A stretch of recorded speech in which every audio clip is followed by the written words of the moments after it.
Okay, now my microphone should be on. How's it going? We are live. Oh my god, there's a part of my hair that's just sticking out. Oh no. Am I gonna have to put on a hat? Oh, that's gonna bug me so bad.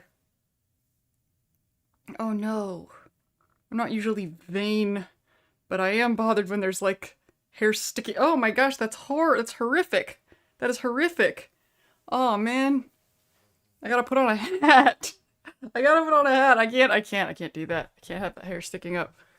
I gotta put on a hat. What hat should I put on? It's too hot for a beanie.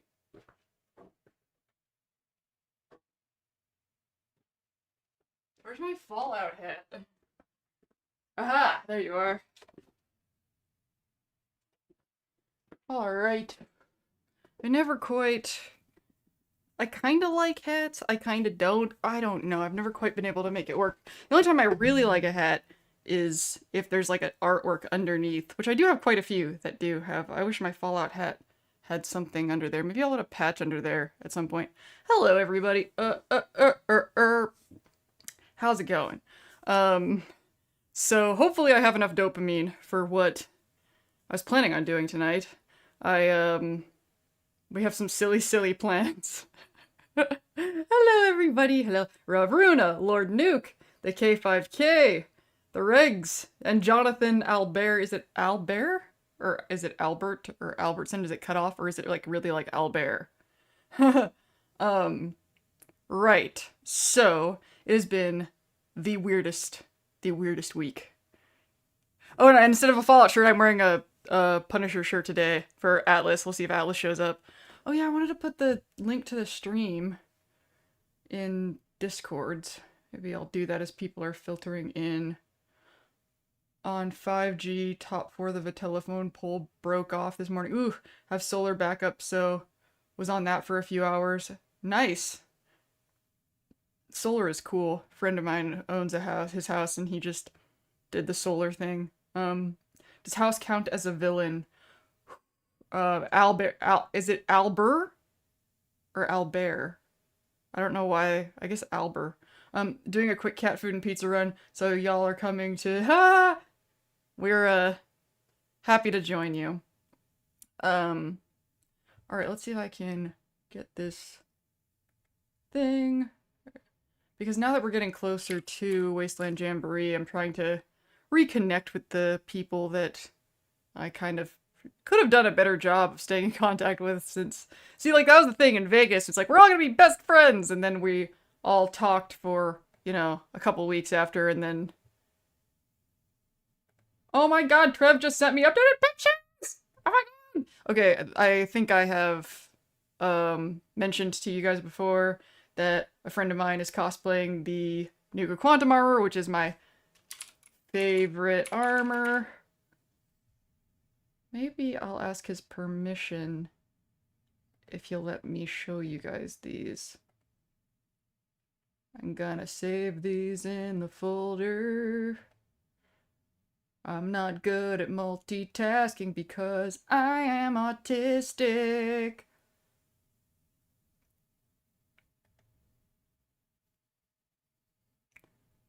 Fallout and creations. Luckily, I have a folder for this. Trev Quantum Armor. He comes into stream sometimes. Maybe he'll pop in.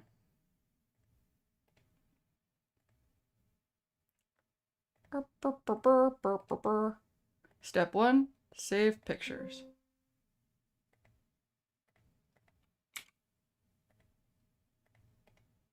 Oh. Whoops. This is so cool!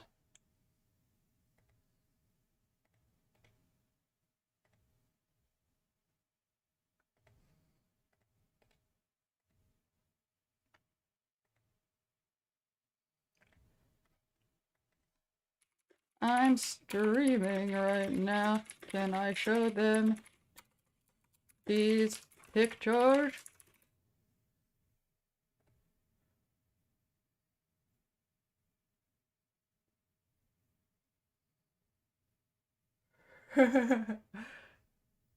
Somebody else also sent me something funny.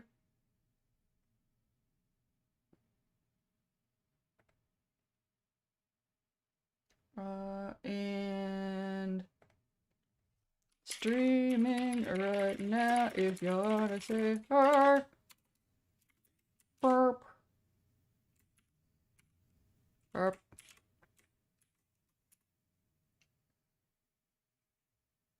And the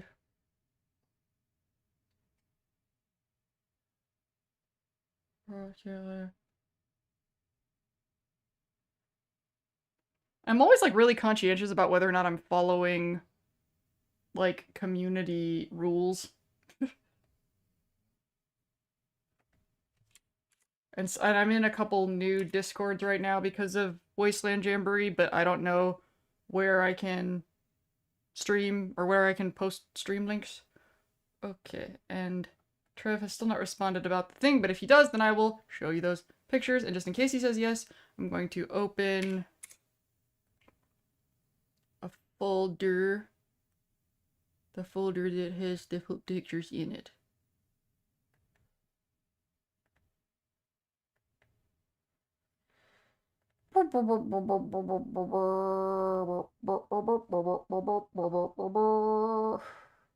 Okay.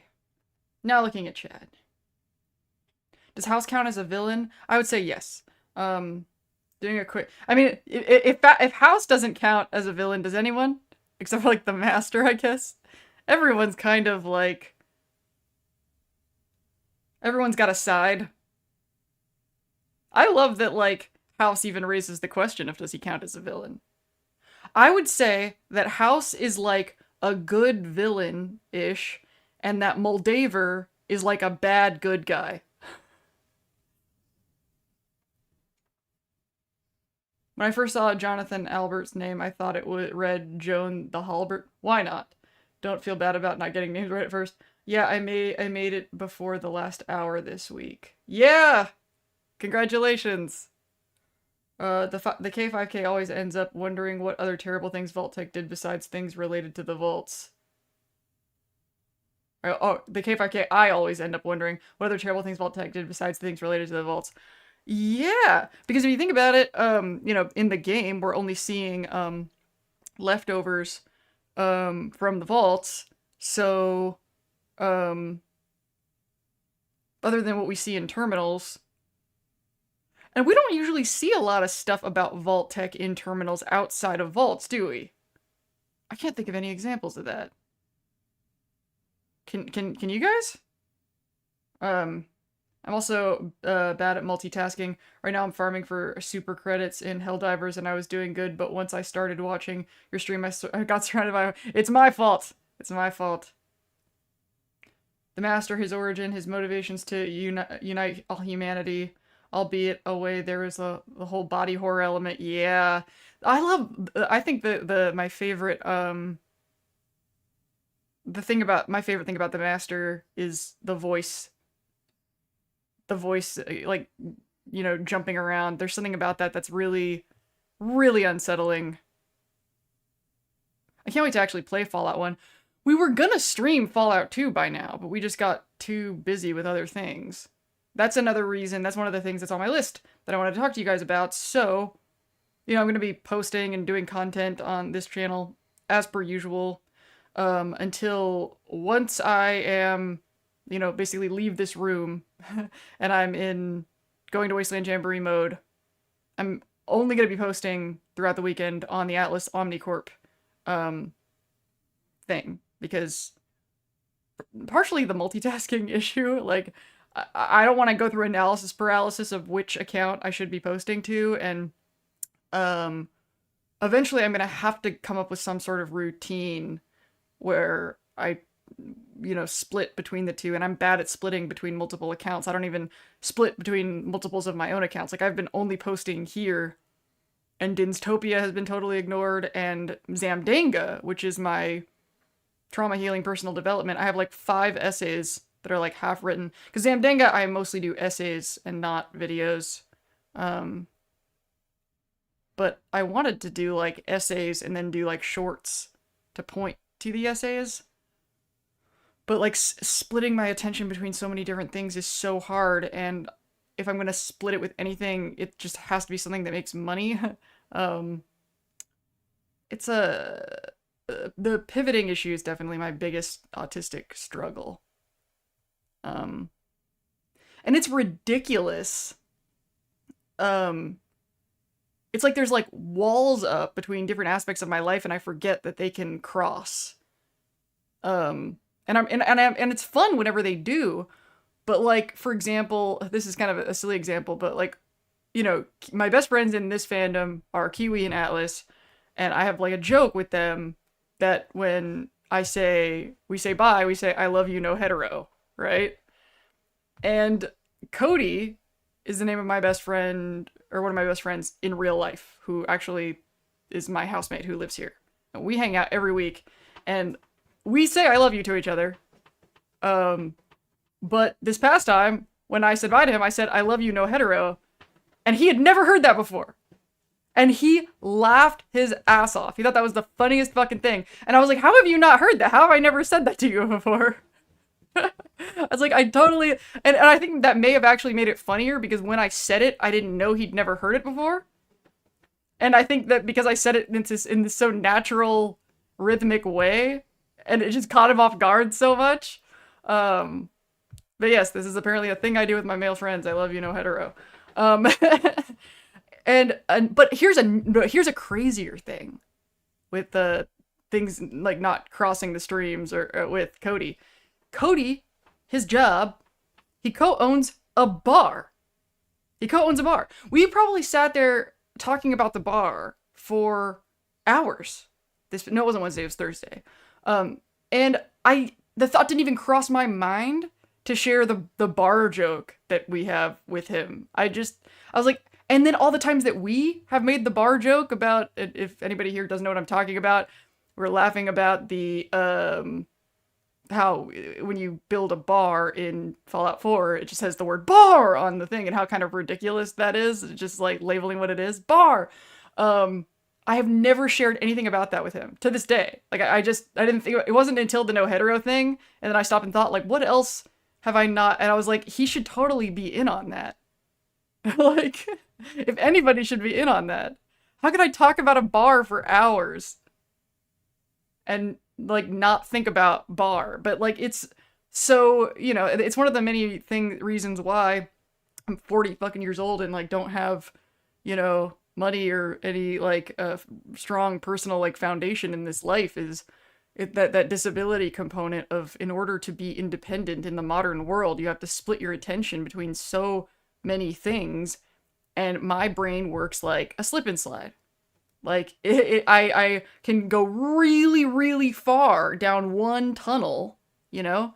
And so when I was doing like the Zamdanga trauma healing thing, and when I was thinking about neurodivergent trauma healing, I literally couldn't think about anything else other than my own trauma and my own neurodivergence. It was like the pivoting thing was so hard. And that's actually why, even though I am 100% sober right now, and it's really good for my calibration, I do not want to be cannabis sober forever. So I am talking to my doctor about that, because I do live in a legal state.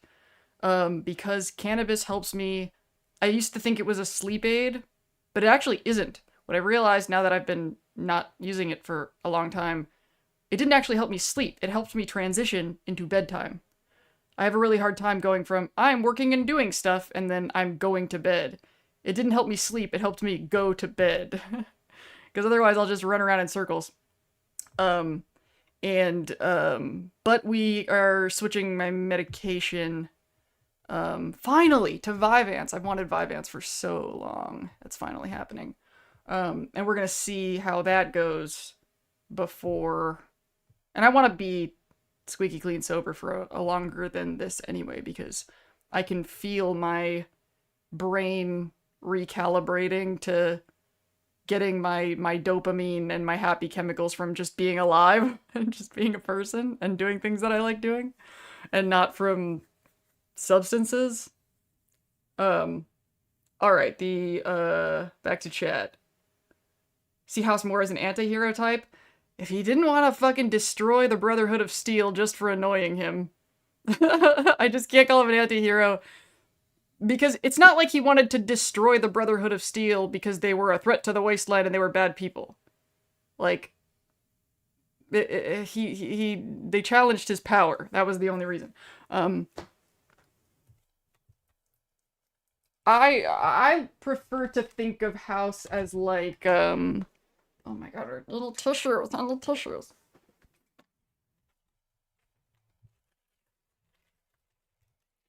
I mean, like I said in the video, House is like a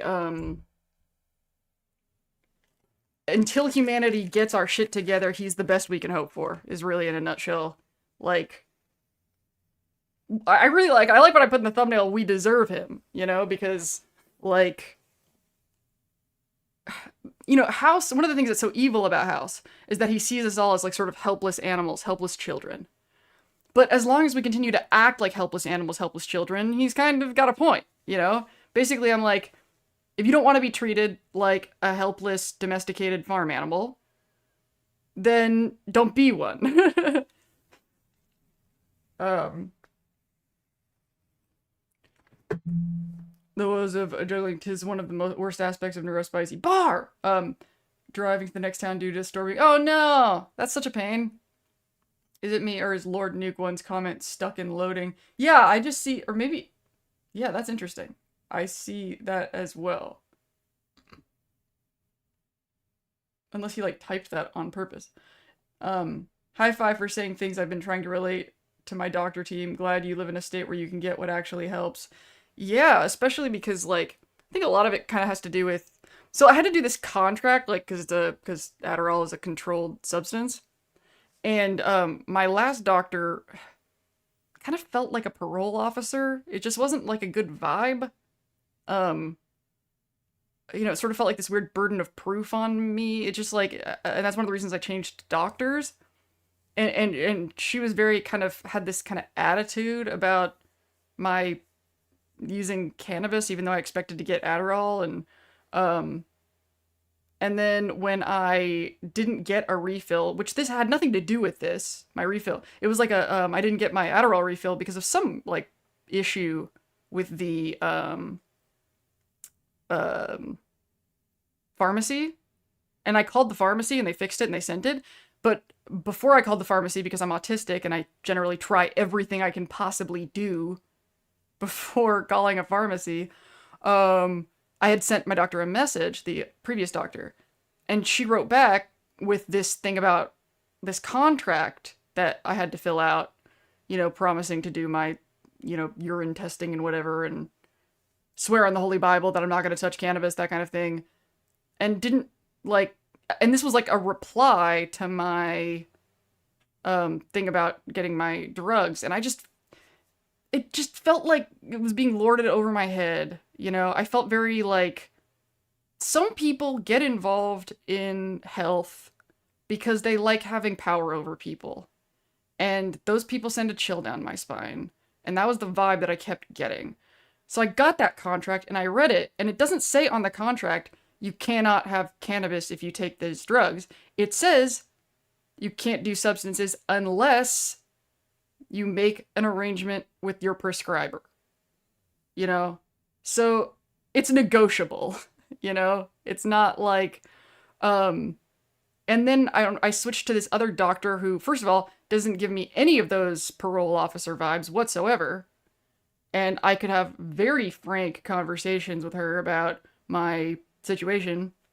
And, basically, we came to the conclusion that I just talked about.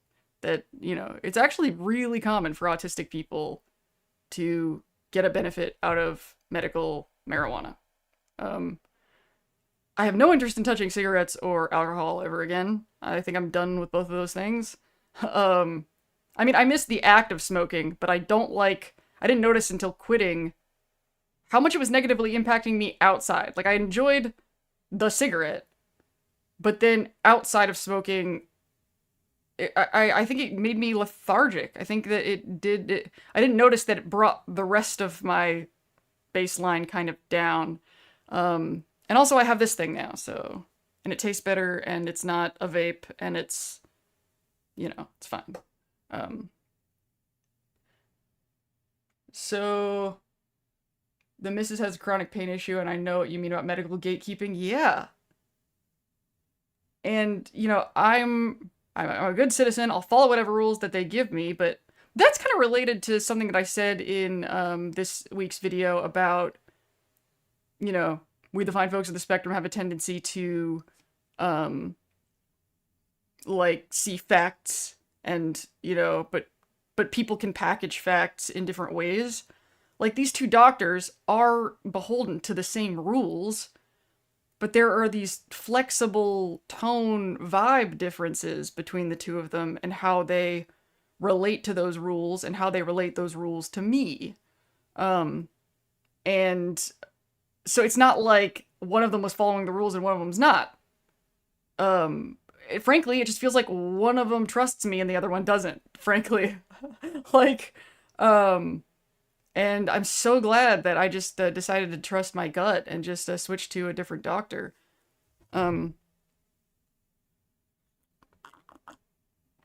Because my God, it's not like my interests are not aligned with my health and my well-being.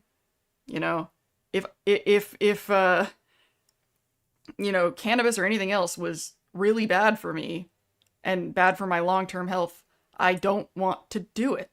I don't want to do things that are bad for me. I'm 40. I'm not fucking around now. She has an issue with the testing with Swedish bitters because there was some alcohol in the formula she was using. I definitely had to buy a medical Mary J license just to be able to also receive my pain meds. Man, I feel like anytime I've had cannabis for pain, it didn't really reduce the pain as much as it sort of distracted me from it. Pain clinics in Minnesota. What is MI? I'm so embarrassed. I don't know. I haven't been tested on that kind of thing since elementary school. Michigan, right? Yeah, because you're from Detroit. I remember. After that whole conversation that we had about Detroit Become Human. Surely to God. Be really anti-weed. Yeah, I wonder how much of that is... I mean, I'm definitely not one of those people where it's like, it's harmless, it's great. I have definitely had sections of my life where I took too much of it. Like I definitely have to put myself on like a strict no daytime use policy. And that kind of goes along with the whole reward system calibration thing. Because if I smoke too much, then, the rest of life gets duller. And not only that, but when I smoke it, I don't get the euphoria aspects. Like, I have to, people do tolerance breaks and stuff.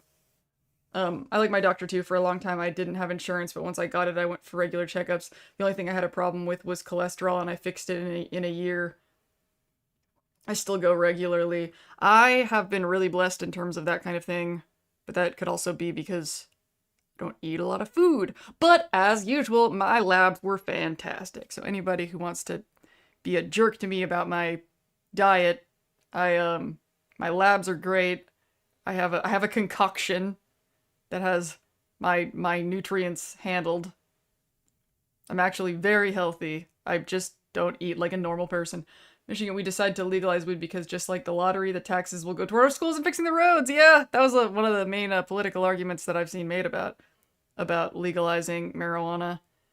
I mean, that issue is full of kind of political, billionaires not liking it, sort of, that's gonna loosen up. There's still weird stuff about like decriminalization and like, I wonder how much I can actually even talk about cannabis on stream without it being like that's why I haven't really talked about it before. I have a very very nuanced, because very nuanced, very gray area, depends on the circumstances, sort of relationship with weed. There's nothing that is 100% good. All right, so what else did I want to talk about? So yes, if you're not subscribed to Atlas Omnicorp, and I'll put another like probably warning post before um before I fly off to West Virginia. But one more thing about doctor stuff. I'm like, how long can you talk about non-Fallout things, Lindsay?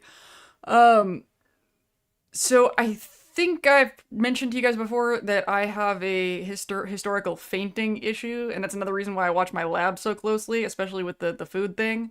But the fainting issue goes way far before the ARFID got really bad, and also sleep issues.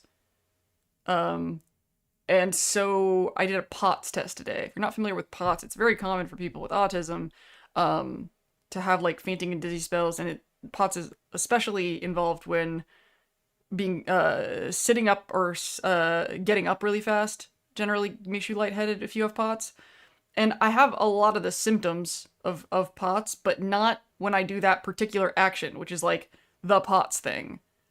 And so I got a POTS test, and I wanted it to be POTS so bad. I finally wanted an answer, because we have not figured out what's causing the faintiness and dizzy spells. Now, in my day-to-day life, I'm fine, because, you know, exerting to the point of just like cleaning and walking around my house and walking my dog and, you know, functioning, even like basic exercise, I don't have the issue.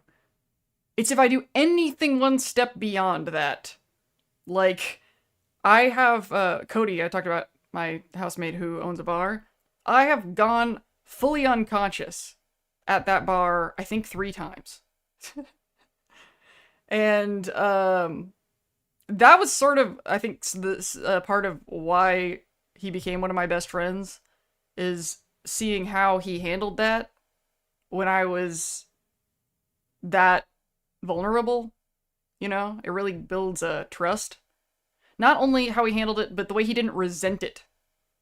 You know, like there are people in my life who have gotten mad at me for being weak and needing help. Watch out for that. This is a huge fucking red flag. Okay, if a person is like ego identified with being helpful, and you need help that is beyond what they can do, they're mad at you for it. They're mad at you for it. Because them not being able to help you hurts their ego. So they'll be mad at you for needing help. It is crazy. And there was actually this girl at the bar once when this happened, who I kind of flagged as possibly being one of these people, and she absolutely was. Because I had told Cody, if I pass out like that, do not call 911. I was like, unless I'm out for like 2 minutes, because this is a thing that happens, and if you call 911, I will end up paying a ridiculous bill for an ambulance that I don't need, and it's happened to me before. When people panic, and then they call 911. And this person that I kind of flagged as being one of these people, you know, panicked and said that because I could hear her saying that, you know, they should call 911, and thank God Cody was there and was like, nope, she's okay. She doesn't need an ambulance. And he had seen this happen. I think this was the 3rd time it happened. So he'd seen it happen twice before. And she got mad and snotty with him about it. Ugh, I don't like that person. And as I'm sitting there, not conscious enough to like get up or do anything, I was like, thank you, Cody. Thank you. And later on I told him, I was like, thank you so much. Thank you so much for holding your ground on that. But anyway, because Wasteland Jamboree is coming up, I really wanted to get this test done and get an answer, because I didn't faint in Vegas, but I did shut down, and I did have to leave right before Aaron Moten and Walton Goggins and everybody showed up, like right before. Literally, like I burned out at like 1 PM that Saturday, and then me and my buddy went back to our hotel room, and like when I got there and opened my phone is when all these pictures started coming. I swear to God. So I had, you know, I've talked to my therapist and my doctors about it, and I'm like, I know if it's POTS or whatever, I don't, there's no like medication or anything for it, but if I know what it is, then I'll be able to look up methods to, you know, combat it or blah, blah, blah. So we did the POTS test, and it wasn't definitely not POTS, but it was inconclusive. So maybe, maybe not, but not likely. It's not likely POTS. I'm leaning, I think that I have a lot of symptoms for EDS. And like literally the only EDS symptom that I don't have is chronic pain. But I pretty much check everything else on the box. And I have a personal theory that the reason I don't have chronic pain is because I don't hold in any of my emotions. This is a pattern that I've noticed over and over and over again, is that people who are in kind of situations where they have to hide or control or repress their emotions in some way because it's unsafe to express them, or people who hold things in tend to have more chronic pain. And I have never held in an emotion in my life, even when I should have. and I don't have, like, but if I do get hurt, then I hurt for a long time, and it takes a long time to heal. And I get really, really deep, heavy bruises, which is an EDS symptom. You know, I'm hypermobile, and you know, the thing that we keep coming back to that's a big fucking joke, another very telltale sign of EDS is looking way young for your age. And that's almost an inside joke about me at this point. Like every time people look at my ID, they're like, "What?" Yeah, and it's really confusing for me because I've been wrong about how people perceive me based on, because I'm so used to people lying to be polite. I'm like, do I really look that young? Or does this is what people say to 40-year-old women to make them feel better? Like, I think I look young, but I'm always have a different opinion about me than the public. The missus has EDS? Yeah. I mean, it's not common, but I think it's common with neurodivergent circles. As of March 20th, it is illegal under Ohio law to bring marijuana purchased in Michigan or any other state into Ohio. Bummer. Have you ever watched the movie Reefer Madness? Yes. If not, I'd recommend watching the Riff Tracks version. I have seen Reefer Madness. I forgot what my favorite song from it was.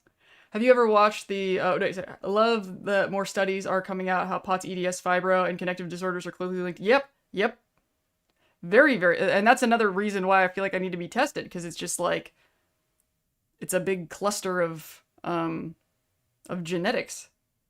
My iron levels are decent. I've been taking an iron supplement, but my doctor wants me to come off of it. But I don't really know if she thinks it's necessarily bad, or if we're kind of just sciencing right now to see if I even need it. But I think I still need it. Because I think that based on when I look at my labs, I feel like I'm sort of like on a cusp, and I'm on that cusp taking the iron supplements. But she wants me to come off it. I don't get it, but she's a doctor, so she's looking at other things than just me. Also, sometimes I feel like I want to shake the screen because of how much you say is really similar to what I've gone through my whole life, most of unknown why, aside from being different. I mean, that's kind of then I think that means you're doing the internet right. I think that this is what the internet should do, is connect people that have, like, specialized, you know, experiences and needs, and bring us together over the wired in a way that we can't really find each other in real life. But unfortunately, they're like, it's kind of like the weird thing, like people are spending too much time on the internet. Have I told you guys about my thing about how we should treat the internet like airplanes?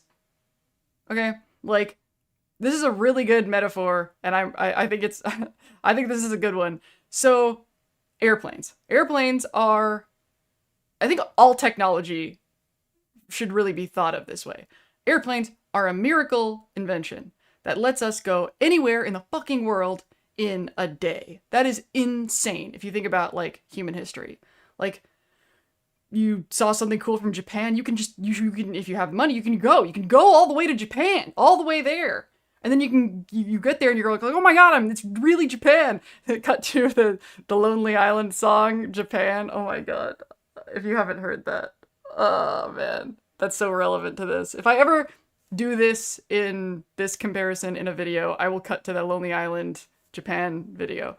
Um, However, despite the fact that we have this miracle invention, nobody wants to live in an airplane. You want to get on the plane so you can get to where you're going.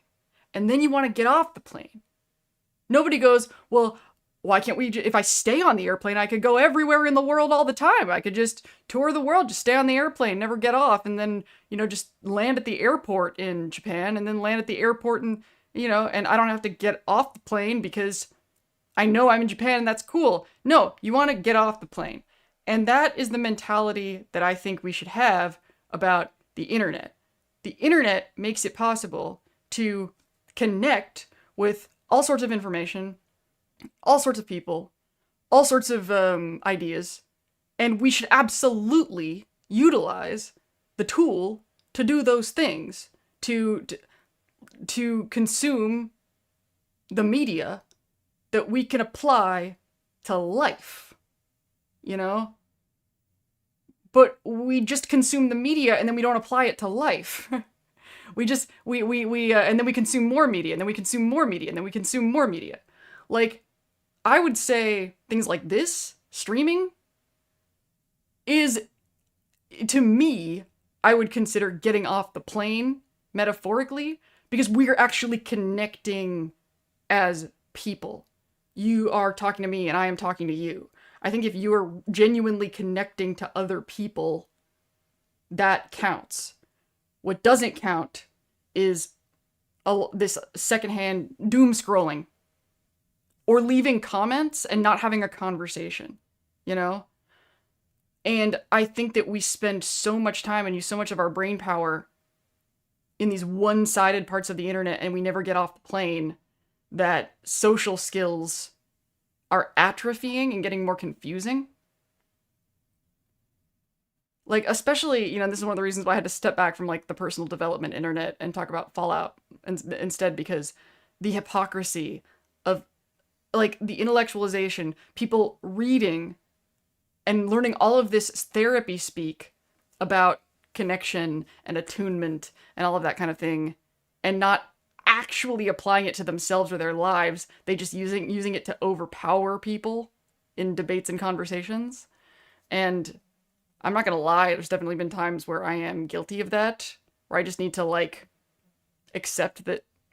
I think I'm getting a lot better at that. The whole thing with I guess I don't know if I should say that person that I did that post about, that about sensitivity. I finally got to a place where, okay, Lindsay, if you spot the therapy speak pattern avoidant attachment thing, don't lecture them about it. Just walk away.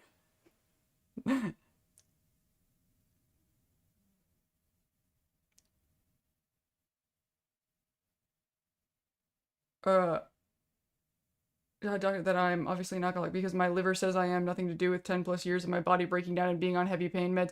Oh my god, yeah, okay. So your doctor yelled at you that you were an alcoholic even though your liver was affected by pain meds? I have had a comparable situation where I was treated like a meth addict for having amphetamines in my bloodstream when I take Adderall. We don't look almost 40. Yeah. If I go clean shaven, I look like a 6'6" toddler. My buddy Cody that I was just talking about had, for the whole time I've known him, he's had a really big, thick beard, but he works at a bar and the bar has a kitchen, so he was like, I can't have this beard on my face when I'm handling food and stuff. So he shaved it off to a mustache. And it didn't look bad, it just looked weird. I was like, oh my god. It really made him look like Mario. I just want to go, it's a Mario. And I'm kind of glad, because that's one of my many fiction projects that I'll probably never finish. Has a character in it that I kind of modeled to look like Cody. Because I tried to make it look kind of like him, and then it just didn't feel like the character, and then finally with the version that really felt like the characters, really looks just like him. And even though the character, I would love if he played the character if we ever did it as a audio thing, but because I wouldn't have the budget or the patience to do like a film, but he would be good casting for the character. But like the way that he actually looks is just really appropriate for how this character would look. And I'm kind of glad now that he has the mustache instead of the beard, my character looks more unique. It's a really distinct look. He has a very distinct archetype. He's like a big dude. He's like a big, hairy, half Latino. The character in the story is a construction worker. And like a kind of a big, scary, but also he's queer and kind of artsy and kind of he has like a bohemian side to him. So he's like a big, hairy, hippie, Latino guy. And I just wanted to look like Cody. Playing science, trying to figure out what and who is Lindsay. Who is Lindsay? Take away people's screen names and see what happens. I use my name for a screen name. I choose to raw dog while I'm like raw dogging the name. Yeah, similarly, that's why my screen name when I was doing the personal development thing was just Lindsay Makes Videos. Because I just wanted it to be literal and direct. I mean, that's why Lindsay's Fallout is Lindsay's Fallout. I just, I was like, I don't want it some abstract. And I think like also coming out of, the whole trauma healing thing, I just wanted to simplify things. I just wanted to call things what they are. And now, like, I've been talking about possibly changing it to Feral Cool. And, I kind of had that problem where I got stuck when I was making my sort of promo graphics and tags for Wasteland Jamboree, because I'm like, what if I put Lindsay's Fallout on everything and then I change the name? And that's one of the reasons why I tried to make things literal, because I don't want to get antsy and change the names of stuff. Maybe I'll just figure out some sort of autistic pivoting thing to have different channels and just take the stuff that I want to talk about that's not Fallout related and just do it on Dinstopia. I don't know. I mean, this is definitely a period of time of building self-trust and figuring out what I can really stick to. And I've been doing a really good job of sticking to this. It'd be so much easier if any of this stuff was making money. Speaking of which, if anybody is feeling generous, basically I'm like bare bones until we sell stuff at Wasteland Jamboree, and then hopefully Atlas can like pay me, like for realsies pay me. I mean, he is paying me. Like he's paid me for a lot of stuff. But it still feels like he's being nice and not paying me as an employee, because we have a lot of sort of promo and rhythm stuff to do. And we still haven't done anything with the sketches. And I also want to do the singing thing. And that's one of the reasons I wasn't sure if I was going to have a lot of dopamine for tonight, because I was basically prepping my phone with music files to listen to while I'm traveling and stuff, and I want to have the songs that I might want to sing so I can like sort of wash them over me and reacclimate and know all the lyrics and stuff, because I really want to make sure like I know the lyrics and everything solid enough that I can just kind of record and not have to like stare at a screen. Unless the song's in Japanese, then I'll probably have to look at a screen and look at the lyrics.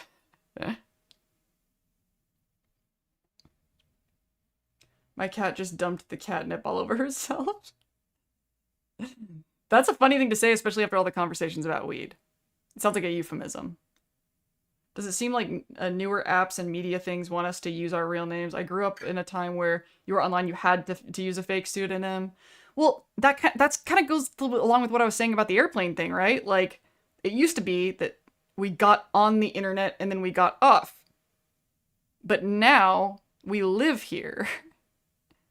But I think in our case, doing this stuff like on these streams, it's good. Like if you're a really niche person who is neurodivergent and has these, really specific struggles, it's a goddamn blessing. And also, it's a huge blessing for people with disabilities. Like, I think about a friend of mine who has cerebral palsy, who can basically just live a full life thanks to the internet without going anywhere. And that's amazing.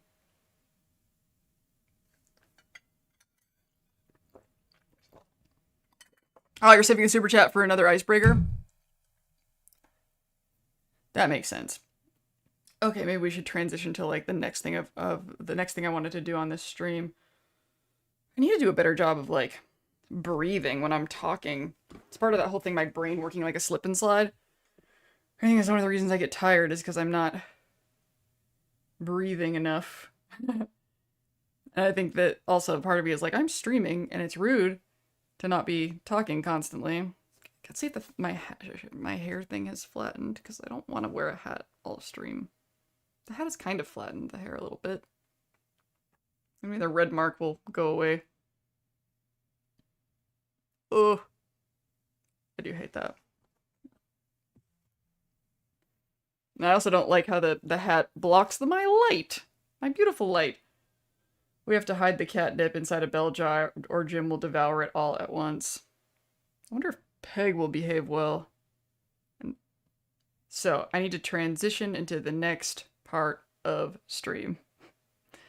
And the silly idea that I wanted to have... Oh, wait, one more thing about the POTS thing, and I wanted to show you guys. So, even though my POTS test was inconclusive, my doctor still wants me to try POTS management techniques to stop from fainting and passing out, and strongly recommended that I get compression socks. So I'm wearing them right now.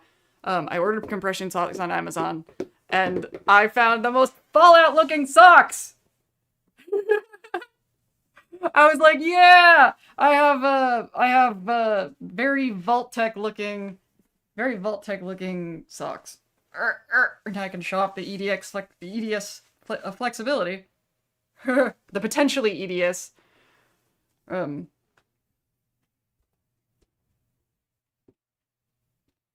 Alright, baby pie. You wanna come out? Alright, here you go. Here you go, princess. Here you go, princess.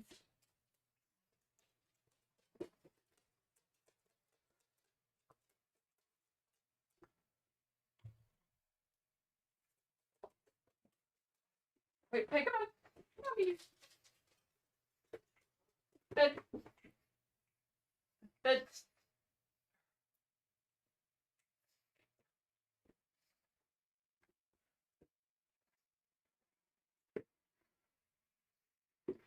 Okay, so now I have to tell you guys about the stupid thing that they are cool socks. I might get a second pair, but no money. But I think I'm gonna need more than one pair of socks for the weekend.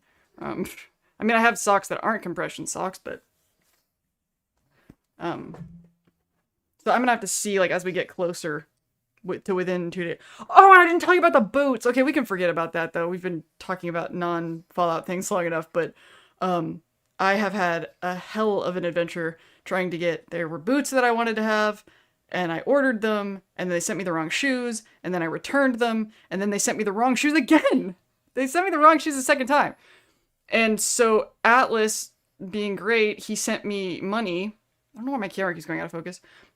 He sent me money to get the correct boots because, yeah, Amazon, of course, has the boots that I wanted. I tried to be a good kid, you guys, and order these boots from the store and not Amazon because I didn't want to, support Amazon for every single freaking purchase. And this, and this shop would do, my stupid hair. Maybe I should just get my hair wet. That's what I'll do in a second. This stupid shop, had fast shipping that I could get in time for the event. So I was like, I'm gonna do the right thing and buy from the shop directly. But then they did this stupid shipping shit to me. And I was just like, this is why Amazon has taken over everything. This is why. This is why. It's just, with Amazon is so reliable.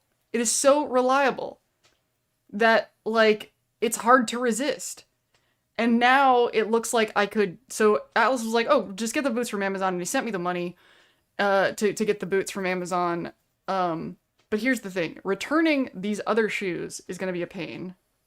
I sent an email to the company to see if they could just be cool and refund or something. I'm still undecided if I'm going to take these boots back and deal with returning them or just keep them. Because the boots that I have are fine.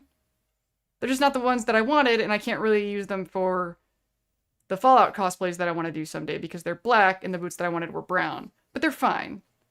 So I might just keep them and then keep the money and get more compression socks instead, but I'm like undecided. I guess since this is boring, I'll show you the boots.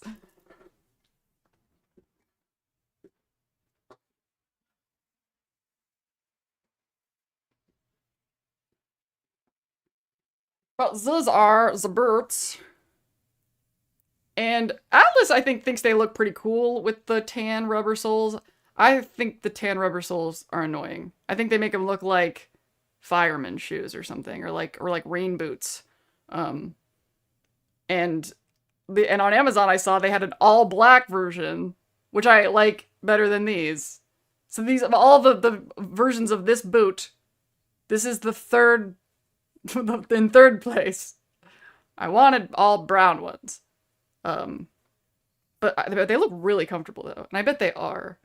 So these are the second wrong shoes, and maybe the rubber soles will grow on me. Maybe I'll like them in an outfit. That happens to me a lot with shoes, where like I look at the shoes individually and I'm like, nah, but then when I see it in an outfit, I'm like, okay. And it is more interesting than just all black. But I wanted brown. I ordered brown. And I think considering they sent me the wrong shoes twice, that I deserve a refund and should just be able to keep these. I think that's what they should do. And maybe I'll get the other ones later. I don't, because I'm not going to cosplay this year. I definitely don't have money for that. But I did take a whole bunch of stills. I took a whole bunch of stills of, Trash Can Carla and Cricket.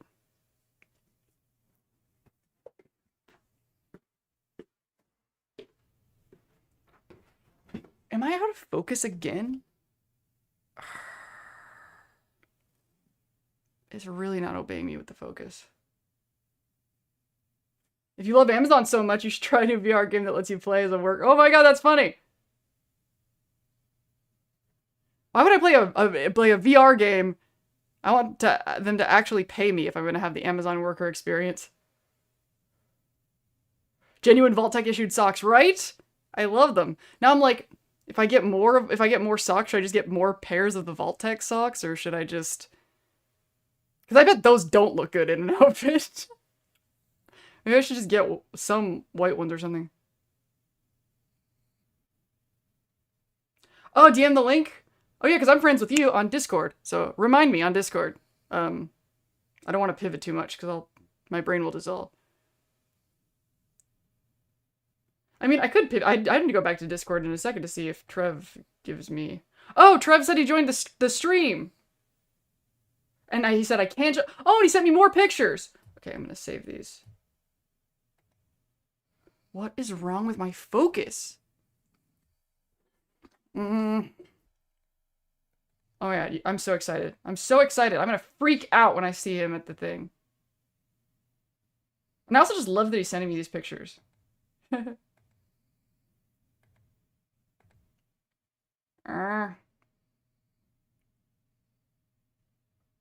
I out of focus right now, or is my eye just blurry? I swear to God. After this, I'm gonna take, when I'm switching from... Oh shit, am I hitting a button? After I show you guys these pictures, I'm gonna take a break and also figure out my camera technology situation. I have to change the light anyway before, because it's actually annoying to play Fallout 4 with this much light.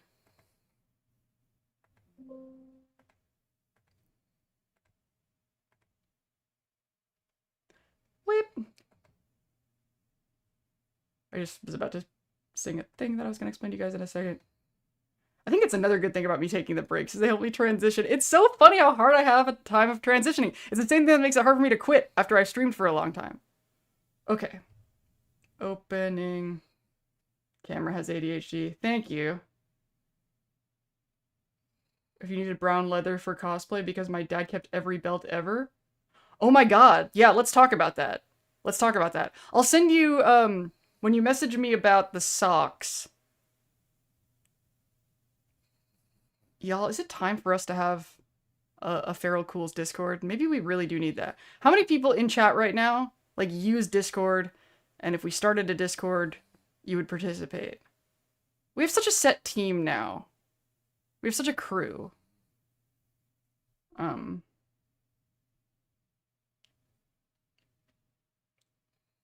Okay. Gonna open this full screen.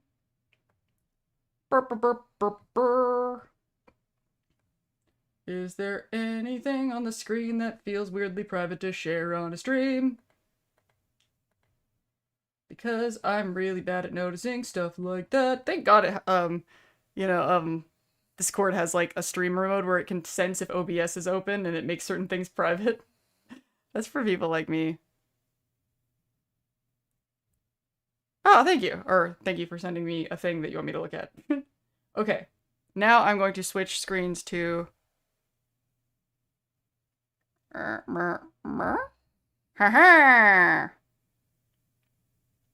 Okay. This is the pictures that Trev sent me of his Nuka-Cola Quantum Armor. I'm so excited to see it! I cannot believe he's doing my favorite armor! I am so excited.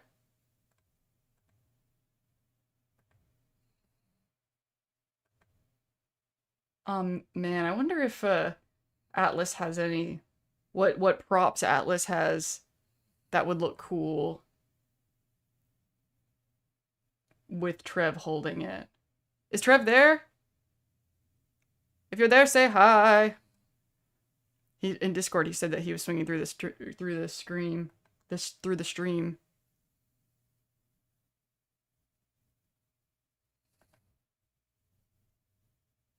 Oh my god, I can't wait to see this.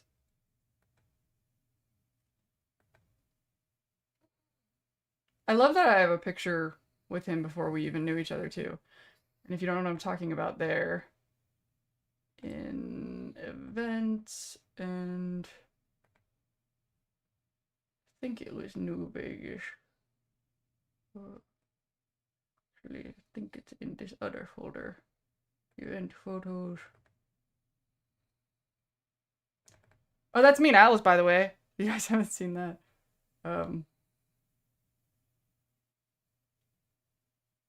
Oh, if you guys are familiar with, oh my god, I'm drawing a blank. Isn't that crazy? No Bark Noonan looks just like him. This is the picture that I use of Atlas for promo. This was a guy who had like a really nice fancy camera. Caleb! He is actually stationed at Nellis in real life. And that's the flag. So if anybody comes to the thing, that's what you're looking for. That's us. The real life Good Spring sign. Ah, take a break! But this isn't what I wanted to show you guys. I wanted to show you the picture. Maybe it's not in there because this might just be pictures that are relevant to Atlas. Yeah, it's not in my general pictures.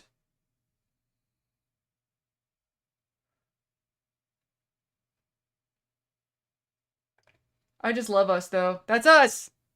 We're gonna exist in the same universe again soon. In the same physical space.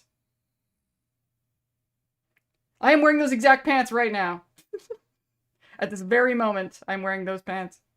I love those pants. These are like my favorite pants.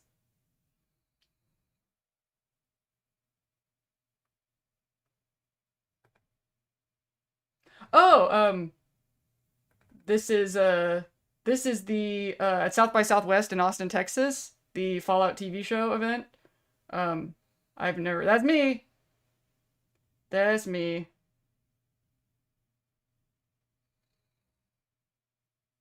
The junk jet.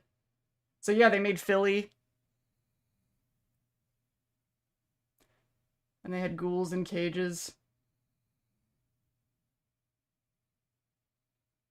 Oh, hey, I didn't know that they did that. Or I apparently did when I took this picture. I didn't get any of those posters.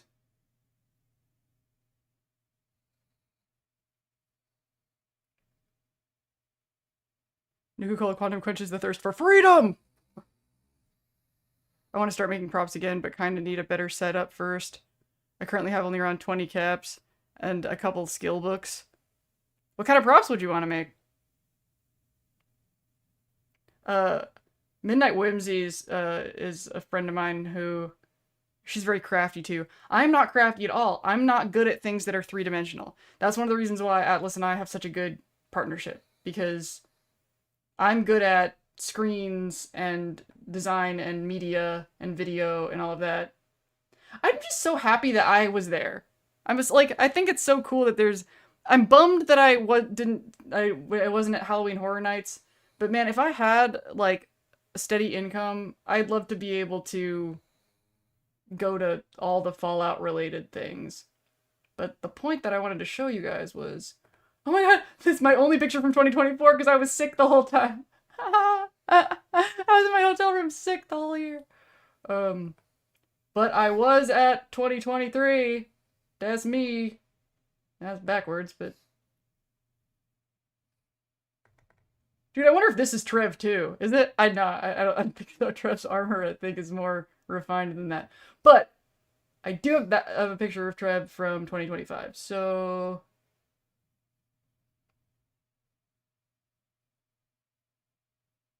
event photos. This is where I put the stuff that is not. There he is. There he is. There's Trev. That's when we met, apparently, in real life. Look how happy I am. Yeah, this guy looks Trev looks way fancier, way more, polished than that guy from the previous year did. Not that I should have a competitive attitude about it. And also, for those of you, oh, there's Kenneth Vigue. I don't know if you guys have any idea who this is, but he's, is anybody here familiar with the Chad podcast? The Chad Fallout 76 podcast? Yeah, Ken is the best. Oh, Blubbin's here! Hello! Yeah, he is, an angel, it seems like. He was very, very, very, very nice to me at my lowest. Not remember when, this was literally like last week and also this week's video. The Perfectly Preserved Pie shirt that I was wearing. That was the first time I ever tried, because I'm not cool like,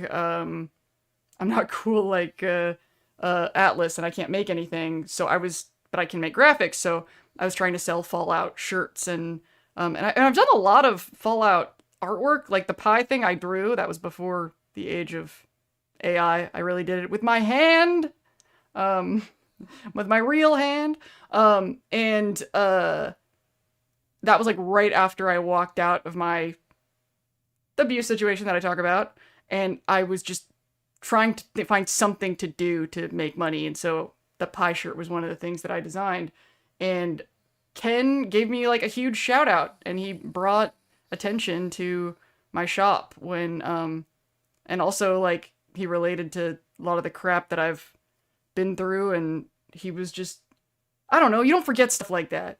So I made a strong effort to make sure that I took a picture with him at the event. And he's also the founder of Fallout for Hope, which I guess he's more focused on that these days than the Chad podcast. But his name on everything is still Chad, Fallout 76 podcast. And he's really involved in Wasteland Jamboree stuff. He's just... I really like nice, good people. I love that you want that shirt. I think that... And it sold. That was one of the reasons that of all the stuff I had on my little shop. I also had a collection of stuff with the bears. But oh yeah, earlier I was talking about... This is a picture that I took, a selfie that I took. Remember I told you I had that burnout, and that's one of the reasons I was doing all the doctor testing? This is what I looked like right before Walton Goggins and everybody showed up, and I had to go back to the hotel room because I was so flattened in a pile of autism. And and I like knew that I looked really weird, and I have a pretty good sense of humor about my chronic illness issues. So I took a picture of it. It is funny. Um,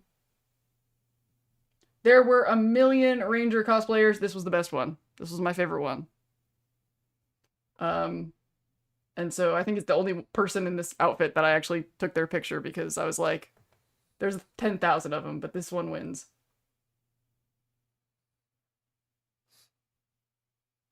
But I think like one of the main things that I was kind of excited to show you guys, even though I wish I wasn't wearing the beanie so much. I guess I'm not in this one. I was so excited. Oh, what is her name? Oh my god. When I think I may have actually said this in one of my videos, that Lucy in the wedding dress, bloody, would make such a good cosplay and how somebody should do that. And it just so happened that I met somebody who was doing it, and we actually became friends with her. We actually hung out with her for a while, and that she happened to be right in front of us in line. And I was so excited that, like, I was like, somebody has to do this. It is too cool an idea. Literally every time I'm rewatching the show because I want to see it, because I have it in 4K now and I wanted to see it in 4K. Every time I watch that first episode, when she comes out in that dress, I'm like, that needs to be a cosplay.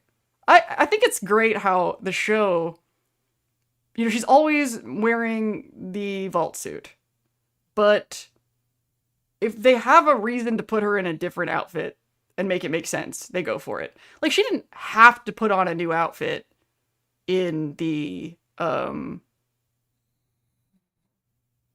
vault, the hidden vault, which I still think might be attached to Vault 21. They didn't say it wasn't. It still could be.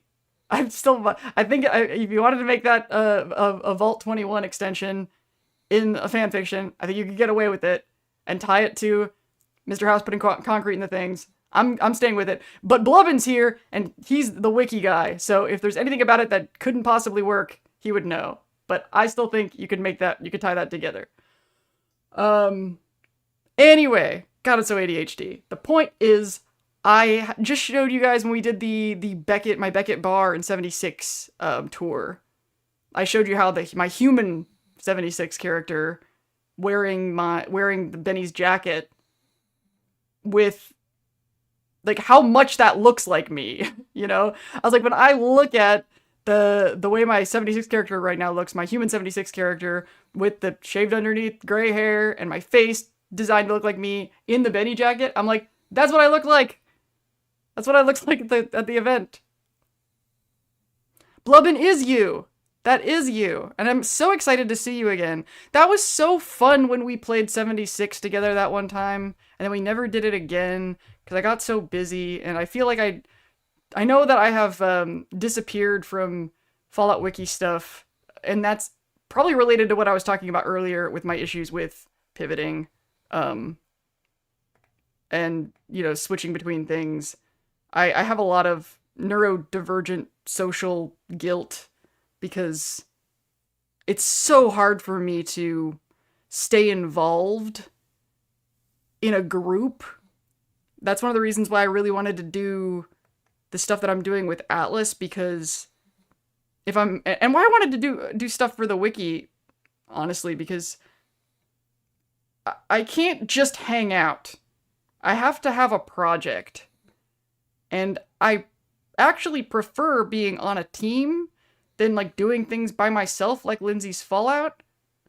Like, if I could go back in time, I probably would have focused a lot more on theater. I think I would have been really happy being involved in theater.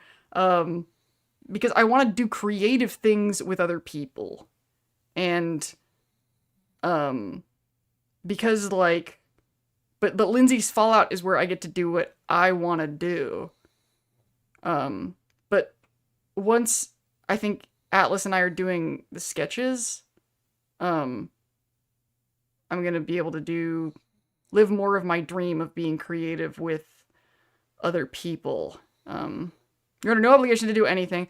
I know, I just don't like being, like, I know that nobody's mad at me for not being there, but I meant that stuff that I said to you about how you have such a good community. You guys, Blubbin is, you know, I don't know what to say, major, like a major guy at the Independent Fallout Wiki. I don't know what your title is, but and it is such a, if you have any interest in participating in a Fallout Wiki, it's such a good community. Every time I just scroll through that Discord, there are just no toxic vibes. It's just, and the internet is dark and full of terrors, and it's just nice to see. Overseer, that's right. That's right, of course you are. Okay, so just know that if my brain wasn't so bad at pivoting, then I would participate a lot more. And it's also super embarrassing that I wasn't placing my pictures myself. Or just about feeling good and making friends. Especially, like, considering, you know, what lore thumpers are like. People might have an impression that a wiki might be full of lore thumpers. But it really is not like that. It really is not like that over there. I hope that I get to see you guys and hang out a little bit in West Virginia, though. Are you guys doing a trivia thing in West Virginia? Hopefully they have more room. I think I tried to go to the trivia in Vegas, but, like, the rooms got really filled up. Liking things. Exactly. That is really it. You like liking things. I would love to meet Kate Aces as well, who seems to be also really active in West Virginia stuff. Have fun, y'all, and behave. I have to go be an old lady. Well, thanks for coming through. You're already leaving? I haven't even started Fallout 4 yet. It's okay. You owe me nothing. You owe me nothing. My cat has now fallen asleep on my head after 30 minutes of grooming on my head. Okay, so we have 15 people. I hope I don't, like, lose everybody. Yeah, she's the main one who's going to be there. I won't. Oh, you're not going to make it? Oh. I don't even know what she looks like. If she sees me, tell her to bother me. I won't recognize her. I mean, I'll definitely be at the Atlas booth, of course. As much as possible. My primary job is going to be taking pictures of people. Maybe if they added a theory section to any fan wiki, it might become more contentious. That is a good point. There's not as much, it's weird how people get angry about theories. I think it's fun. You know what the problem is, though? I think a lot of theories are fun. But I think that I come off like I'm not having fun sometimes. You'll have to tell me. But sometimes I feel like I hear a theory that I just think doesn't make any sense. And then I'll be like, that's annoying. And I think sometimes it comes off as more rude. Speaking of liking, if y'all could smash that like button, it would help Lindsay's channel. Yeah, and obviously, you know, give me money. But I guess you guys were saying that you want to wait until... I will switch the icebreaker question while I'm BRBing. And here I go again, having trouble pivoting. I am tearing myself away to do the BRB thing. When I come back, we're going to do something silly in Fallout 4. But this was fun. It was fun sharing all those pictures with you. Okay, BRB.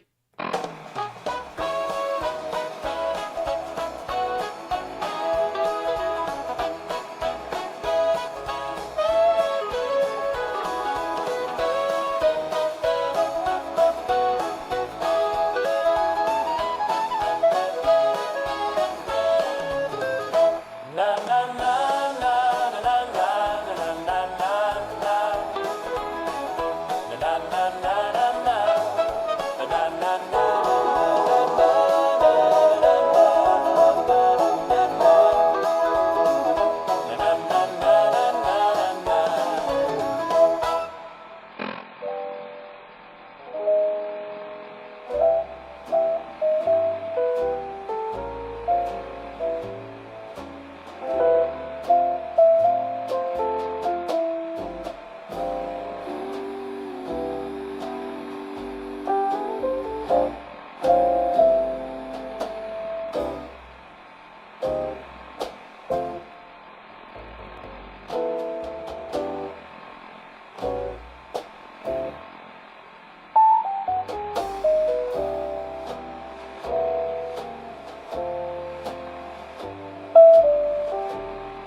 Okay, y'all, here is your new icebreaker question. What element of pre-war Fallout culture do you find the most interesting?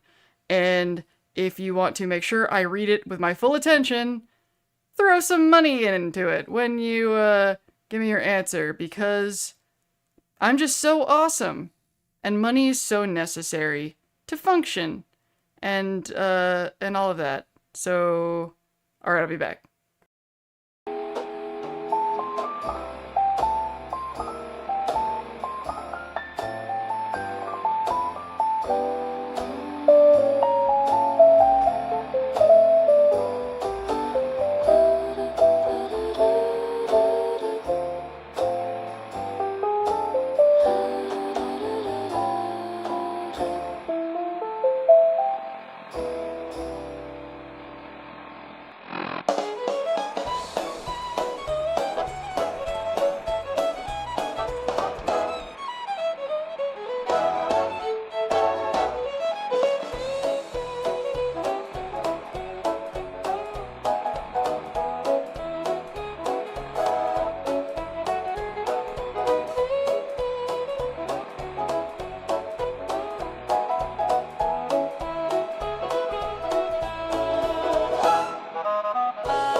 So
many super chats! Thank you! I'm interested in the way things have nuclear power sources, like cars, robots, buildings, having their own fusion power generators, etc. But resource wars are still the thing. What other resources could they need? I wonder if Blubbin has a good answer for that. I was always interested in, I mean, I'm wondering if, I was always interested in the robotics and AI development, especially now with our own AI development where it's at. Yeah, I think I've talked before about how I've always had an area of concern with, why is the chat not updating in the stream? That's weird. That is so weird. What's happening? There's something wrong with my connection between OBS and...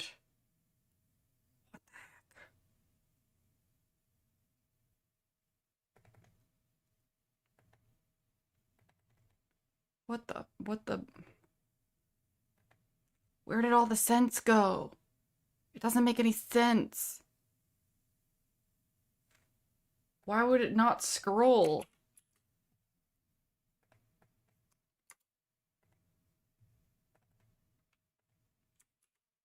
Doesn't make any sense. Okay, well, I guess that fixed it. Anyway, I've always had a curiosity about the sentience of the robots. Where's the...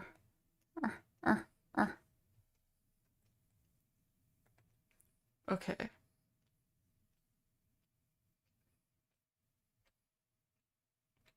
Thank you for the $5, James Baird. Freedom. Oh, the resource is freedom. The automation riots. As someone who has literally only worked manual labor jobs all my life, it's easy for me to put myself in the shoes of those folks freaking out about losing their jobs to the bots. I've never done manual labor of any kind. So I'm like, I want my robots. But I care. I don't want people who... And also, there are certain... Frankly, corporations and people who pay people need to value human intelligence more. Human ingenuity more. You know, I read an article recently about how neurodivergent people might have a strong advantage because we think differently from AI. You know, because AI, one of the reasons AI triggers me so much, is because it's like talking to an holistic person. I wish it was more like a robot a lot of the time. Because it's like a remix. It's a mixing of holistic and neurotypical ways of thinking. So being a divergent thinker is going to be more and more valuable. But divergent thinking isn't valued yet. We're just seen as poking holes in things, causing trouble. It's like if you look at anything in history about the way women were treated, really intelligent women, and the sort of attitudes that guys had, like, what does she thinks she has something to contribute? She's just a woman. I mean, that's really direct. But I feel like a lot of those attitudes really reflect how a lot of neurodivergent people are treated when they go, wait a minute. It's like people think that they value divergent thinking until it's right in front of them. And then they're just like, that's weird and annoying. And sort of the social hierarchy ends up winning. And especially the older I get, now that I'm turning 40 this year, I'm just seeing how I was right about so many things. When everyone around me trained me to doubt myself to the point that I was just really depressed and anxious and masking. And if I had just trusted my guns about so many things, like, examples that leap to mind is I was a fan of Scarlett Johansson, and then she's like the biggest star in the world. I was a fan of Billie Eilish, and then she's like the biggest star in the world. I was heavily, deeply involved with K-pop back when my musical theater teacher had to make a rule in our class that people had to stop singing songs that were in other languages, and now K-pop is like mainstream. And that really started to happen after I left my family. So I hope that my mom and people in my family that were so shitty about the K-pop stuff saw the BTS explosion and went, well, fuck. Like another example of that was, my mom was really shitty about me being involved in anime when I was in school. And then the only scholarship money that I got from any contest that I entered, I got because I was the secretary of my anime club. So, like, people have been so dismissive and shitty to me about things that I was right about for so long. So now I'm just gonna stick my guns and follow through, and then maybe this road that I'm on with the weird Fallout stuff that I'm doing is gonna go somewhere that I can't imagine yet, because every time I let people insult me or push me off of a path that I was on, if I had just stayed on it, I would have rode it toward some sort of success,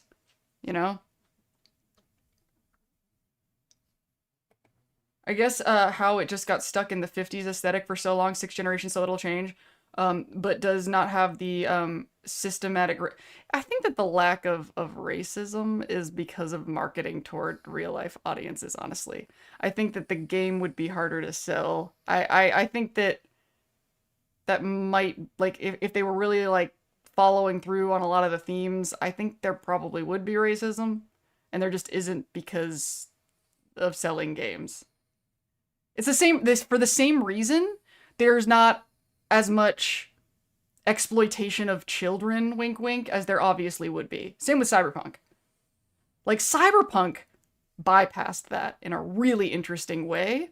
There's a quest in Phantom Liberty where there's exploitation of children as athletes, where basically they're buying and selling children and augmenting them to draft them to sports teams. And I was like, that's probably because that's as far as they could go with what you and I both know would really be going on. But they can't cross that line in these games. I think there's certain things that are just so sensitive that even though in universe that's probably what would be going on, they can't go there. Have I ever heard of Arlene Harris? I don't remember the name, but if you were talking about like a woman in history thing, like an example that comes to mind a lot for me is another name that I've forgotten is who was really involved in the exploration of the minds of serial killers. Like the show Mindhunters had a character that was based on her, but a lot of that investigation of trauma and how it relates to serial killers and how serial killers think, a woman was very strongly involved. And her work started with the traumatic impact of sexual assault. And then, but I can't remember her name offhand. But that is a really good example of a story about the way that they treated her. I think, honestly, I think she's autistic too. Like, based on, like, there's so many things that are just like, you know, because there's so many presentations of autism that interface pretty decently. But I think the fact that she just stood up and was like, no, the work I'm doing is important, and the fact that I'm a woman doesn't matter, and she just plowed on through. There's a lot of things about her as a person, but her name escapes me. Every job I've ever had asked for outside the box thinking, but in my experience that becomes, be quiet, Jim. Yeah, exactly.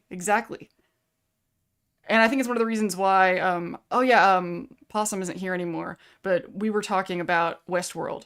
And Westworld has a really great sort of ongoing sort of motif where if a host in the park is seeing an image from the outside world that their brain can't make sense of, they say it doesn't look like anything to me.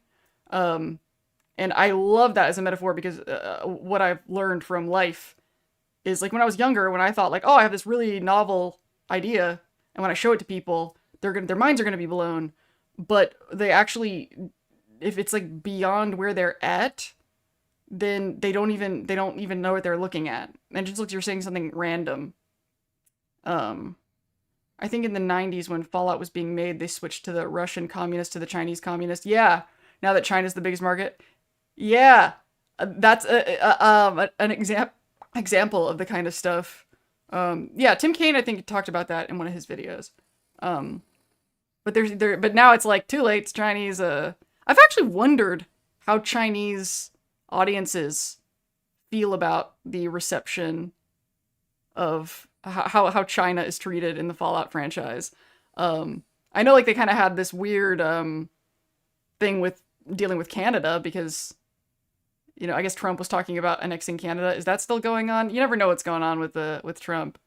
That reminds me of a comment that I got on this video where somebody was like, "It's a shame, I really liked this video until the jab at conservatives." And I was just like, as far as things that I could and have said about conservatives, what I said in this week's video was so tame. So incredibly, I'm like, way to declare your fragility. Like, I was actually kind of standing up for why conservatives are, like, fighting for cultural norms because they're right about, and literally all I said was, and I was really gentle when I was like, you know, they're wrong about, you know, I've been way, way ruder about conservative thinking in other videos. I just am like, and I was talking to Atlas about it, and I was like, this is an example of how I feel like I'm growing as a person, because it used to be when I saw comments like that, I felt threatened, and I would get scared. And then I'd see comments like that, and I'd get angry. And now I'm at stage 3, which is that I see comments like that, and I get irritated. Like, I'm not angry or threatened anymore, because I think it's kind of cringy and silly, but it's still, like, annoying. Like, there's, like, a bird squawking in my ear. You know, people say don't let it get to you. I'm like, if a loud noise is interrupting me and it's wasting my time, and I'm annoyed by that, I don't really think that's letting them get to me. And now I'm awaiting stage 4, which is pity. Because, and I feel like when I, you know, kicked that person out of my life that made me, like, go into that spiral about sensitivity that I posted about, that was sort of me on the edge. Like, because when it was happening, it wasn't until I overthought it that I had to affirm that it's okay for me to be as sensitive as I want to be. But before I spun out, I felt really bad for this person, because it's really obvious that, like, we were getting too close and they were feeling vulnerable, and that they sabotaged a really good relationship, a really good working relationship. And I'm just like, oh my God, this person is so scared of vulnerability. Like, this person was aggressively rude to me for pages and pages of texts. And then when I said, no, you can't talk to me that way. I was too sensitive. And I realized how often I was tricked by that when I was more naive and younger. People being aggressively shitty and rude. And then when you say no and set a boundary, they say you're too sensitive. Like, I let that shit drive me crazy. People who were really rude. Oh my god. I can't believe how I let people like that drive me crazy. Good evening, fellow guys, gals, ghouls, fiends, friends, and NBs. Excellent intro, excellent intro. Arlene Harris was a Canadian-born American radio, film, and television actress and the mother of cell phones. Oh man. That, like, I bet there's some good, I was like, maybe that'd be a good research YouTube video for something else someday, but I bet somebody has done a lot of videos about women who have been overlooked. There's a side quest with the detective in Cyberpunk's main game that involves children being kidnapped.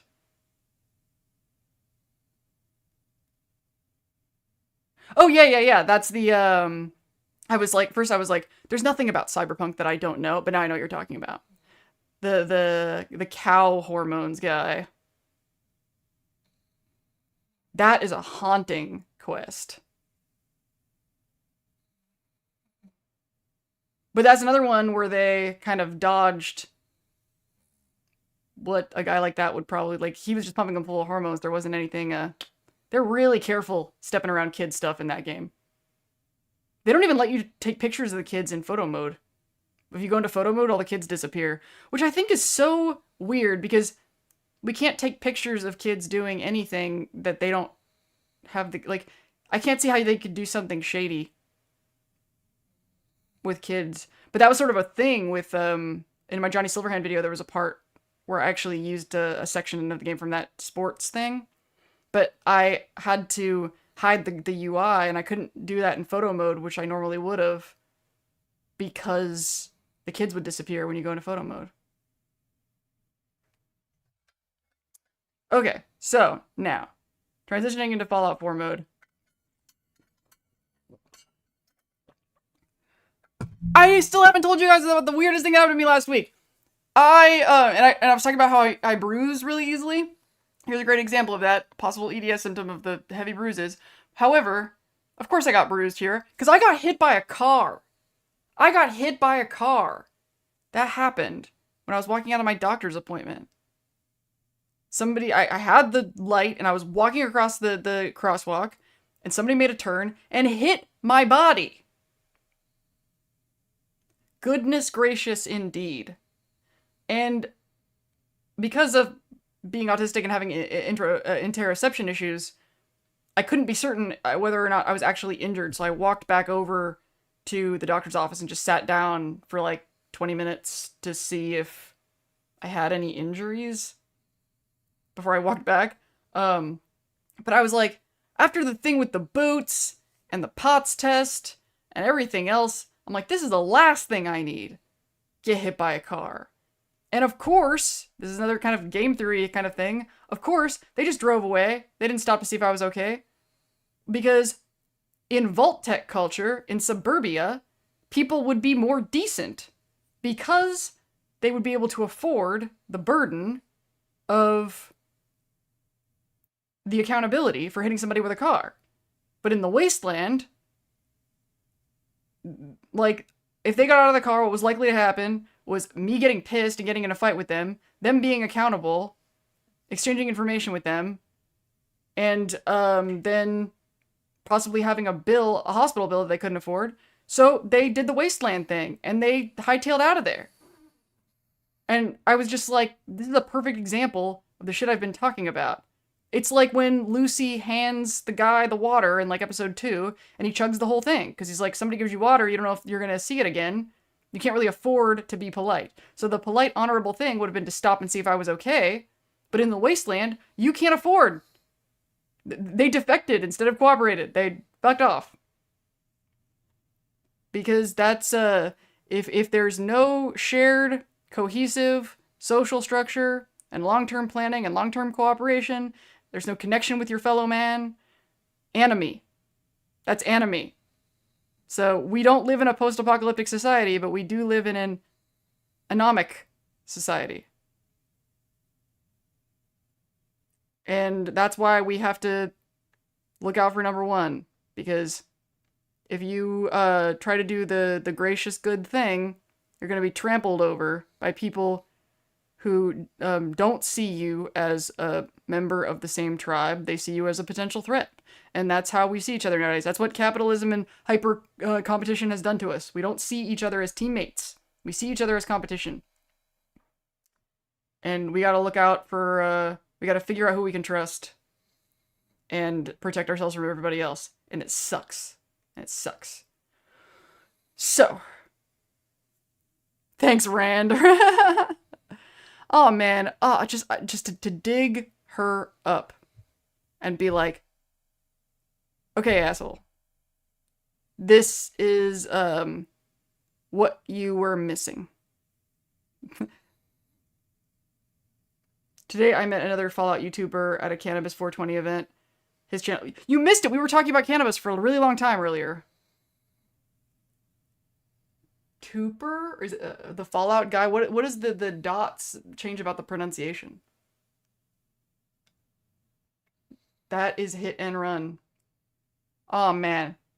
If I cared more about getting back at them than my... Man, if I had the energy to be vindictive, I have it in me. Like, I could have totally seen me, like, whipping out my phone and taking a picture of them as they drove away and then reporting that shit. But I have too much on my plate right now. Maybe that could have given me some money. And if they really didn't have the money, then it's like... And I wasn't really injured. But just the gall. As Fallout New Vegas taught us, the proper response would be to hunt them down while getting distracted by side quests! Yes. That is the correct answer. Cannabis is a fun talk. Yes, we were talking about how I am talking to my doctor about, not yet, because I'm getting a lot out of my sobriety, but wanting to use it to transition to bedtime, because I have a lot of trouble with that. Just like I'm having trouble transitioning into Fallout 4 right now. So, so this week's video, I had wanted to do something silly until like the last minute, and then I had an idea for a smart video.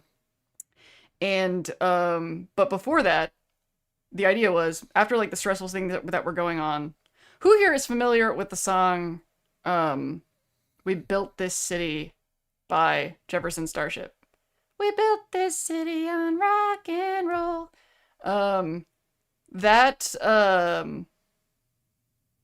When I was like all bummed and I was talking to Kiwi, who I don't know if he's come through or not. Sometimes people come through the stream, but they don't actually say anything. And then later they'll tell me that they were here. And I'm like, why didn't you say anything? Yeah, so when I was all bummed out, Kiwi was like, can I tell you something that'll make you laugh? And he told me this story about he and a buddy were driving and they saw a sign for a place called Fish City. So then they started singing, we built Fish City, we built Fish City on, and I love puns, and he did the right thing, because that absolutely cheered me around, and I'll never hear that song again without hearing we built Fish City. And, but then that got me thinking. I didn't do that autistic blinders thing where I couldn't connect things to other things. I was in better shape. And it just got me thinking about one of the great things about this stream and hanging out with all of you every week is it's really, really fun to see what becomes like an inside joke. Wait, I should be recording this right now. It's really a blessing to see what thing I say or laugh at that y'all get attached to and grab onto. Because I'm so used to like me just being in my corner thinking things are funny, but I think you guys see my joy and then it creates like a strong association, and then you guys will mention it again later, and it just makes you feel so warm and fuzzy inside. Things like bar, obviously. And things like what this reminded me of, naturally. Some of you are probably already thinking of it. What maybe this will be fun. I'll let you guys guess. What Lindsay's Fallout stream joke that people love did We Built Fish City remind me of? And do it, yeah, tell me with a super chat too. I mean, if you have any spirit change, because... Oh, I forgot to actually put a goal up for the thing. I'll have to... How many super chats are we at? I will look. Who's the person that always counts them? So we have 1, 2, 3, 4, 5. We have 5. So I'll set the goal to 15 then, since we already have 5. Okay, so now we have a super chat goal created.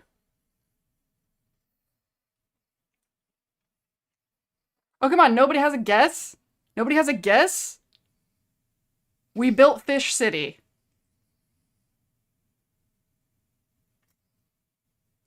This has come up in stream. This has come up in stop virtual camera. Oh, you can still count if you want. But now I put the thing up that says that's at 15 now. Fishing shit, guys! Fishing shit! I mentioned it in my 76 location videos a lot. I don't know what virtual camera does. I just saw on OBS it says stop virtual camera. And I'm like, I don't remember starting a virtual camera. I don't know what a virtual camera is. Fishing shit, exactly.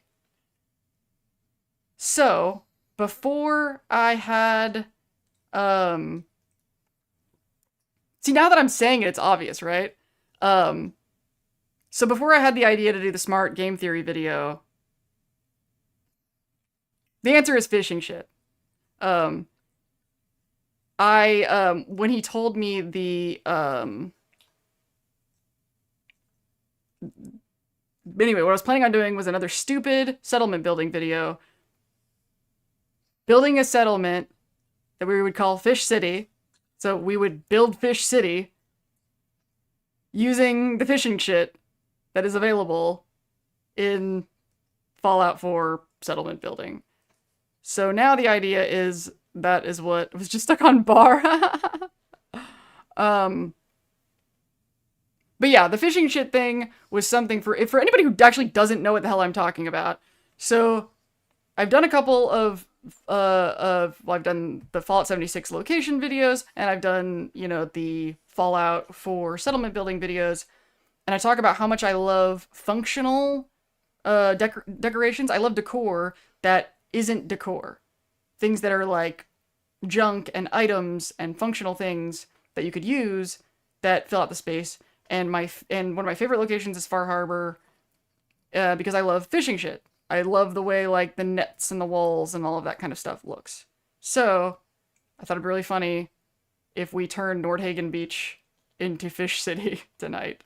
What does virtual camera do? I don't know if I should turn it off. I've never turned it on before. I don't know if I want it to be there. I'm just gonna leave it, because everything's working fine.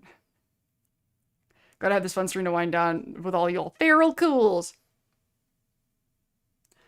And one more thing before we go in about We Built Fish City is I couldn't help myself, so I cracked open Suno and made the following.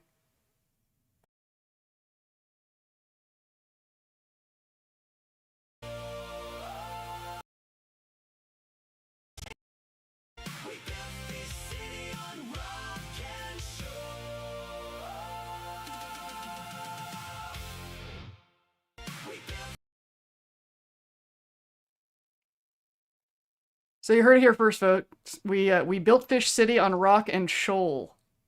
Shoal. That was Atlas's contribution to the Fish City ridiculousness. So I'm going to turn on desktop audio. And I guess Nordhagen Beach feels like the most appropriate place to build Fish City. Rock and shoal. As in, like, shoal is terrain that is impacted by ocean. We built Fish City on rock and shoal. Sorry that I have to pull a window in front of the thing in order to do that because I can't type in. Let's see if it's still not working. Nope, still can't. I have to turn off my VPN before streaming. Okay.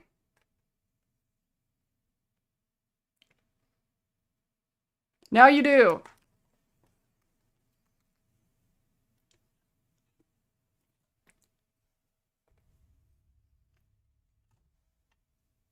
Part of me is like, oh my god, am I sick of looking at Nordhagen Beach?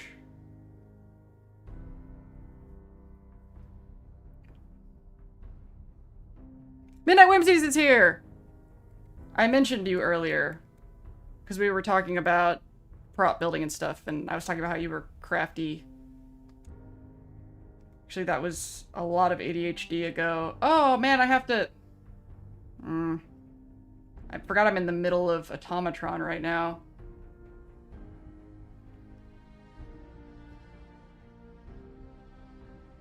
Can I cheat? Do I have to get out of here? Has anybody in here done Automatron? Because I'm actually lost. And maybe you can help me get out of here.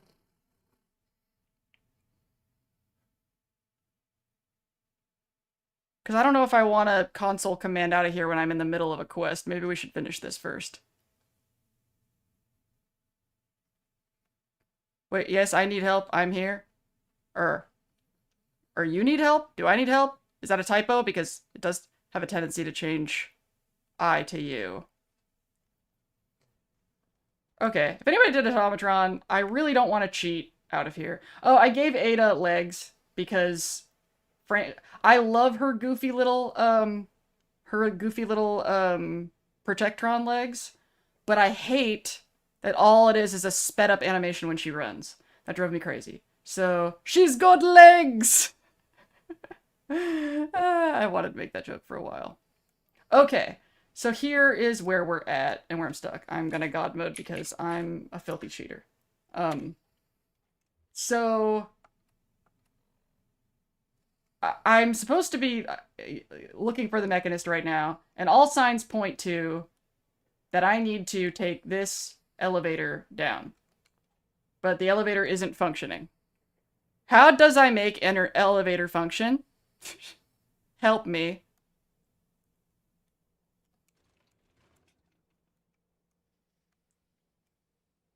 Because I keep getting lost and I don't have the, I have 2 level up points, and supposedly Vans should help me. I don't know, Vans supposedly can give me a green line that tells me where to go, but I don't know how to make that work either. And I'm level 35, not 36, so I can't put the point there. Oh, it's the shortcut out when you're done with it? Okay, well then how the hell do I get down to there? Because you can see why I thought I needed to take the elevator, because that's where I supposedly need to go. There's my marker. How the fuck do I get down there? Help me! I have to go down there, and I don't know how. And I've gone through all of this up and down a million times. But thank you for clarifying that that's what that elevator is, because I probably would have wasted a lot of time. Man, I've gone up and down here a million times, and there's still stuff that I haven't picked up yet. This is in Robco Sales and Service Center. This is where the Mechanist is. Like, I'm under the impression that when I get to where I'm going, I'm gonna meet the Mechanist for the first time. 3 holotapes that put you near the end. I got 1 holotape. There was like a chief thing. See if I can find that again. So maybe we won't build Fish City. No, this was down, wasn't it? Yeah, there's dead guy. So I'm supposed to get 3 holotapes. I definitely remember getting 1.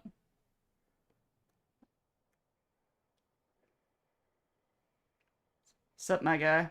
Skellies. Oh, wow. Screw you, buddy.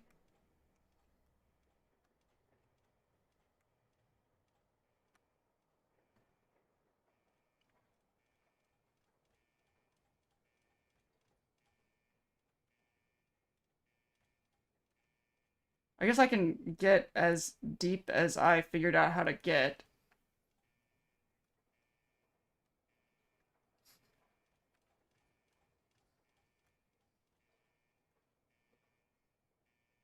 Alright, so this doesn't go anywhere.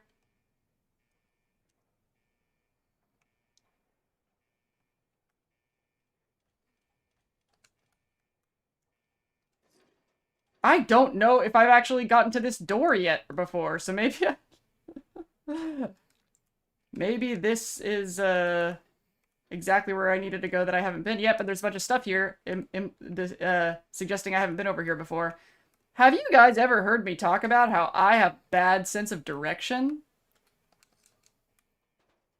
Because I do. I hate it. I hate it.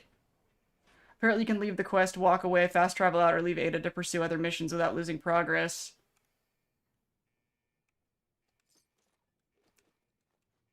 Yeah, I guess I kind of wanted to avoid doing that. I guess I don't need to be recording any of this, though, because I was...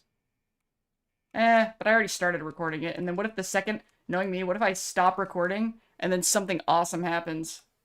The most awesome thing happened earlier! Okay, I was watching the Fallout TV show with my buddy here in real life, in my real life friends, and I was telling him about stuff in the show that was like the games, and when we were watching the Philly fight. Okay, I'm sure that's a terminal or something. Or is that a button? And like how bodies flying in, oh, there's this thing. And how like bodies flying in the air in like unnatural ways is very Fallout. And when when I was playing this earlier, I shot some raider or something, and they flew like 50 feet in the air. Oh, thank you. Thank you for the super chat. And when bleh. And I was like, I wish to God that I'd been recording that, because I would have showed it to my friend as the perfect example. It was so comical. It was so comical. Use that with your new legs. With your new lady legs. Come on, Ada. You have legs now, you should be able to run. Where the hell? What are you doing?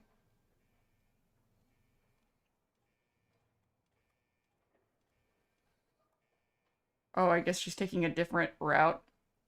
I can tell you where the tapes are, but like I said, the second path if you wanted pacifist route. Oh, no. No, I'm in God mode. I'm gonna shoot things. Oh, I guess pacifist route because it'll change my relationship with... Will that change my relationship with the Mechanist? Do I have to console command her over to me? Yeah, I guess she's trying to figure out a route that... Oh, this button. Embarrassing. It can't get across. Yeah. I figured it out. I got there. I got there. But remember when I was talking about my mods making things too dark? You can see why I have my... It looks so pretty, though. Look how pretty it looks with my Pip-Boy light off. But it's not really functional to play the game. See, now she runs, and it's not annoying me because it's not the sped up. But she does look so cute with the Protectron legs. They really should have made a running animation for the Protectron legs.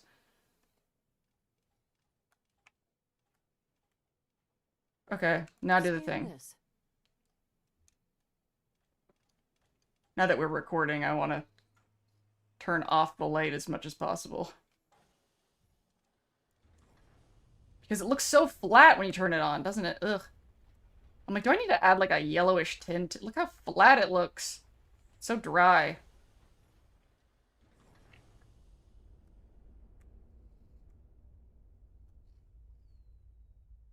Alright, sure.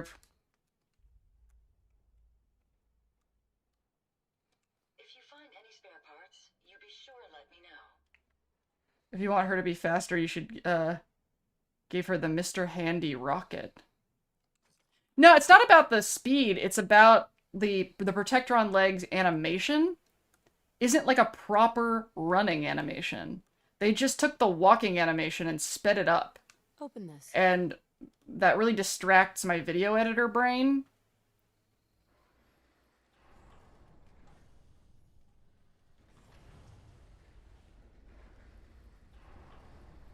But yeah, I do look forward to screwing around with the...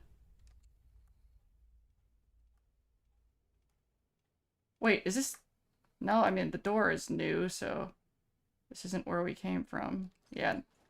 Seeing that I haven't taken things out of... It's almost like leaving breadcrumbs, where if I know I've been there before.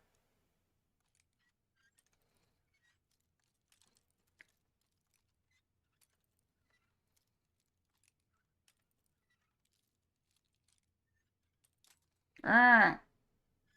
Come on, Lindsay, you can do better than this. Nice.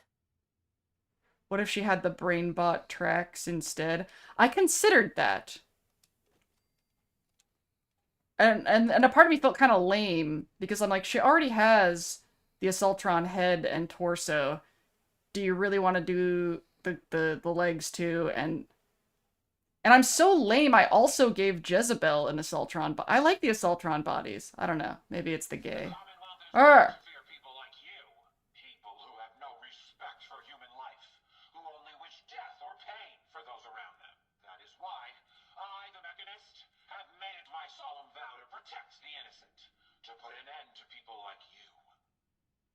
You know what?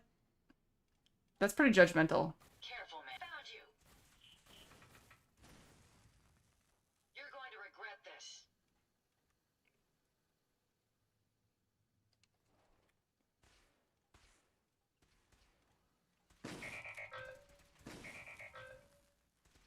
Well done.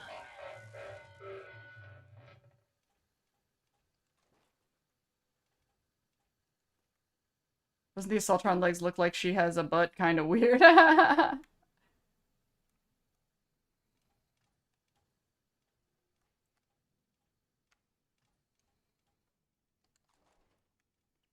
Hey.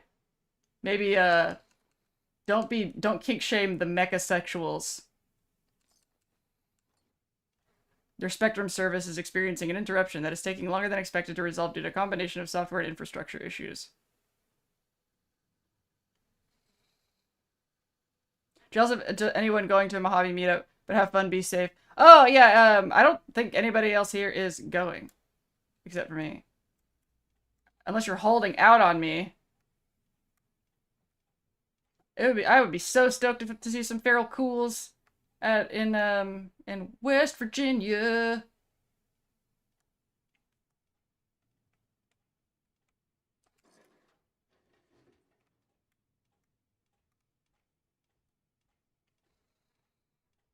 It's funny, it's so funny after a lifetime of being told that focusing on nerdy shit was a waste of my time, and nerdy shit ended up being exactly where I needed to be. Ooh, yay! Ah! Oh, you know what? My apologies. I think I've lost them. Not much of a threat after all. My onboard functions are operating at full capacity. So you know what? I am really irritated, and I'm wondering if a mod will fix this. You know how I had that idea that I was going to take all the robots and put them in a robot settlement so that they wouldn't ruin the happiness scores in my human settlements because apparently they don't go over 50? I want to know if there is a mod that changes that so the robots can go over 50. Because what I would actually want to do is use the automatron stuff to make robot guards, so the robots are the guards in all of my settlements. But they'll bring the happiness score of all the settlements down if I do that. And that shouldn't be. Robots should make everyone happy. Or I could just not care about my happiness score. I like making numbers get higher. Can you see them, ma'am? Oh, come on. Ah. Your destruction is at hand. Come on, can't we just have a conversation? Why are you defecting? Be annihilated. If you don't, we don't want to destroy the wasteland. We're Minutemen, damn it.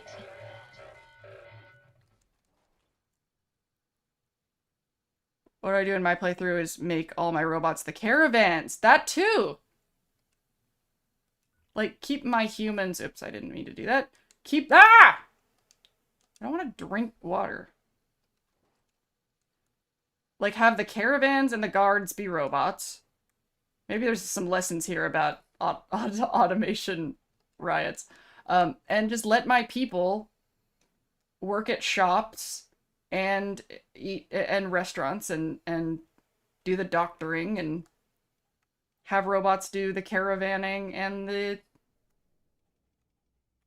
have the robots be Amazon delivery drones and let humans enjoy connecting with other humans and not be in physical danger. That's my techno-utopia. Make sure you don't leave anything useful. Maybe I will do that. I'm starting to have more points in that category because the more I keep looking... I was going to make Sunshine Tidings was going to be my robot settlement because it has the cool Free the Robot signs. But then the more I look at Sunshine Tidings, it looks like a nice place for humans to live.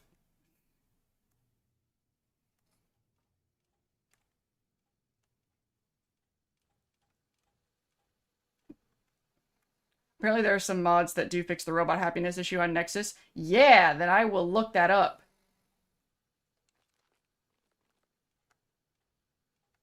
I'm just not that inspired by the robot settlement idea. I'm just not.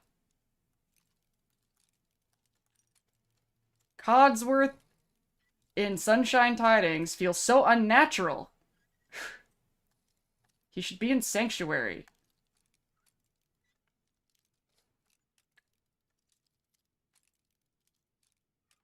Oh, come on. This is a novice lock. I might make the trip, but Flatwoods is.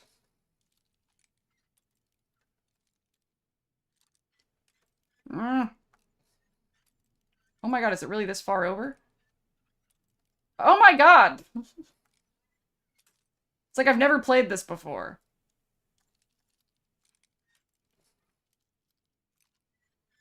This is a novice lock. Jesus. Maybe if the...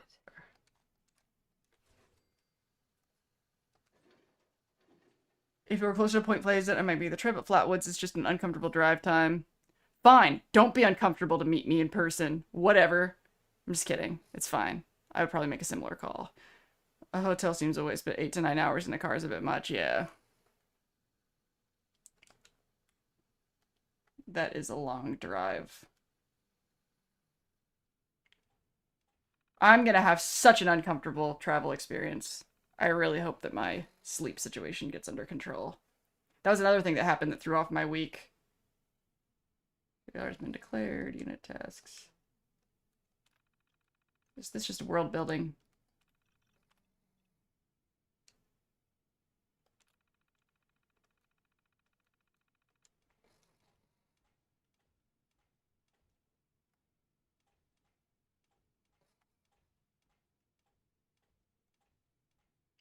I always hang my head when I break my first bobby pin instantly on a lock. It's like the opposite feeling of when you hack a terminal and just coincidentally the first thing you pick is the right answer. I love when that happens. You may be getting closer, but I will not falter. My robots will see to it that no further harm will come to the Commonwealth. I believe that good will always overcome evil. Justice will You don't even know what I'm about, dude.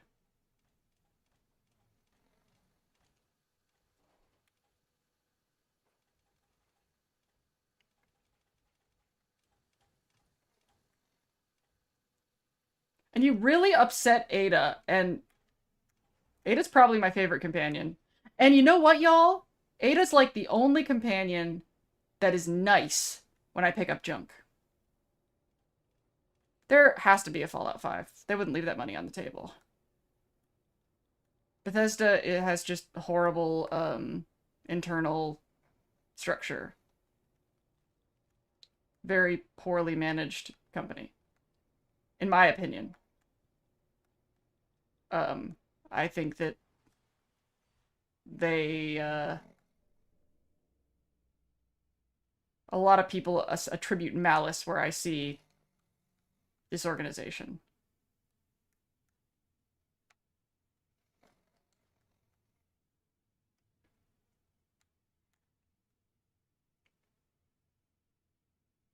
There's something very sus about Todd Howard, though. Not like sus in a way a lot of the I don't know. He seems very detached in a way that I don't think is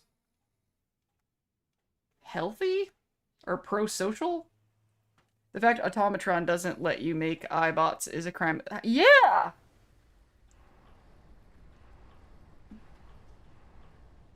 I mean, we have the iBot helmets, which are ridiculous.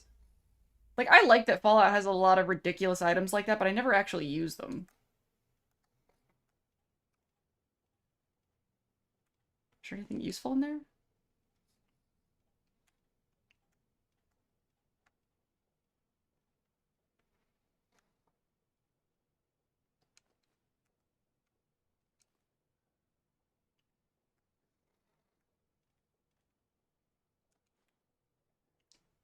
Toss an iBot helmet on Dance. Ha! I don't have Dance. I haven't really, because I have not been bothering with Brotherhood of Steel. It's like the one thing in this playthrough that I'm not really doing. How does this look with the lights off? Dark as fuck. Okay, good to know. I don't even think I even have immersive lighting on. I think this is just the LUT.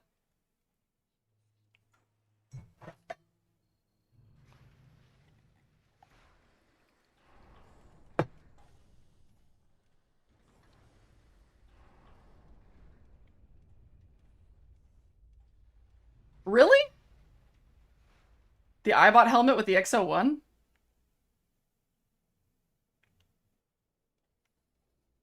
Can I paint the iBot helmet? Can I put like Nuka Quantum paint on it? If you weren't a synth, I'd never bother with Dance. Yeah, that's sort of his hook, isn't it? I suggest we take as much as we can carry. Did you pick up the Institute Companion? I haven't done... So far with this playthrough, I'm basically doing everything that's not main story first. So I'm going to do this, and then I'm going to finish Far Harbor, and then I'm probably going to do... oh,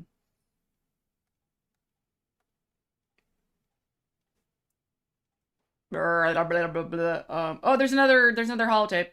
I'm probably gonna do Nuka World. And then I'm gonna do Railroad Path. As far as I can go without making any major decisions. Because I have because Kiwi's playing Institute and Brotherhood of Steel stuff. And I'm trying to cover different ground. Oh, there wasn't like a play option.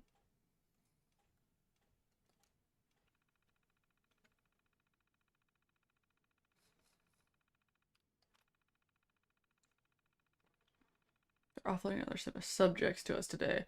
Oh, this is where they're doing... I have a question about Jezebel in this. Was Jezebel's brain ever in a human being?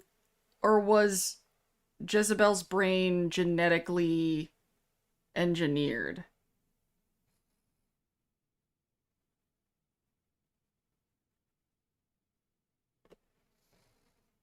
Oh god, this is ominous. Because Lindsay's character actually hated her kid.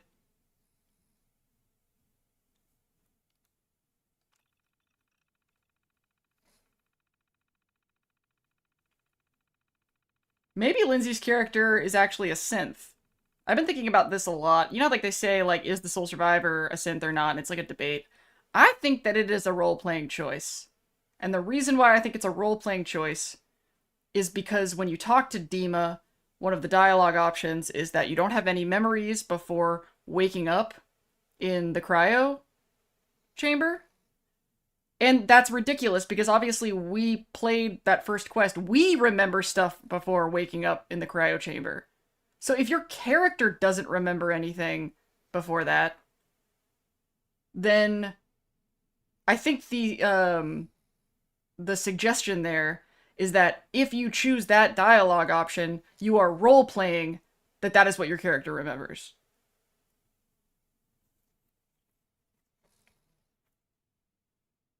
I'm starting to hear rumors about the block that I don't like. Esteban told me that he overheard two of the eggheads saying that the prisoners are having the brain cut out of their heads, or something like that. I know that the press is running some experiments on these inmates.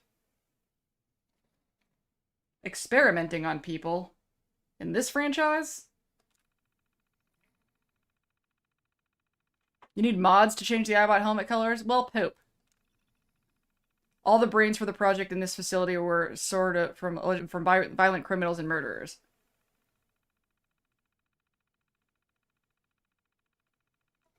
The reason I'm confused about that is because of how clearly Jezebel was programmed, like, to, like, not lie, for instance. And, like, so they programmed an existing brain. They didn't, like, synthesize a brain. And also during the conversation with Jezebel, you can say, like, how is this different from a synth or whatever? And synths are fabricated human brains.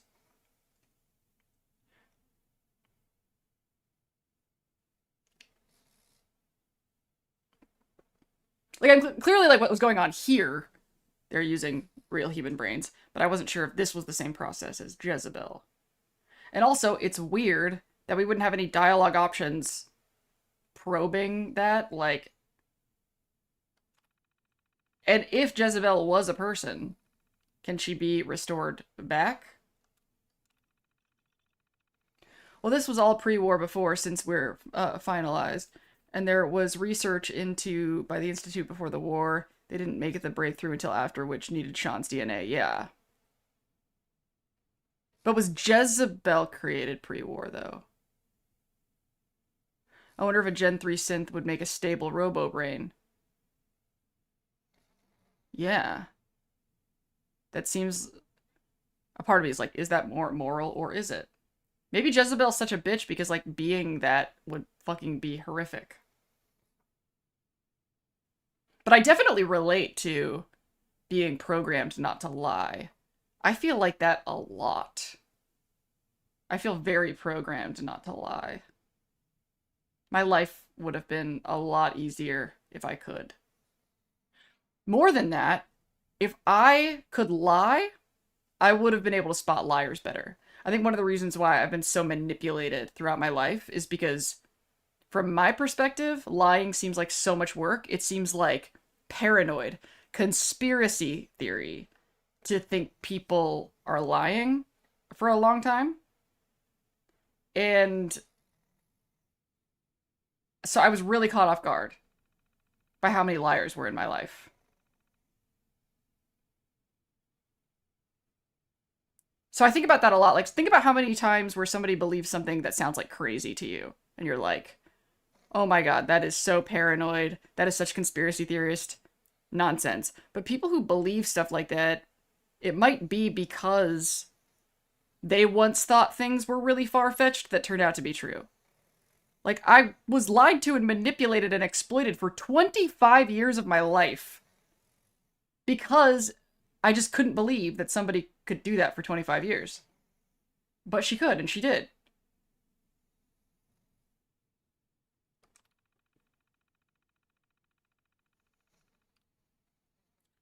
And then you get blamed for believing the person. Like, what? I ended up driving myself crazy. I ended up driving myself crazy because somebody's actions were not making any sense, and it seemed so far-fetched to believe that she was lying that I thought I was going crazy. It was easier for me to believe that I was crazy than that this person was just lying.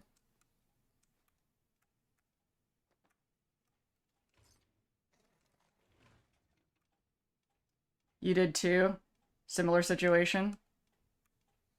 Yeah, people who are honest need to stick together. That's what's so funny is that I fell for the lies for so long, and they weren't even a very good liar. But their bad lying just drove me crazy. I believed that it was more likely that I was crazy than this person was just a really bad liar. Or they'll convince you that you're lying when you aren't. Oh yeah.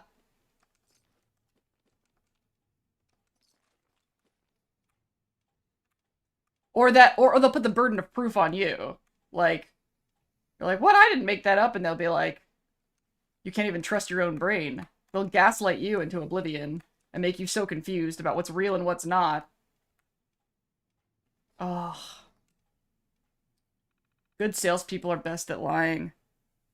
Yeah, one of the things that I've weirdly done in my life is, I almost sold cars, and I went to, like, a car salesman, like, class thing, training thing.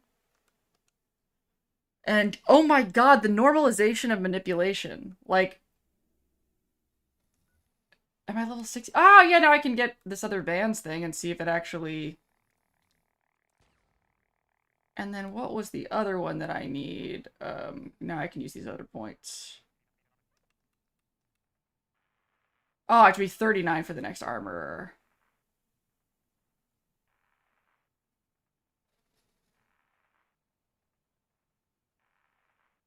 I'm gonna wait on the other points and see what I need next time I'm at the booth. Yeah, but like things like this is actually a salesman thing that I remember, you know, learning, and I don't remember if I saved just now or not. That I'm now seeing how common this is in day-to-day life, especially in dating, is don't tell people or tell people like why they should want what you're offering. Like, you have to sort of trick them into thinking that they made the choice. Like, I've been binging a lot of Always Sunny in Philadelphia, and there's a, you know, a pyramid scheme episode, and, you know, because the guys are idiots, they think they're being clever and they figured something out while the salesman, like, walked them right into it. And I think that this is what makes honest people so vulnerable. I wrote an article on my Substack about this once, about be careful not to confuse honesty with reactivity, because manipulators will know how to basically you're like a guitar with the exposed strings, and they're just plucking you and making you make sounds. And this is something that I noticed talking to commenters, reactive commenters. This is the only time I've ever really done it on purpose, where there was like an angry commenter and I was just like, can I do this? Can I make them dance monkey dance? And it was so frighteningly easy to do. Because basically this person's body is telling them to defend itself immediately. Basically, like, the nervous system goes, I don't have to take this shit. This person can't talk to me this way. And they think that they are defending themselves, but they're actually just predictably... And I never did that again, because it felt really dirty. And then it reminds me of, you know, my 25-year abusive person. Is there anything more this way? Yeah, And then, oh, this is just a cache. And my 25-year abusive person was a behaviorist for 10 years. Wait, I can't believe that I fell for this. I was a behaviorist too. I did the same job. I knew all the principles. I just couldn't believe that she would use them on me. Is there anything else through here? Some people get got, some people go get, yeah. And that's kind of where I'm stuck, because I don't want to manipulate other people, but I don't want to be manipulated either. And that's why I'm kind of stuck in life, because I can't figure out a way to... Oh, there we go. I can't figure out a way to navigate life. Yeah, I think there's the line in Always Sunny, he says, there's, you know, people who are... Some of them want to use you, some of them want to be used by you, some of them want to abuse you, some of them want to be abused. I like the one where she was thinking she was going to become a famous singer. She was a stand-up comic, yeah. Yes. Is it like some people go get... I don't know if that's the exact line, though. Some people... I'll look later. It's hard because for some reason ADHD people can come across as manipulation. Yeah! It's another lesson that I've learned the hard way, is narcissistic manipulation tactics. The reason they learn those tactics and the reason why they work is because, and the reason why it looks like normal human behavior, is because a lot of it is stuff that people who are actually under threat actually do. That's why one of the reasons I briefly thought that I was a narcissist. I believed I was a narcissist before I believed this person was lying to me. It's all so sad. All because it seemed far-fetched to me that they would lie to me for 25 years. But things like, you know, triangulation, like sort of cornering people. Like when this person was just really fucking with my head, I wanted validation because I was literally actually being, abused. I was literally being brung out. And I just needed somebody else to see the same reality that I was seeing. So that's the kind of stuff I looked at and goes, oh my god, maybe I am a narcissist. Nice. Or things like the DSM criteria about like feeling entitled to better treatment. Well, if you're being oppressed and abused, and you have dignity, which I do, then yeah, you feel entitled to better treatment.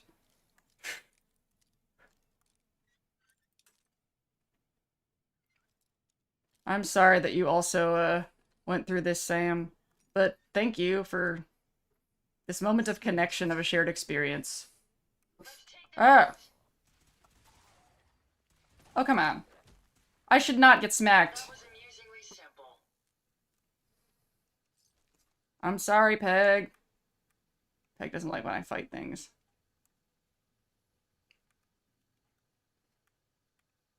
But one day I will figure out how to do something about it, because I am not the only one. This person is they were behaviors for 10 years. They are a career manipulator. That's it. And I honestly think that if we lived in a different time and place, like time in human history, they would probably have me killed because of everything I know. They just can't get away with it in this CSI age. But they discredited me spectacularly. If I come forward, there is a story at the ready that can be used against me to discredit whatever I say. So I am biding my time.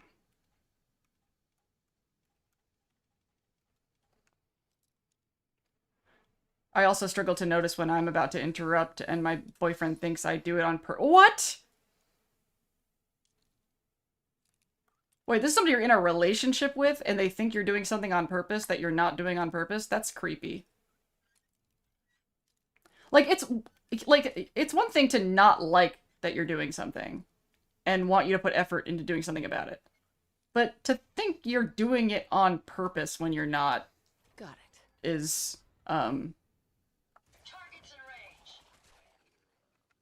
alarming.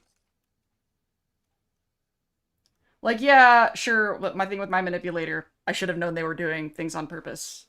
Probably more. I'm still not completely convinced a lot of it was on purpose.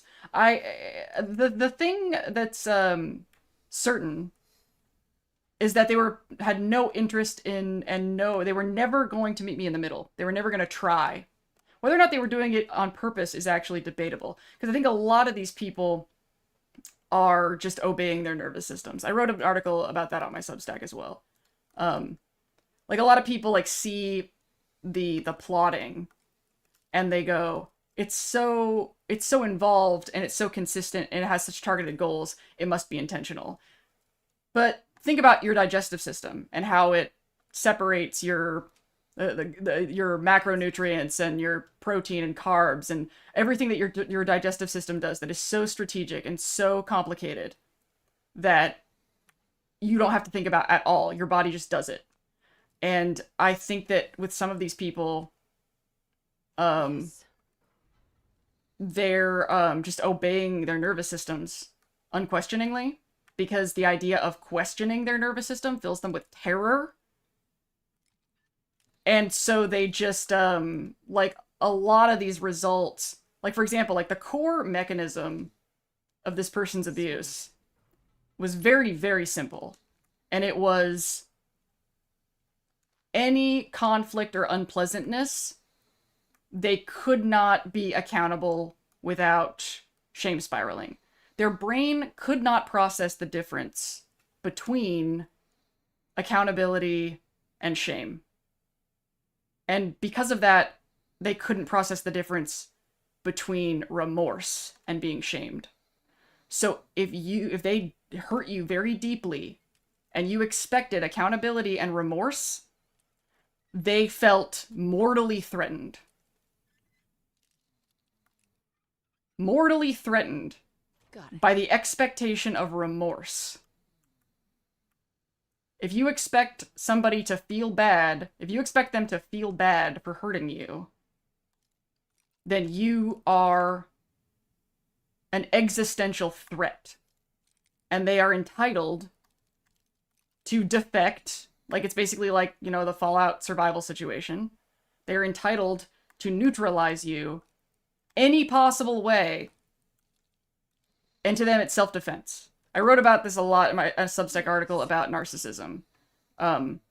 Like, I basically kind of made the point, like, I think all of us, most of us, yeah, I think I brought this up in a video, a Fallout video, actually. I was talking about, because I remember using a still of, Lucy defending herself from her attacker in the vault as an example. Like, in that situation, none of us would go, Lucy's an evil monster for taking that guy down. We'd go, that was self-defense.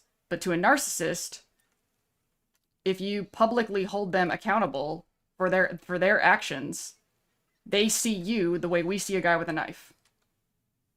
Got it. Oh, shame is a heavy one. I had my defense up so much as a kid. I took everything so seriously. Yeah. It's fascinating that our go-to insults frequently hide our own insecurities.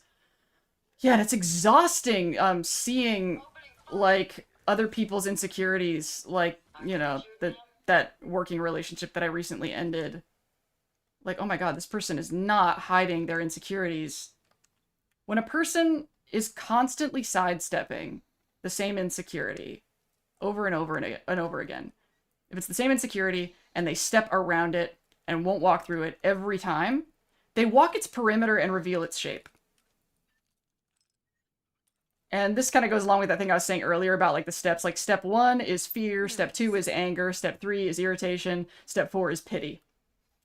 And now it's getting to a point where I'm feeling secure enough in my own perceptions that when I start to see those patterns, I'm starting to feel pity now. Because, like, these people are so imprisoned by really stupid insecurities. Like, that guy who commented today was like, I liked your channel until you said the thing about conservatives. Oh my god, what I said about conservatives was so mellow, so low-key, that if you're gonna throw your arms in the air and walk out and announce your exit, you are pathetic. It's sad. Like, my abuser of 25 years is going to die a gifted child because they cannot grow. They learned how to manipulate people in elementary school, and that's how they learn how to survive, and they don't know how to survive any other way, and they won't learn any new skills. So if you point out to them, that thing that you're doing to survive is evil, and you shouldn't do it, then I got... Oh my god. This is a cool... Atlas should make one of these. It looks kind of fucking bitchin', doesn't it?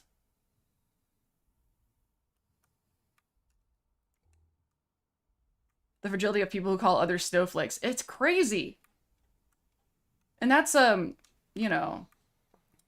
I know it's kind of controversial to say, like, that good things can come from trauma. My opinion on that is, it's shitty to tell somebody else that good things will come from their trauma. But if you find good things from your own trauma, I think you're totally entitled to do that, and I think it's healthy. And I am very, very aware of what I can survive. What I can survive, and what I'm willing to say no to for self-respect and moral reasons. Example, I have walked away from from a free life, a life of no expenses. I walked away from an all expenses paid life twice. It was a little easier the second time. And I am scared about money all the fucking time. But I would do anything for love or money, but I wouldn't do those things. I was just like, I survived before, I'll survive. I don't know how I'm gonna do it. But I, was not gonna put up with those two situations. And those were both people who walked the perimeter. Ooh. What does it look like with light off? Those were both people that walked the perimeter of their insecurities. And it was literally, it was another situation that was driving me crazy because it was so obvious what their issues were. And in order for me to take the money, I had to pretend not to see it. And I couldn't pretend not to see it.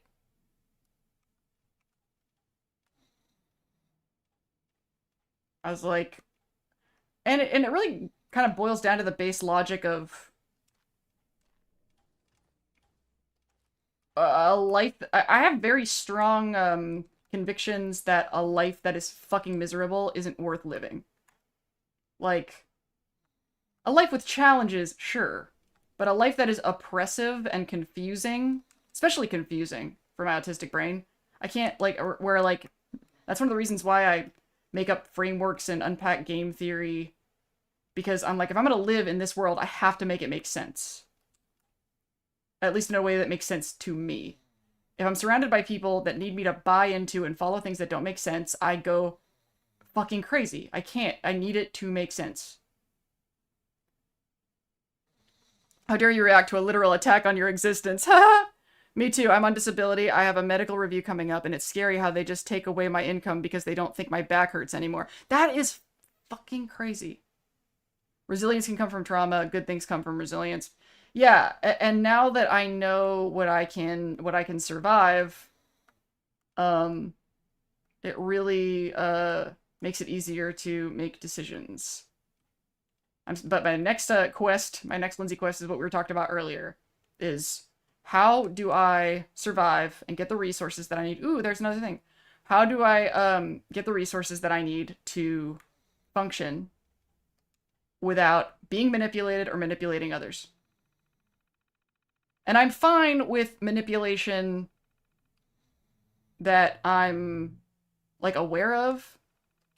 Like, you know, YouTube algorithm. I know that they're watching what I'm watching, and they're pairing me up with videos because of what I watched, and they think that the videos that they're showing me are gonna keep me on their platform longer, etc. Like, I'm aware of the game, and I choose to keep playing it.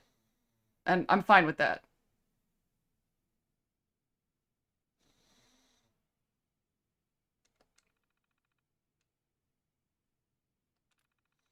I'm a domesticated farm animal.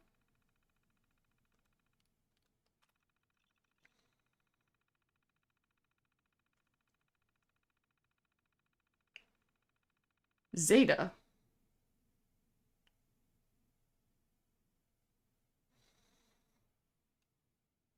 Oh, this is creepy.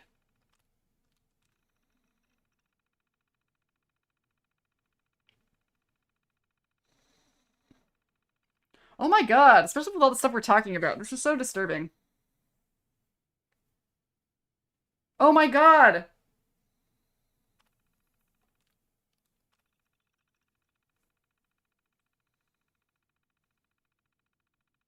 I would love to write stuff like this. I would love that job. You do realize that you're a brain attached to a vocal? Oh my god! This is horrifying.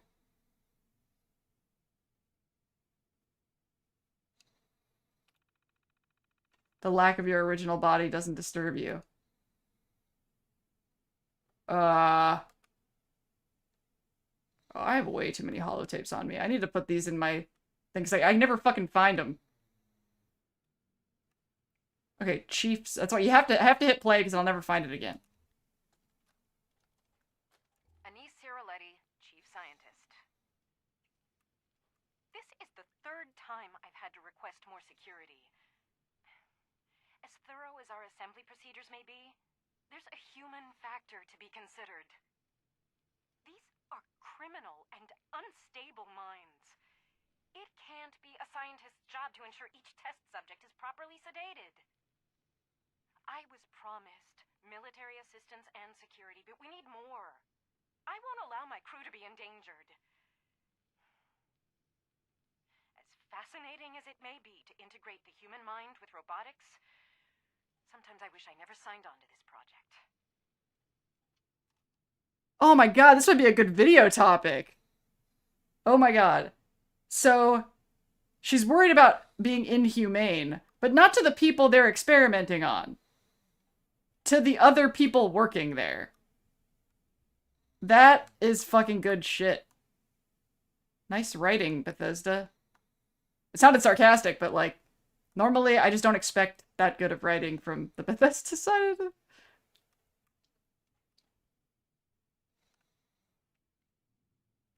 This is why we're planting saves. That's the whole point of this whole playthrough. Yeah, Robo Brains might be a good, like, eventually, like, I'll do a synth video, and I'll do a Robo Brain video. Wait, but now what? We already walked through here. What does this look like with the lights off? Oh man, so dark.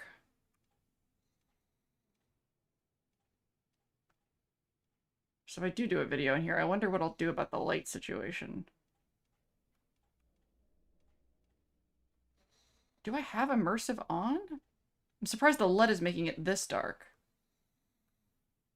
Or maybe I'll just pick shots strategically.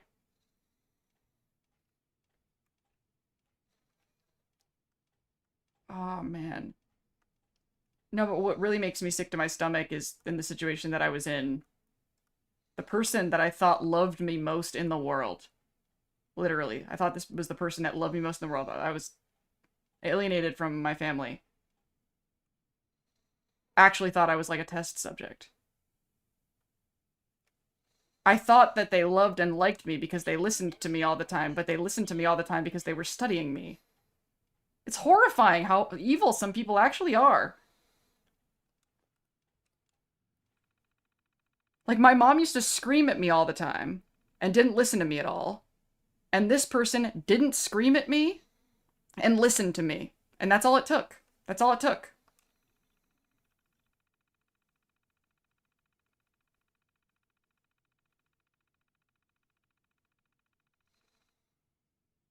If you want more lore about the Robo-Brains, you should look into Fallout 2. There you meet Skynet, the original prototype using alien technology. Yes, we, Atlas and I have been talking about doing a Fallout 2 playthrough for a while.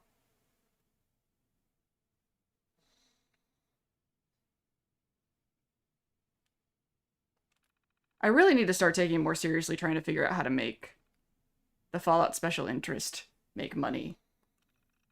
But I'm looking at what other lucrative Fallout channels do, and I'm just not interested. I don't want to do news. I don't want to jump on the nervous systems of everything that's like...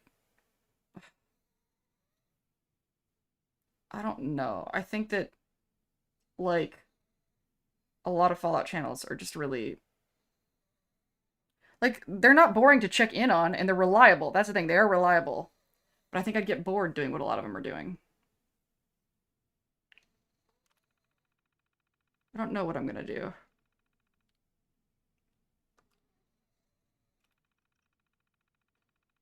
Oh, Ravaruna, thank you. That's very nice.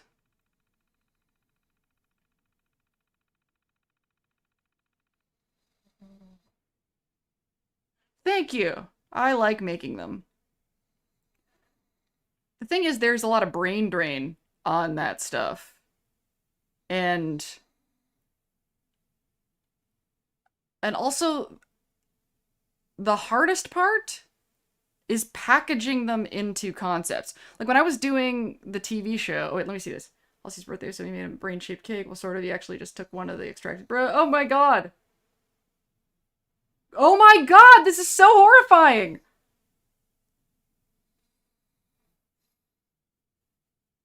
Oh my god.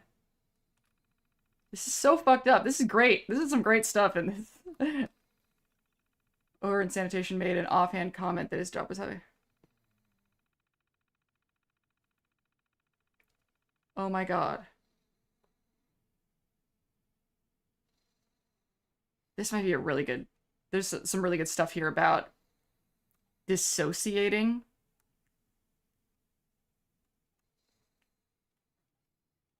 From what you're doing to people. Oh my god. I like the way you're doing it so far. Your own opinions. Right, like, when I was doing the TV show, it was really self-contained with episodes. So every time there was a new episode, I would talk about what was in that episode. And so, like, it kind of created, like, an anchor to sort of package the ideas into. And then I'd noticed that there was, like, one theme that came up a lot, like addiction. I think addiction was probably one of the best ones. But when I'm out here in the wild and I don't have, like, the weekly episode kind of,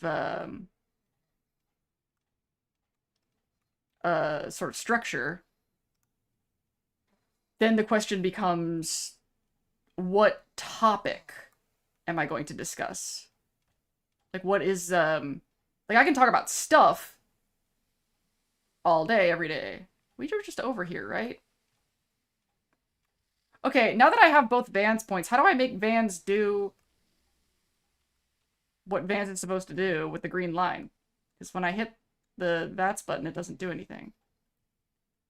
If you think this is horrible, remember there's a vault in Far Harbor where a bunch of rich people went through this procedure. Imagine the marketing team had to... yeah, I need to do that vault. Maybe we will do that next week. So I guess we didn't build Fish City, because this is taking up all the time. But...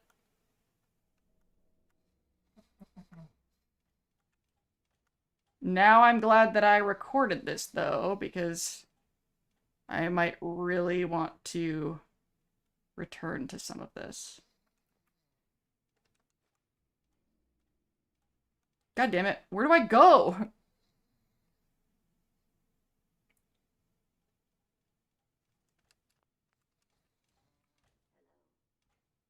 Oh! We may have some trouble. No more hiding for you. I am not having fun with this gun. I want to go back to my 44. I'm a ballistics fan.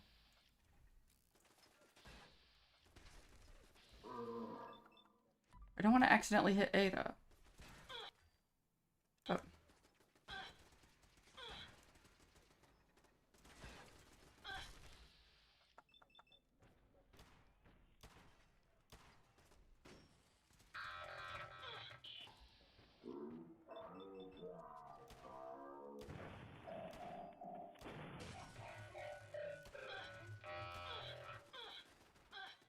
Ada, have some self-preservation instincts.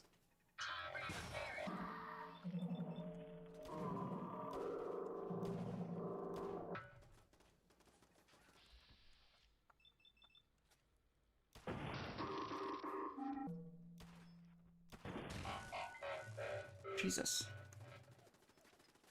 Okay. Flat light it is. Literally so many of us, our IRL problems are because of rich people who can't cope with the fact that one day they will die. Yeah! Dude. Dude. I once was close to a rich person. Oh, Ada! And yeah, very strong interest in researching eternal life.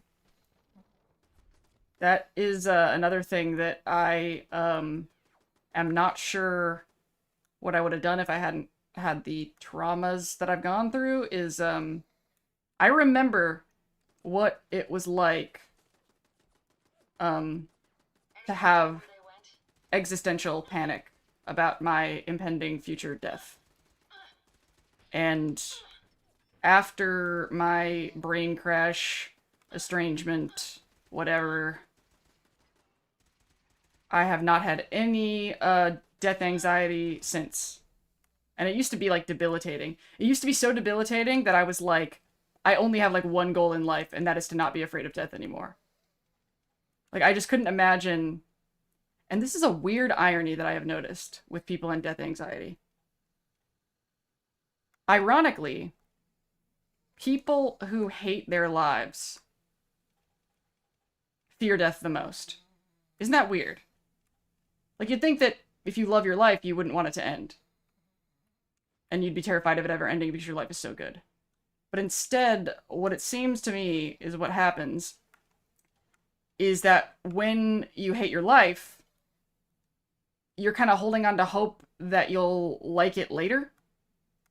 But you can't see any possible way to make your life better. So you're panicking that you're gonna die having never really lived. Like, you can't imagine a possibility that your life could possibly have any life in it with the amount of time you've got. And now I'm kind of thinking, maybe it's not like a red flag, but it's like an orange flag when people have death anxiety. Because it kind of tells you that they're not living. Like, I definitely have a lot of anger and yucky feelings about time that was lost. But luckily, I have this possibly connective tissue disorder that makes me look a hell of a lot younger. So maybe I can get away with shit that other 40-year-old women can't get away with. Because I look like not that age.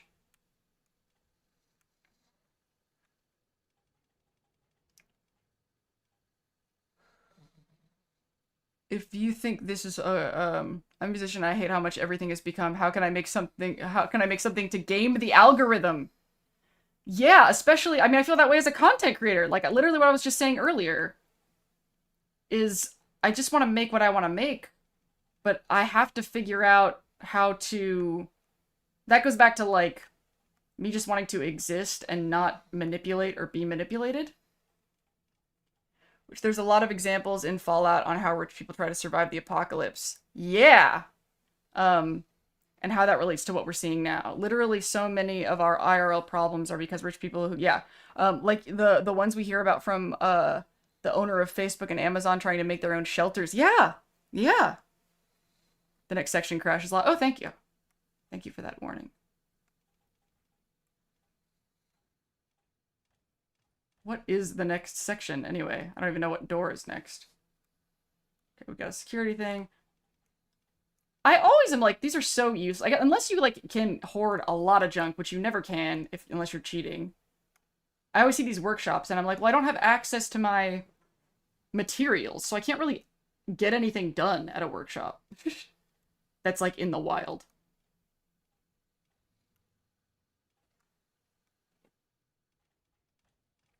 Is this the... Or is that where I came from? That's where I came from.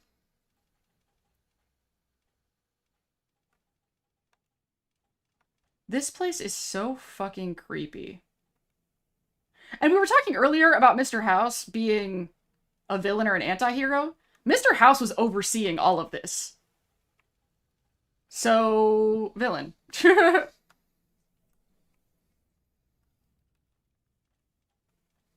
We forget that. This is a Robco facility. And we know that he knows all about robot brains because we have a conversation with him about it in New Vegas. Go back to the workstation.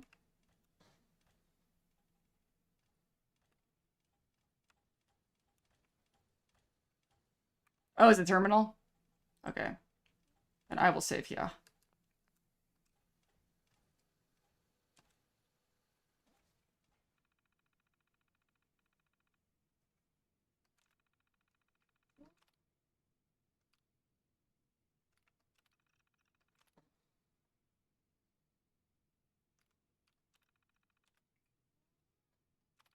So I might actually make another smart video next week, even though I said I was going to do the Far Harbor thing.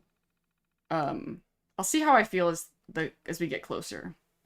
But there is a topic that has been brewing since season 2 ended, and I think I've brought it up in a couple of streams, and it might be time. I might be done processing this topic, and that topic is the surface is the experiment. Ever since Hank said that to Lucy, it has been background processing.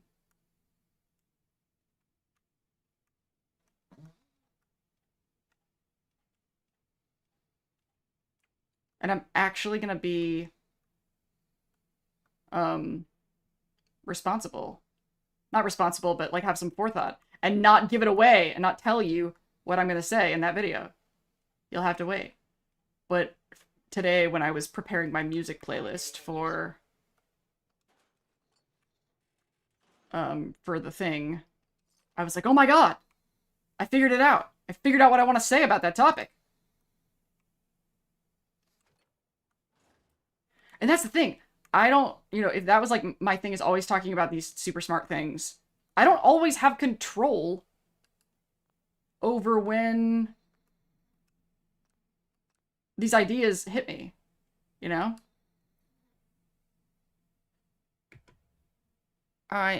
what time is it right now?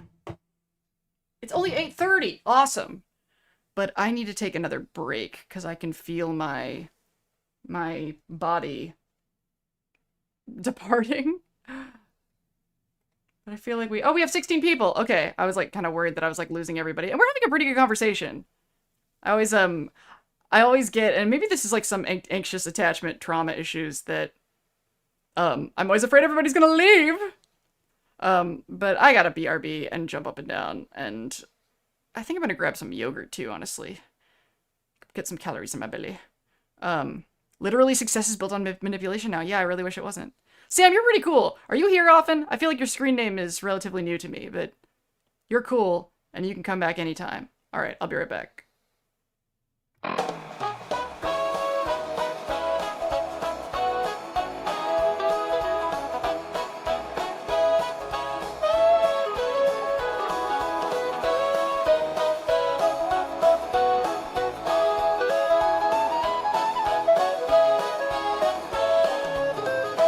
Na na na na na na na na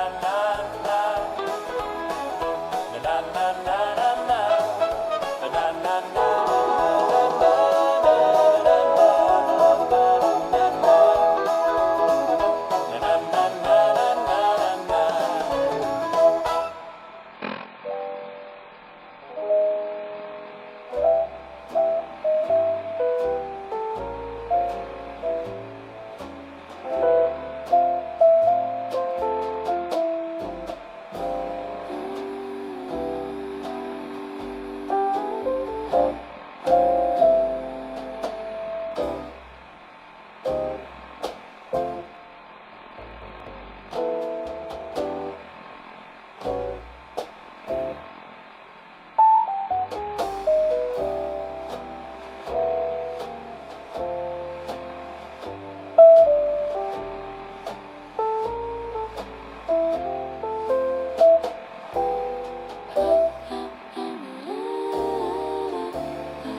am hoping... Oh, nope. I'm hoping that I can... Oh, it's doing that thing again! Why? That is so weird. Does it do that during the BRB screen? How did we fix it before? I'm hoping that I can,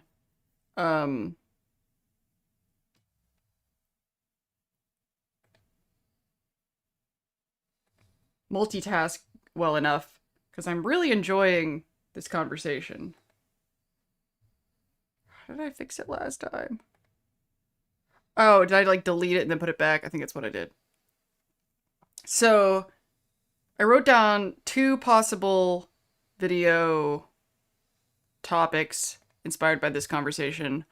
One of them is, the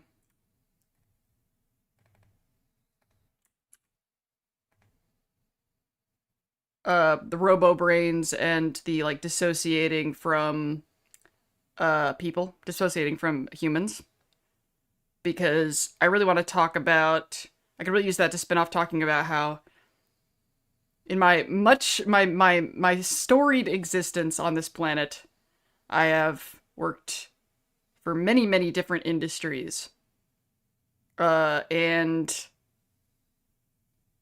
even beyond the industries I've directly worked for, I was a videographer, so I worked with, you know, I shot video of industries, other people's jobs, being a videographer. So I've witnessed a lot of industries in this life.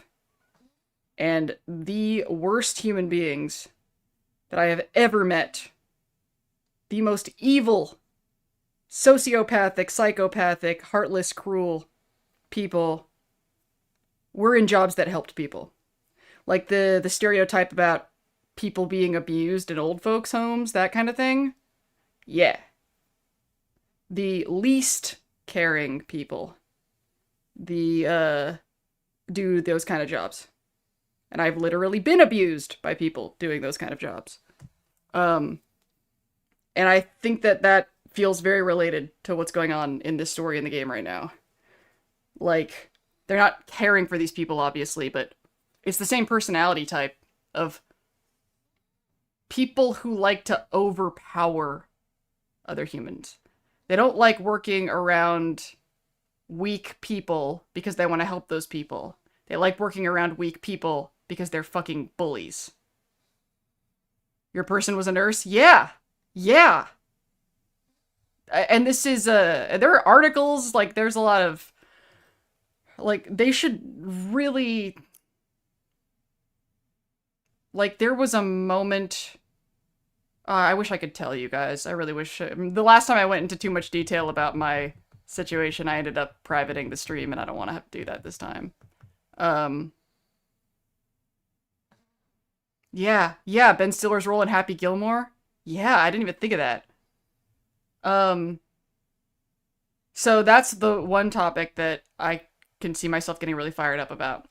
And the other topic, the stuff about Mr. House that we're talking about, comparing Mr. House and Moldaver as one being a good bad guy and the other one being a bad good guy. I think that's really good. And this kind of goes back to what I was saying earlier about, like, why I struggle with, kind of keeping up with the cerebral videos is, you know, I can talk about ideas all day long, but deciding what theme I'm gonna package the ideas under is... Oh my god, that scene might actually trigger in me now, after the stuff I've experienced. I'm sitting on an incident that I would love to destroy somebody's life with. But I'm just waiting for my moment.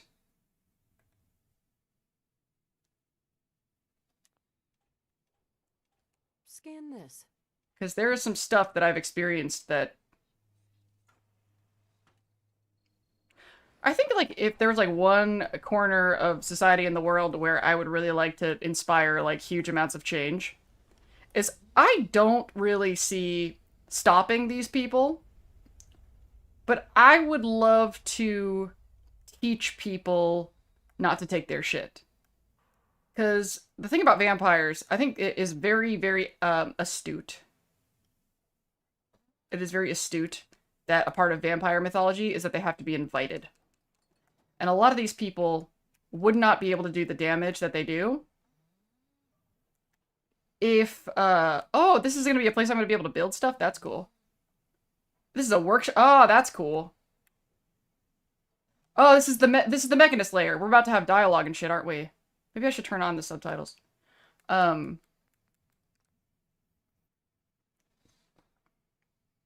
Because, like, some of the horrible shit that happened to me, there were just onlookers just fucking standing there.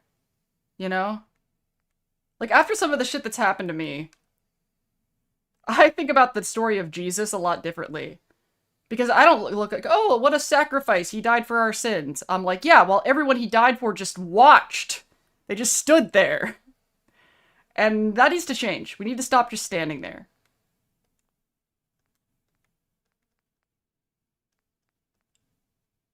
Like, we need to stop being so fucking helpless. Like, I think that's probably one of the most haunting things about all of it, is just sitting there remembering just the people just watching it happen. I even started kind of writing this sci-fi story sort of inspired by it, where, like, the terror of the scene was just everybody just watching. Like dumbasses. Oh my god. I'm getting triggered just thinking about it. Knowing that I would have said something. And have said stuff. This is actually literally an EMDR memory that one of them was that I unpacked in therapy. And just, the anger that I not only have for the abuser, but for the people who just fucking stood there. I'm not Jesus. I'm not gonna say they know not what they do, because we should know better by now. She was more of a mean girl in college, but close enough. I've seen analysis videos about how often the mean girls in high school. Yes, yes! That is exactly the archetype of my 25-year person. And I can tell you, because I knew this person for 25 years, they really believed that their sociopathy was an asset, because was the case with a few of my most horrible people that I've known. They have no respect for, like, emotional outbursts, and they think the fact that they keep their composure is what makes them better than you.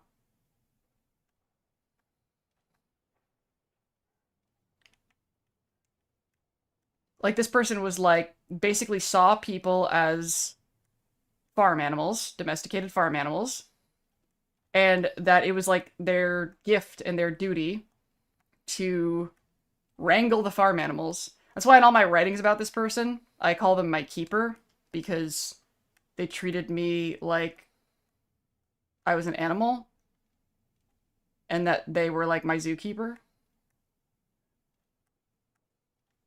Like, I don't know if any of you guys have seen, Planet of the Apes, the new Planet of the Apes movies, but there's a scene where, like, James Franco is walking Caesar on a leash, and Caesar, like, grabs the leash and goes, "Am I a pet?" And James Franco, with looking completely sincere, looks him in the eye while he's got a leash around his neck and says, "No, of course not. You're not a pet." And I feel like that is such a great microcosm of, like, what the abuse was like. Like, I have a leash around my neck, and you're looking at me with that much sincerity and telling me that I'm not a pet. Then why am I wearing a leash? Halt, miscreants! You may have infiltrated my sanctum and destroyed my robots, but your reign of terror ends here! I want to do more, but I'm in burnout recovery. I was more involved in my community pre-COVID. Yeah. That's not an example of what I'm talking about, though. Like, not being able to do anything, like, not being able to, like, go to marches. I'm talking about, like, if an atrocity was happening right in front of you. Choose your words carefully. Wait. My reign of terror? The Commonwealth has suffered more than its fair share of injustices because of you. Now you'll face the full might of the Mechanist. My righteous robots will end your tyranny once and for all. Really? I'm gonna go back a save and see if I can make that at least a longer conversation than that. Jesus.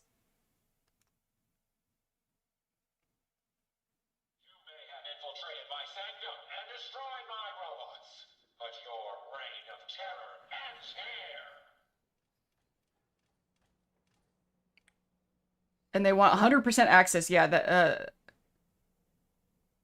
make it sound cute, like they really like you. Yeah.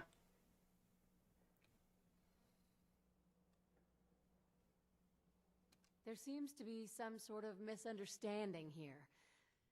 Maybe we should talk about this. The Commonwealth has suffered more than its fair share of injustices because of you. Oh. Now you'll face the full might of the Mechanist. My righteous robots will end your tyranny once and for all. I guess not. Fine, we'll just shoot things. I mean, I don't want to go through all 4 of the options. Prepare to be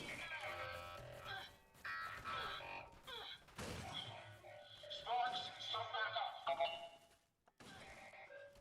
How many of these robots am I gonna have to take down? Oh.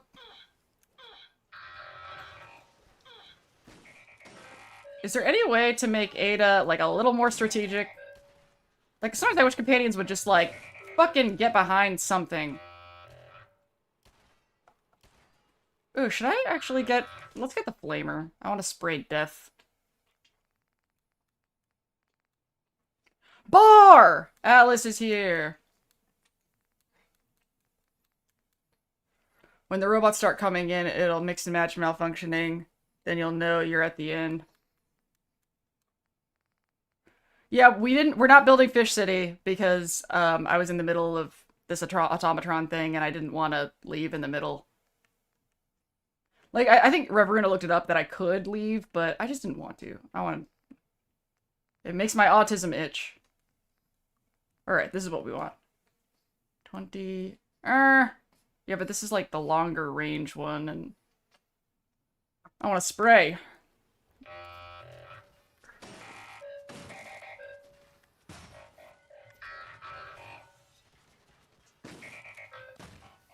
I really wish that I enjoyed the Tesla cannon thing a little bit more. Oh wait, it's way more fun to use... Oh, alright, the light is boring. Oh no! your assistance with my repairs. Why it's so weird that we put it in her butt? Can you try? Turret bot. Can we build those? I guess we can, huh? It's got all the parts that we can do. Like, I know I'm god moding it, but I at least want to pretend that I'm actually playing. Time for you to perish. You're going to regret this. Alright, bots. They're so expendable. You know, initiate self-destruct. Code 001. Oh, you're already dead. Don't mean you, Sparks. Ada. That's the last of them.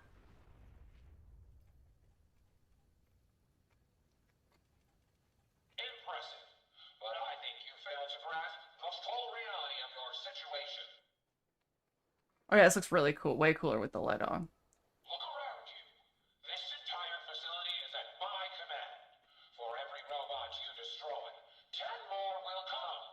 Struggle all you want. There is nothing you can do to stop me. Nothing. Warning. I really doubt it. Capacity exceeded. Now drawing reserve power. And then that's game over. That's game over. There's nothing we can do to stop her, right? Isn't it a female under that? We've got company.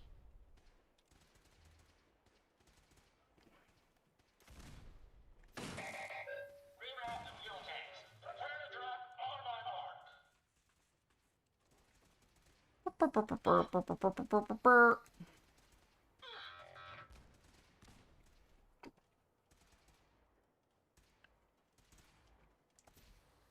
Reserve power at 82%. Shut that thing off. Mechanist, you should probably just have a conversation with me because I'm destroying a lot of gear. Sparks, bring them in. They're out there, Wilson. Reserve power at 58%. I kind of wish that I had done this section in power armor. Like, even though I am planting saves and god moding, I kind of wish the saves had me in power armor. I guess I could do it again in power armor any old time. Activate the Tesla coils. But I can't do it in quantum armor, and that's sad. Maybe I should have done Nuka World before this. Sunk cost fallacy. Uh, I'm looking at the. If you want to spray against robot, you should have brought. I have a Tesla thing. I have a couple of the Tesla. I have like the Tesla beaten thing, and I don't like the feel of it.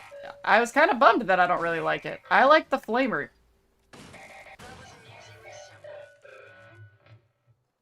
Reserve power at 34%.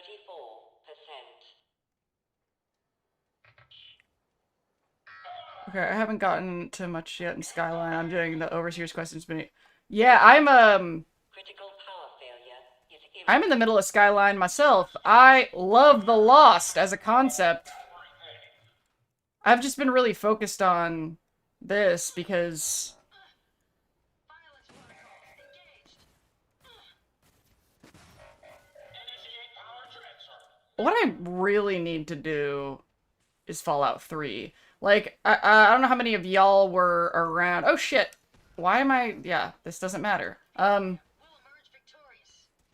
I need to do, Fallout 3 because we were having that really cool conversation for Truth Gears, my Truth Gears framework. And we realized a lot of stuff that would work is Fallout 3. And I am, like, in Rivet City, and that's it. I have, like, done nothing. And I got the sheriff killed, and I feel bad about it. He's gonna be dead the whole rest of the game, because I made a stupid mistake. Because I ratted on that guy who wanted to blow up. That was very aligned with stupid Lindsay mistakes, being too honest. Like, me and Maximus, man, we need to learn to keep our fucking mouth shut. Dear where they went? 7, Time for you to perish. 6,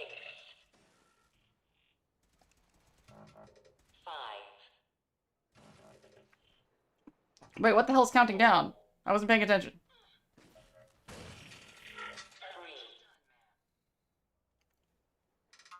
Damn it, is everybody dead yet? My apologies. I think I've lost them.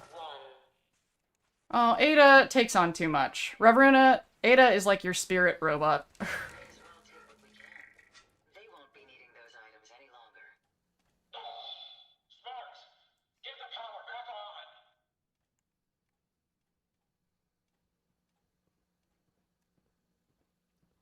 I keep falling in the, if I'm just honest to explain it, then they'll understand. Yeah, it's hard, right?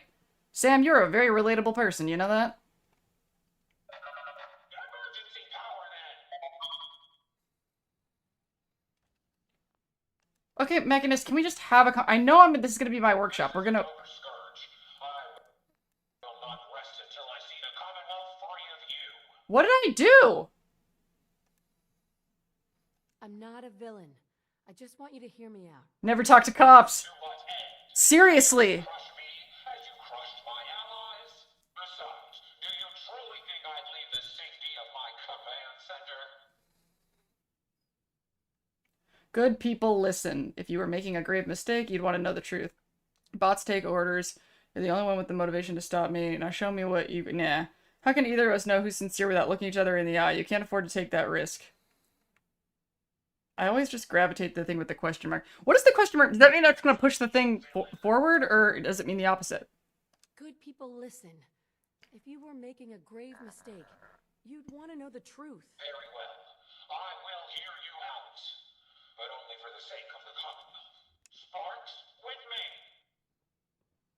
Cool.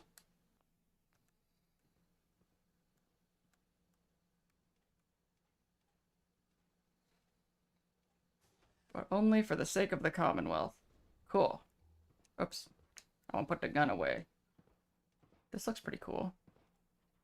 I want an iBot! Okay, I guess I need light again. Can I get you to take the mask off? Fine. But no more hiding. If you want to talk, we do this face to face. You're right. It's time I faced the true enemy of the Commonwealth. Yeah, that was a shock the first time I had a bad interaction with cops. Now we both know who we're dealing with. Oh, she's cute! She's got a cute little voice! Busted up your robots, but there's machines. I'm trying to take the hostage. Draw the hero out, Lee. Hey, I'm not the enemy. I'm the one trying to protect the Commonwealth against your robots. They have taken innocent lives. My friends, they were simple traders, all dead at the hands of your robots. That can't be right. Explain yourself. Okay, I don't know if I'm jumping ahead here, but didn't they seem to already pretty much clarify that the Rust Raiders were reprogramming these robots?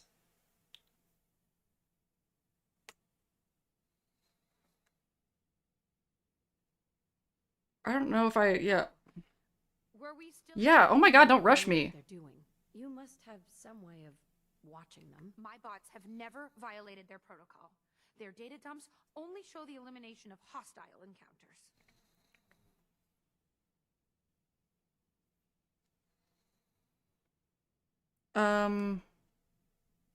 They're misinterpreting orders. Your own robo-brain said as much.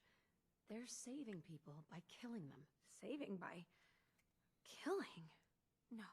It's the logic. It's there. I can see it now. I was hoping it was the robo-brains, an issue with their memory wipes. But you're right. Their primary directive was flawed.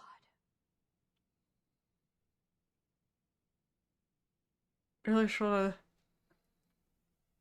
They were able to reprogram them by torturing Jezebel. Yeah, so it's not. No, Roger, that stop. Well, your technicality cost a lot of. That's why you don't stick human brains in raw. Are we still talking? The robo-brains require memory wipes? Yes.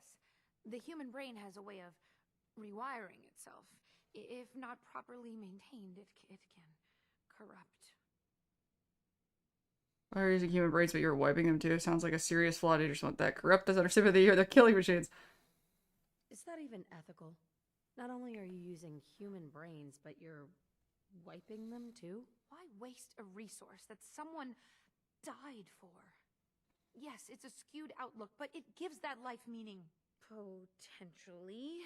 Over 200 years in preservation may have made them more susceptible to corruption. Oh, I could rip that line apart for weeks.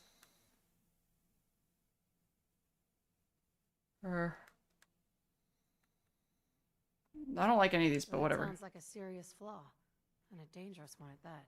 It is, but the process is thorough. They're wiped after each mission. I found it's best not to let them recall what they've been through. We got philosophical issues, Mechanist. These dialogue options don't even come close to what I would be saying to this person. Maybe that's why you don't stick human brains in robots. I wanted to help the Commonwealth. And robots are all I know. Well, I found this place and figured I could finally do my part. I accept full responsibility. I can't take back what I've done, or even atone for it. But this doesn't have to end in violence. remember in this week's video, I said you don't know if you're safe. You don't know if you can be trusted with. This is classic. This is example right here. This is an idiot. Why the mask? What's with the Mechanist? Not here to kill you or else to die. Hello? Would you stop rushing me? I'm not here to kill you. Only to get you and your robots to stand down. Done. Consider it done. And you won't regret this. I promise. None of the Commonwealth will. Here, take this. It's the password to the mainframe. You can use it to shut down the security protocols. I'd rather this place be in your hands now. Yeah. I'm the fucking general, bitch.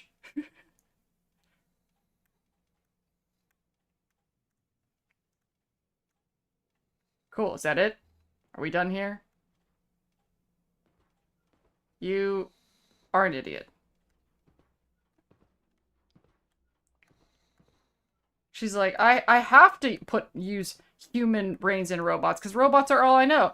Then stick to robots that don't have human brains in them.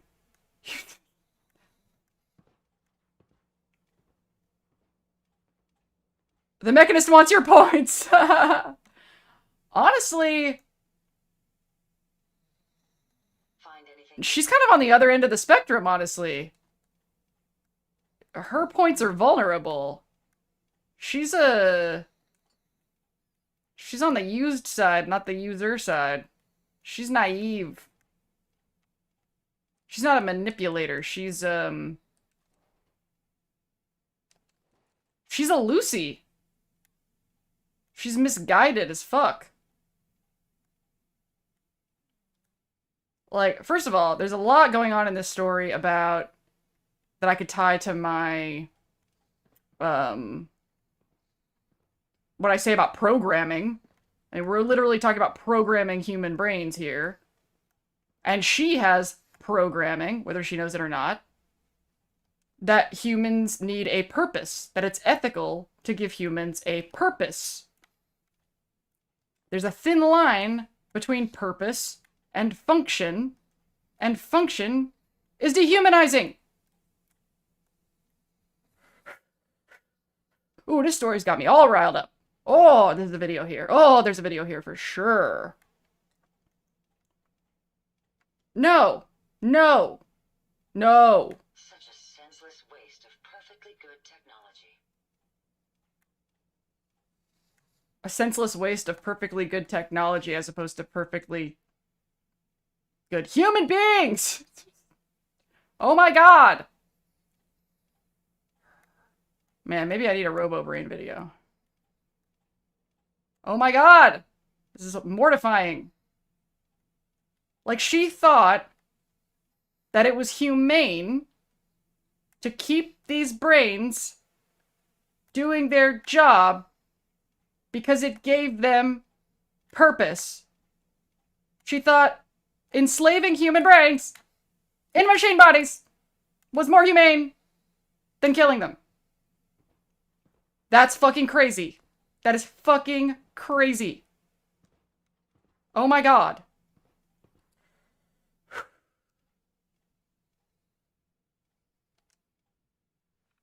That only makes sense if you come from a culture that thinks that human life is there to serve the system and not that the system is there to serve human life. Like, this is the same mentality of people who are like, well, if somebody's disabled and their disability is a drain on the system, then they should be euthanized. But a system that needs to euthanize disabled people... This reminds me of a quote that I'm pretty sure I have posted in an easily accessible place. Oh, I'm fired up now. Oh, I'm fired up now. I live for this shit. And I live for all of you listening to me complain about this shit. Okay. I'm gonna switch to... Well, I guess I should leave this and save and pause and then switch to... I posted stuff of somebody I no longer like. Okay, listen to this. Listen to this. You guys are gonna love it. You guys are gonna love it. Okay. I'd like to propose... This is from the book Neuroqueer Heresies, which is a very popular book about, looking at neurodivergence through a modern lens. I never finished this book, actually. I got distracted. Maybe I need to go back and finish it. I'd like to propose that instead of rating human beings as high-functioning or low-functioning, we apply the terms high-functioning and low-functioning to societies, rating the functioning of a society according to the degree to which it succeeds in supporting and furthering well-being of all its members. What a fucking mic drop. Societies are there for the people. People are not there for societies. Like, it... So the idea of a person having a purpose or a function is important to the person. But if that person's function or purpose is being dictated by somebody else, it's slavery! And it's inhumane and it's wrong! The Mechanist is not good, doesn't work in Lindsay's book. Not a fan. The Mechanist wants your I love the bootlickers who don't understand what machine we are raging against. The toaster! Which I love the toaster.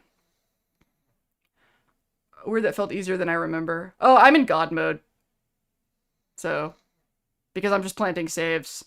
I'm not, like, playing for real. The whole questline is, in fact, raging against machines. High five. Look at the wall of brains while you're in the control center there. Ugh. Maybe she's Hank's real daughter. Our entire system is built on coercion. Yeah, it is. Neurodivergence wouldn't be so widespread if it weren't an advantage at a point. 100%! I really like the argument that if a dysfunctional society is the disease, neurodivergence is the immune system. We are here to question it. We are here to poke holes in it. We are here to let us do our jabs. That's our purpose. And we want to do that purpose. And we will choose that purpose because we're evolved for it. That's nature. If the brains were not 200 plus years old from convicted criminals on death row and they volunteered, then I can see her argument. But they volunteered under what conditions? They volunteered under what conditions? I volunteered for my hospital abuse. Think about that. That's one of the reasons why my abuser has such an ironclad argument. Because the paperwork says I volunteered. The paperwork says I signed up. But I signed up because an abuser manipulated and controlled me into believing that I was crazy for years. You know, we can't just look at volunteer. We just can't. Can you possibly understand what you're... how can you possibly understand what you're consenting to? Bingo. It's the same reason why you shouldn't have sex with animals. They can't possibly consent. They don't have the full context of what they're signing up for. If we're going to do a video on robo-brains, don't forget Big Mountain, even though they're different types. Oh, I mean, Big Mountain is my favorite. Atlas, are you still there? Because I demand robo-scorpions!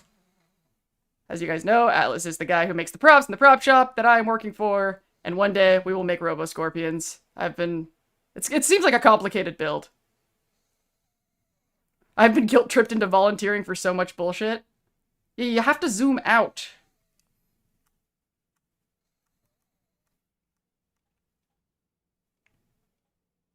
You and I need to have a philosophical debate. But are we actually... Oh, take control of the facility. Okay, now I have to hit the thing. Oh, God! Oh, God!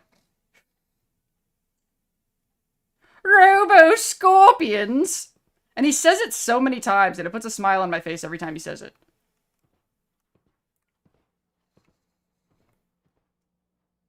Yeah, actually, the volunteering issue is, I kind of jumped your shit a little bit, and I apologize. But, like, it's, that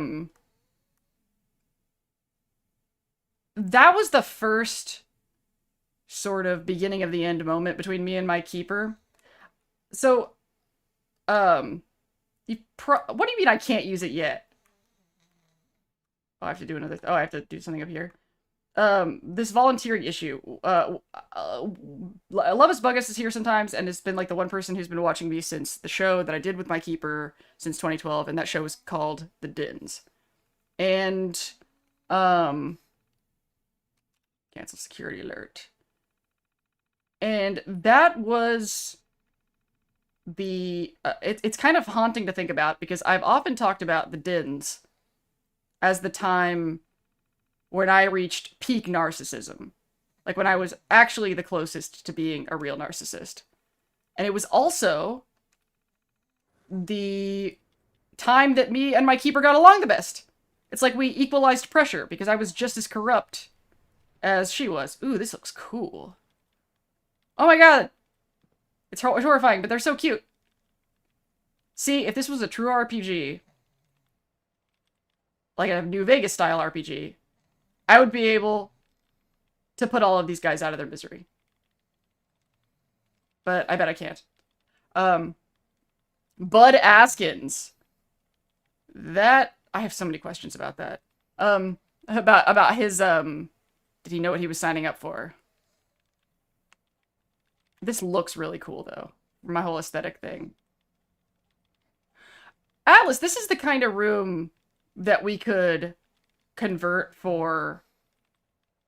I mean, we probably have to get rid of all the brains, but for the silo, to put, like, if Craig Atlas's or Dr. Atlas's face was on, like, this screen... This does look really cool. This looks rad as hell. What the hell was I saying? She's got her. Oh, now she's just Isabel Cruz. ADHD branches, damn it. Oh, talk to Ada. Well, let me pause it for a second, get this thought out of my brain. Damn it, what the hell was I even saying? Yeah, I love the RoboBrain designs, too. I mean, that's the great thing about Fallout, is I love things that I hate. You know? That's the whole complicated relationship that I have with Mr. House. Oh, right, we're talking about volunteering. Oh, right, I was talking about the philosophical difference thing where, okay, so I was at peak narcissism, and I feel like before I even really knew it was happening, because, you know, like, sometimes you don't know how significant a moment is until later.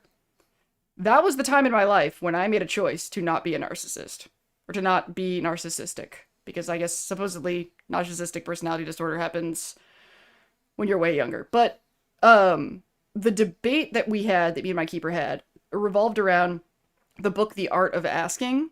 And it's funny because now Amanda Palmer, who wrote that book, doesn't have the world's best reputation, and her ex-husband, Neil Gaiman, is now under fire for, you know, sexual assault.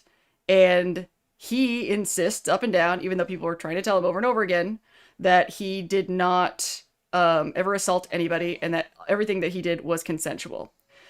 Because he does not recognize the coercive control mechanisms that he was engaging in that got these women to do what he wanted.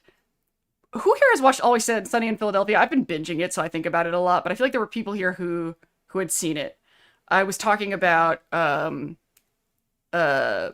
The character Dennis is a malignant narcissist, grandiose narcissist, possibly a psychopath.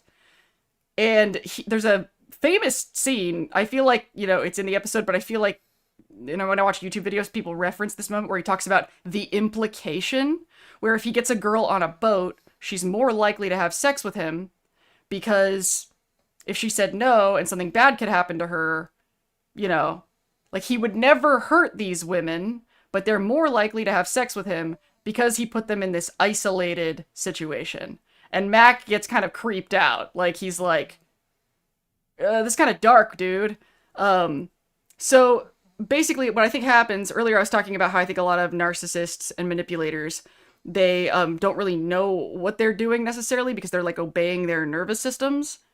And so what happens is they will do these coercive controlling things, and then they will get the yes, they'll get compliance from whoever they do this thing to, and then their brain learns, this is how to do life.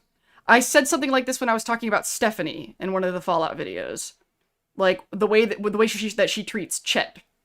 Because she doesn't really care or connect with him as another human being. She just acts in a way that gets people to do what she wants, and if they do what she wants, then she wins. You know? Whether or not she has the right, and that's what it gets into the narcissistic entitlement issue, whether or not she has the right to do that to another person doesn't enter her mind. So, while we were doing the dins, I read this book because Sheila was, like, really into it, because the book, in a nutshell, says, if you ask somebody for something and they say yes, let them do nice things for you. They said yes. They consented, right?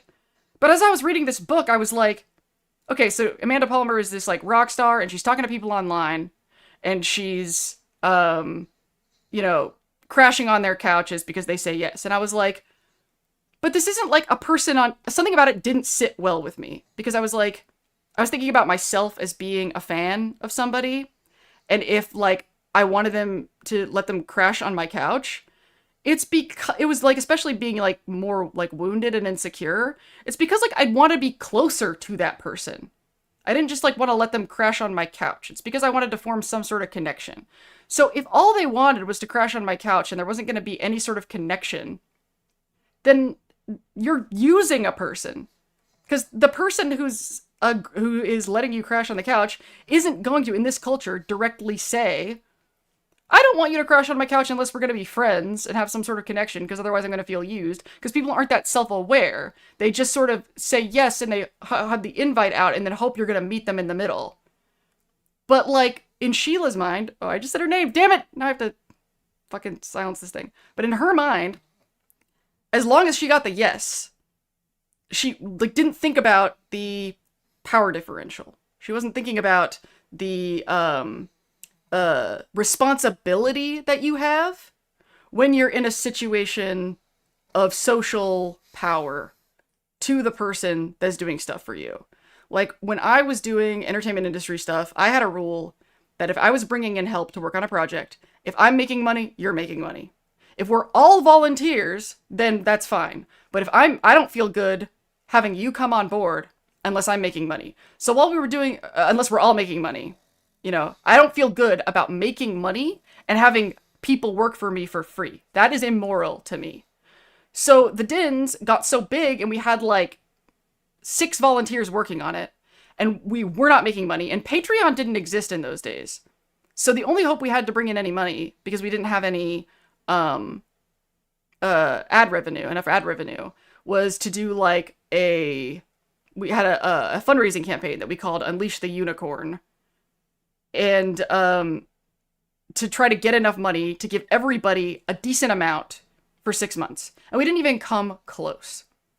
And so I ended the show because I felt responsible to this team of people that was helping us. But she didn't. She didn't. She didn't care. She didn't feel any responsibility. She feels no responsibility to people who are helping her. If they say yes, that's the art of asking, it's on them. With no conscientious, and so I ended the show. So, and that's one of the reasons why I do Lindsay's Fallout by myself, because, and you know, Atlas Omnicorp is just me and Atlas, you know, like, because I don't want having a bunch of people work for me for free makes me feel like shit.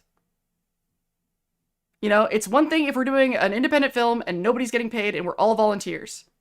But if I'm, and that mentality that I have, that I wouldn't exploit people like that, Mr. Beast is where he is because he has exploited people to get there. Because he's been acting the same way. This is what, on the narcissistic diagnostic criteria, interpersonally exploitative. And I didn't really have the words to understand that until now, and having done all the content that I've done studying power differentials. And looking back, before I said no to the Dins, because I thought there was something ethically wrong with that, and like having all those people near me just made me feel a responsibility. It makes sense to me that that was the time that me and my keeper got along the best. Was when I was basically hoarding narcissistic supply for us by having that team and having all these people. And it did make you feel really cool. It really did. To have, like, we had a crew of 6. There was basically me and her and 4 other people that were working on the show every week. And then we had, like, guests. Like, we would network with comedians and stuff and other YouTubers. But the goal was to get all these resources together so that we would get big enough numbers to get the ad revenue so that I could pay all these people. And it just was taking so long. And honestly, when I thought I was a narcissist, I wish I had stopped and thought about all of that. Crap, there's something in my eye. I need to go deal with it. But going back to the whole volunteering thing, that's why I don't have the attitude of just because somebody says yes, it's on them. Because the surrounding conditions that make people volunteer so often involve being overpowered in a way. And I think that this is happening to a lot of guys who are having the surprise sexual assault allegations that are throwing them off because they don't realize how often they were complied with under duress because of things like Dennis Reynolds' implication. BRB.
Okay, I'm gonna keep going off about this because I'm on a roll. Okay? So, this is what I look like in glasses. And so, the stuff with Amanda Palmer. So, Amanda Palmer, wrote that book. I got that creepy vibe from it because I felt like she was exploiting her fans. And then, I haven't looked that deep into it, so I don't want to speak too much about what I don't know about, but supposedly a lot of the allegations against Neil Gaiman suggest that she was involved or knew what was going on and didn't do anything. And then also, I just happened to see this kind of unrelated thing that she posted this thing. So she was like marooned in New Zealand during COVID. And, the indigenous people of the region are the Maori, and they have a traditional dance that they do. I can't remember what it's called. The haka or something like that. And she posted this thing asking her followers, like, oh shit, there's a overlap here. So she posted this thing asking how it would be received if her and her friends did this traditional Maori dance for something. And I saw that and immediately was like, girl, you're white. That's gonna go, you're on the internet all the time. How do you think that this is going to be received? And I asked Kiwi about it because he's from New Zealand, and of course Kiwi didn't see the problem with it, but you know, Kiwi's a white guy. I love him to death, but he is. I was just curious his opinion because he lived in New Zealand. He's probably not the best person in the world to ask. Sorry, Kiwi, I love you. Yeah, the comments went nuts. And I remember one of the comments was like, "You are the colonizer." You know, like, this is appropriation. This is like what it is by definition. And it just between like that, like even asking the question and not understanding her relationship with this culture sociopolitically, and the Neil Gaiman stuff, and that book, I'm like, there's something going on here about with people who don't understand. Like, this is the same thing that's like, I watched this documentary about this cute 20-something kid who does, like, he sings, like, 80s kind of romance songs, like, Mandy by Barry Manilow, and got, like, a bunch of middle-aged women to, like, lust over this, like, kid in his early 20s. The way that these women were with their fandom over this guy really reminded me of when I was in TVXQ, like, K-pop fandom. Like, there's parts of it that are perfectly healthy and just fun, like, they weren't, like, lusting after him, but there was still, like, a power differential, right? And then there was this huge hullabaloo because he slept with one of these women. And then, so her relationship with the other women got super sour, and it was this huge controversy. And when they interviewed this kid about it, he was like, I don't see what the problem is. It's not like I'm a teacher and she's a student, and we're both legal adults. Which kind of reminds me of why earlier I was talking about why it's not okay to have sex with dogs. Like, we know it's not okay to have sex with siblings. We know it's okay to not have sex with dogs. And we know it's not okay to have sex with... But nobody's asking why it's not okay to have sex in these things. It's just that this is like the whole autistic people are here to pierce through the illicit civilization disease. Because, like, nobody's questioning... They're just like, these are the rules, you know, and this is culture. But it's like, dude... The reason why it's not okay to do all of those things, the teacher-student thing, the adult-child thing, is because of the control and power differential issue. If you are the celebrity, and these are your fans, there's a power differential, you know? It's like, it is wrong, and look at what happened. There were consequences, and there was fallout, and there was pain and drama, because you had sex with this woman. Because she's not your equal in the social situation, right? But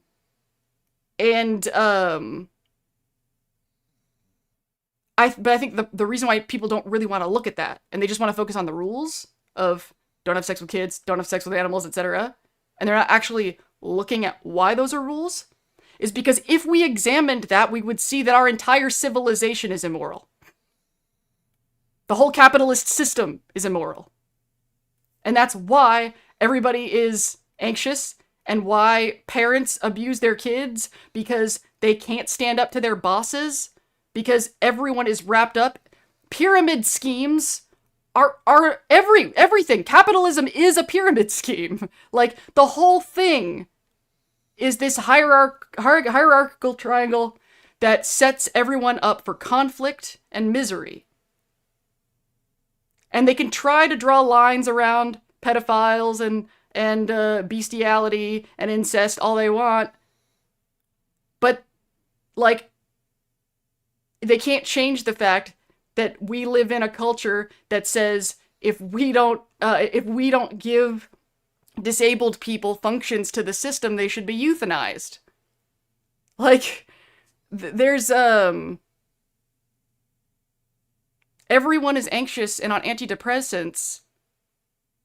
Or so many people are anxious and on antidepressants because the system runs on abuse. But there are several examples throughout Fallout games where there was consent, but after 200 years, who remembers? Like, there's actually, like, an article that went, like, really viral and had a huge impact about how, like, consent is not enough for kind of, like, the reasons that I'm talking about. Because you have to examine what the consequences are for not giving consent.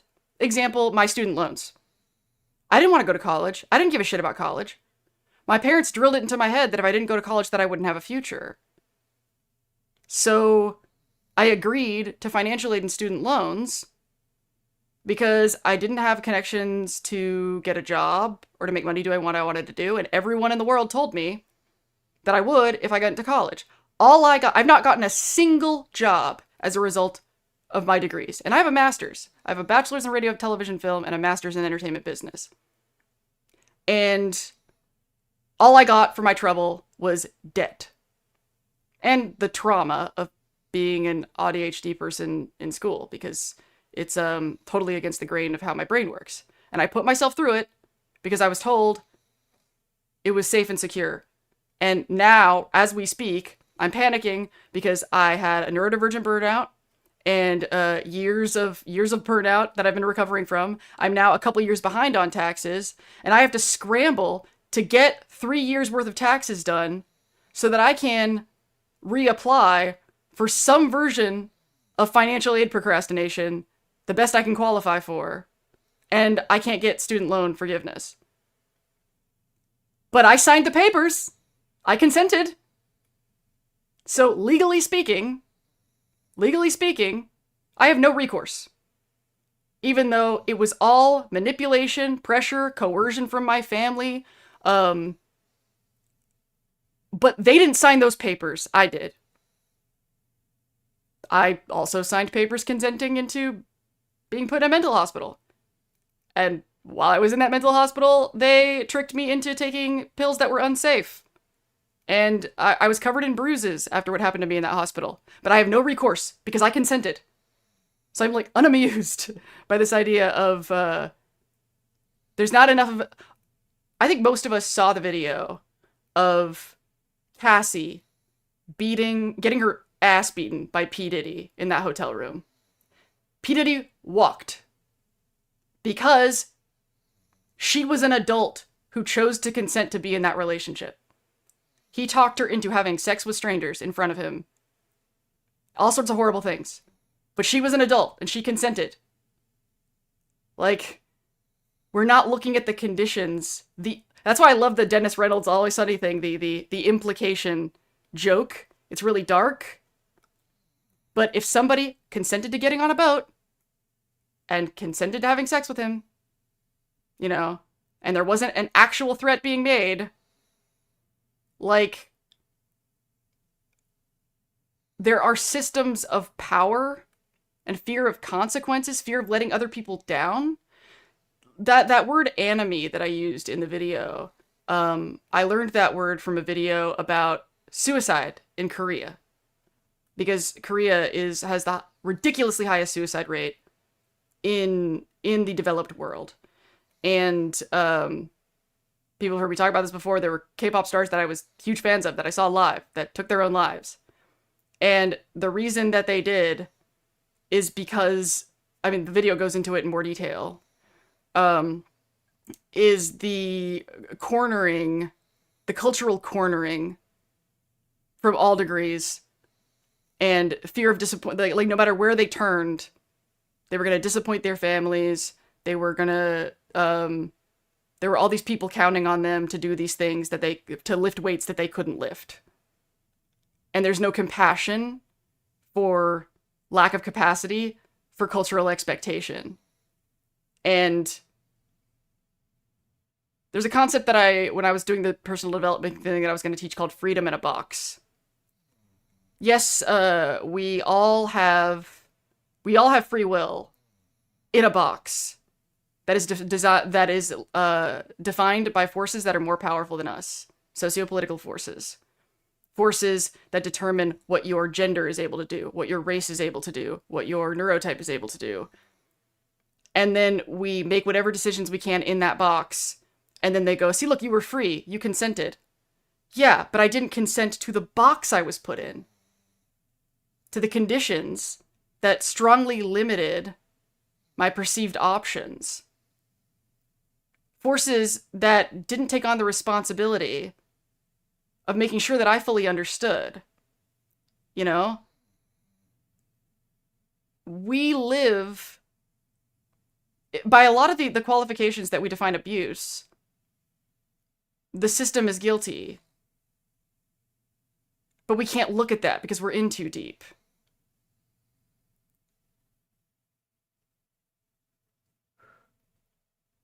And I think that also another thing that people don't want to look at is really seeing what domesticated farm animals we actually are. You know? I think it's one of the reasons why I like having pugs and why I have a pug is Peg can't survive in the wild with that nose. She was bred to be a lapdog for human beings. Her body, she's an abomination. I think pugs would be really appropriate for the Fallout franchise for that reason. And so I don't feel guilty adopting a pug because it's not like she should run around and frolic and be free on a pug wildlife reserve. There's no such thing as pug wildlife. And Western modernized humans have been domesticated for so many generations that we can only survive in this box. And then the box is constantly telling us that we're free and that we're consenting and that we're responsible adults.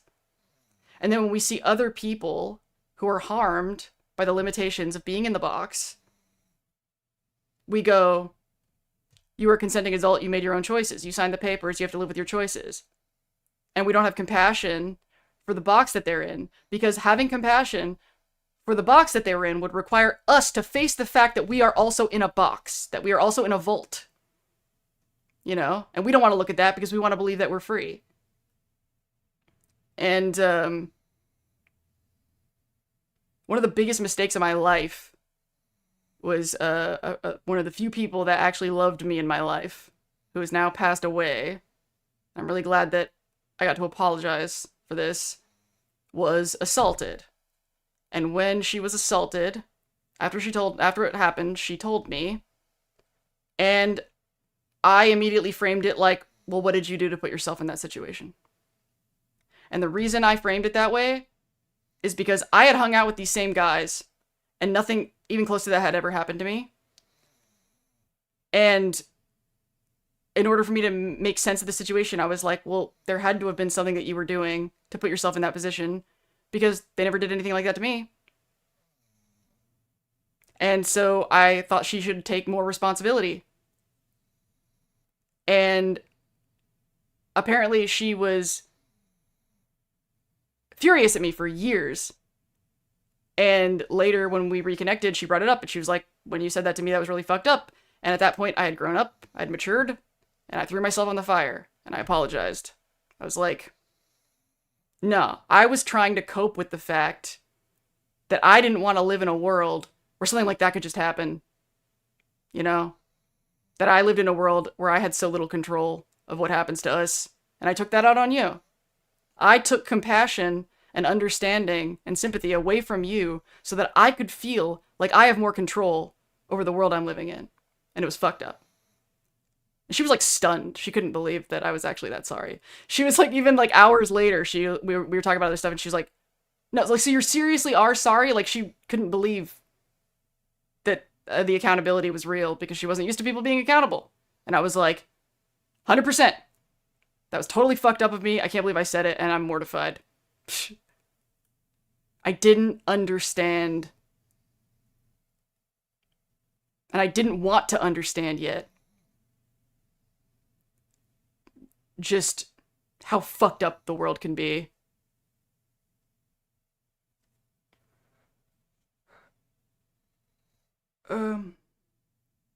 I remember one where he was doing a little seminar, especially the one where he got consent by using the girl's cell phone and sending him a text saying so.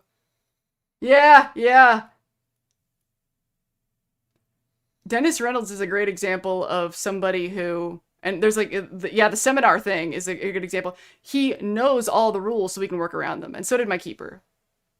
Like, she is all up on reading about narcissism and abuse and trauma healing so she could figure out how to work around it. She was listening to everything that I was saying about my healing so she could figure out how to work around it. Pre-war food is fascinating as well as pre-war civilian ownership of laser weapons. Oh yeah, the icebreaker question. It sounded like she was bringing him victims, right? Not bad, but cultural appropriation. I did go down the rabbit hole of trying to find out more about the gaming thing, and it does seem like she had some part in it, yeah. And, oh yeah, way earlier in the stream, I was talking about how, like, I was right about things, but didn't know until years later. This whole thing with Amanda Palmer is a perfect example of that. Like, I knew there was something not right about that book, but I didn't know how to explain it. The question should be put to the natives first, then, yeah! I mean, I think she should have known better than to ask the natives. I think she should have known better than to ask the questions. If you're white, don't make indigenous people's thing your thing. That's the rule. Like, basically, if you are drawing attention to, and drawing business especially, to the indigenous people by doing it, then have the conversation with them and see how to do it in a way that's tactful. But if you're taking something, if you're a white person and you're taking something from a culture, an indigenous culture, do not do it at all unless you are funneling resources to them in some way, and then you ask. That's why when I did the Ghoul video and I was talking about racism, I had that section where I put a bunch of black creators talking about, you know, social stuff in there. Sending audience and stuff their way. Because if you don't do that, then you're talking for and over them, and that's not what you do. It's not being a responsible white person. Except lots of religious people are still pieces of shit. Yeah, religion is a whole other conversation, isn't it? I can't think of spirituality is good. I can't think of any situation where religion is good. Spirituality is good, and culture is good. Combining the two never works. Because, and this is a quote from Cyberpunk 2077, and I think it is totally apt, spirituality cannot ever be anything but personal.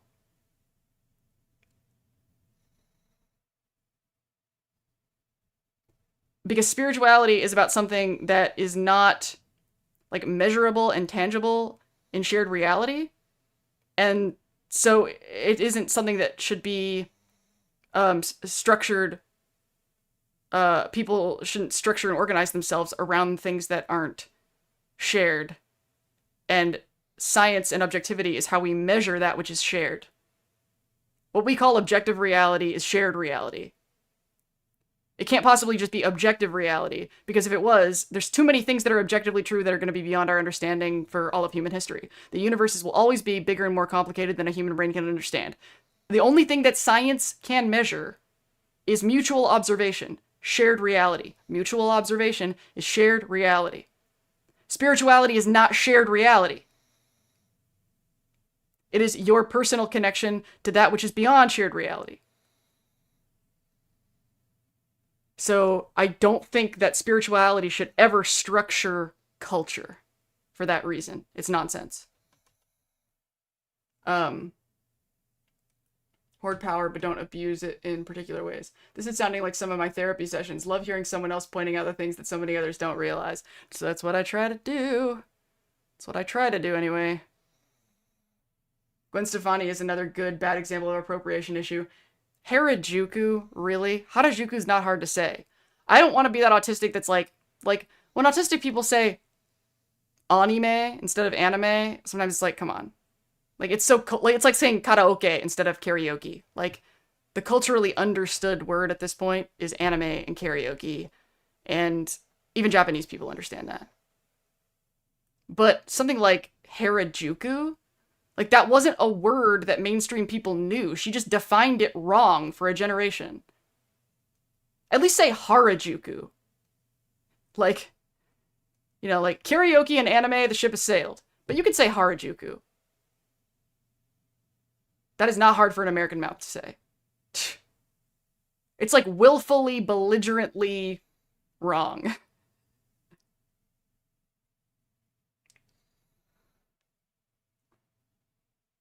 I mean, however, Japan is messy, a messy situation about this conversation, because I mean, this is weird to say after Hiroshima and Nagasaki, but Japan's pretty fucking powerful economically. You know? That's why Japanese Americans get offended by shit, but Japanese people in Japan don't. And this was an area where I was once really, really dense. Like, if Japanese Americans were offended by something and real Japanese people weren't, then I was like, they're upset about nothing. The real Japanese people don't care.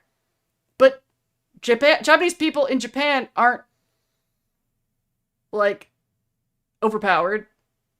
I mean, if you zoom out, they kind of are, but I mean, like, they're not, like, they see a white person doing Japanese stuff and they're like, oh, that's cute. Look at them do the Japanese thing. That's so funny. And it doesn't threaten them. But if you are a Japanese American in America, then you have to deal with people who look like you aren't in any of the movies that you watch, the language that you grew up with, and the culture that, like, it's a lot more, once again, power differential. Always look at power differential. Japanese people in Japan have plenty of power. Japanese Americans were not that long ago put in internment camps, you know?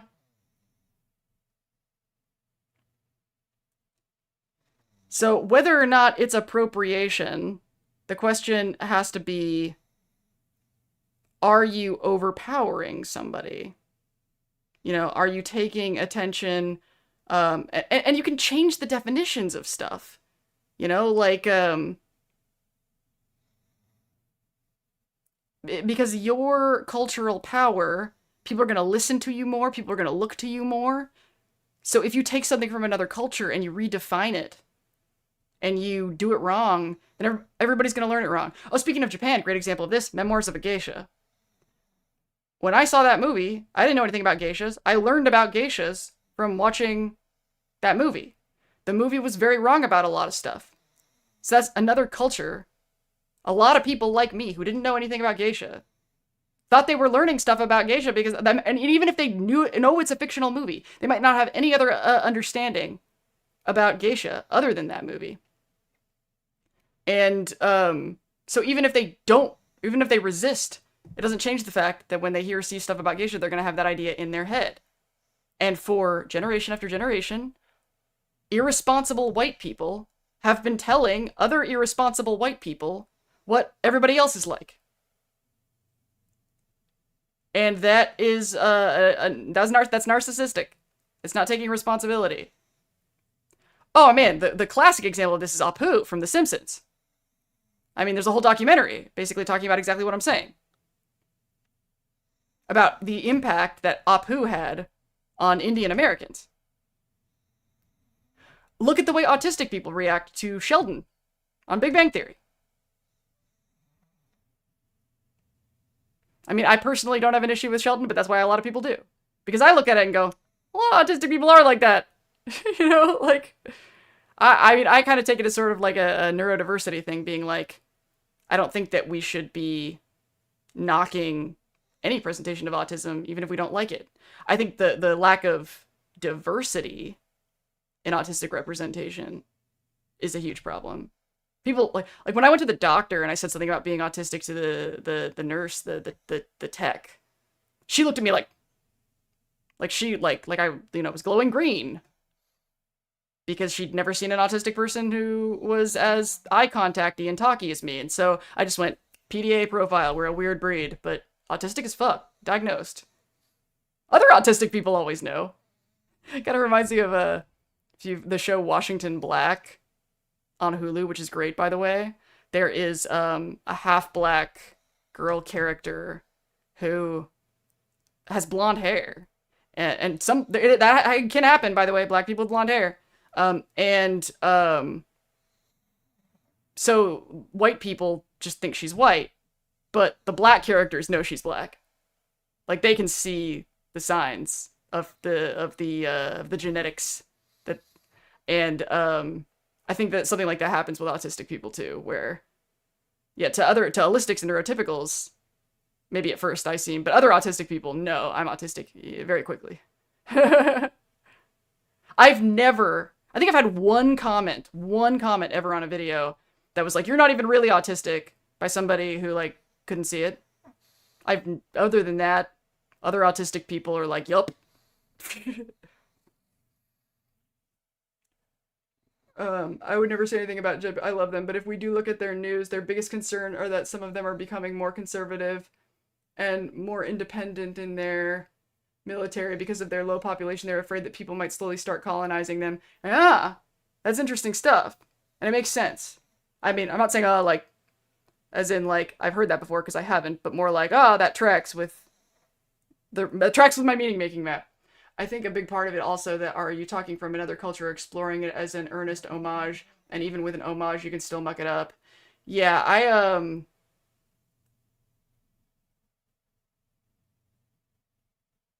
whenever I'm like trying to judge if like the homage versus appropriation is tracking the resources. Are you making money off of it and not giving money to the culture that you're paying an homage to? Is like one of the core issues. Like, if you're not from a tribe and you're selling dream catchers, check yourself, you know? Like, and I think that's something that, you know, I mean, somebody can correct me if I'm wrong, but if a tribe, like, has a business where they're making, you know, cultural things, and, like, a white person wants to, like, work for them and help and learn how dream catchers are made and participate, I don't think there's any problem there. It's cool that they are the ones, with railgun technology, yeah. The irony of the modern sense of appropriation is how much it happened in the past that formed whole national identities. Yes! Yes! That's kind of like what I'm talking about, is the amount of damage that could be done.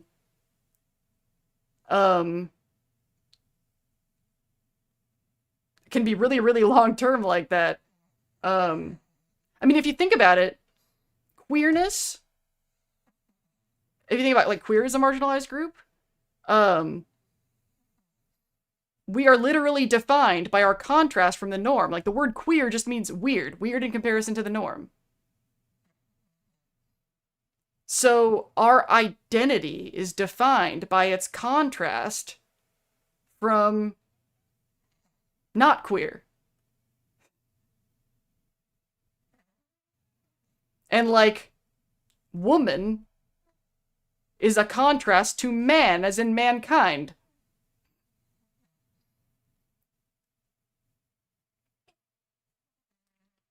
Masking autistics can maintain at least a little eye contact.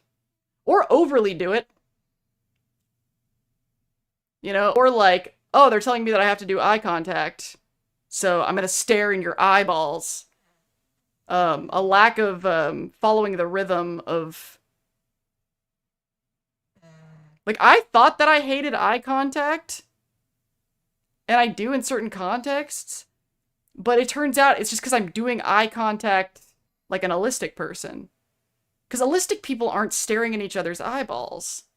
They're taking in the face. So the eyes are kind of moving around. And so my eyes would kind of move around, and I thought, oh, it's because I'm an autistic person who doesn't like eye contact. And then I realized I was kind of overthinking myself in circles. I'm actually just not an autistic person that has the eye contact problem. Similar with hugging, but I do definitely hug less, I think. I don't know. I'm iffy about the hugging thing. It's not really that I have a problem with eye contact or hugging. It's that I have a problem, is that I'm never quite certain I'm doing either of them correctly. It's the overthinking that's the autistic part. Franchises are because they didn't, I know a lot of people like Big Bang Theory, and I always felt like they were shying away from a lot more interesting things. But now I think the reason that they didn't talk about a lot of franchises were because they didn't have the rights to them. Oh, yeah. Yeah. That makes sense. One of us. Imagine discussing this topic with Edward Sallow! I mean, I feel like I already know the line where... I mean, he has, I always want to call it Law of the Sword. That's from anybody into Destiny lore at all? I had a little phase. But they call it Law of the Sword. And that's basically like, if you are capable of overpowering somebody, then you earned it. It's sort of that mentality. Survival of the fittest, social Darwinism sort of idea. Kind of like the thing with my keeper and with Amanda Palmer, which is if they say, like, if I get them to say yes,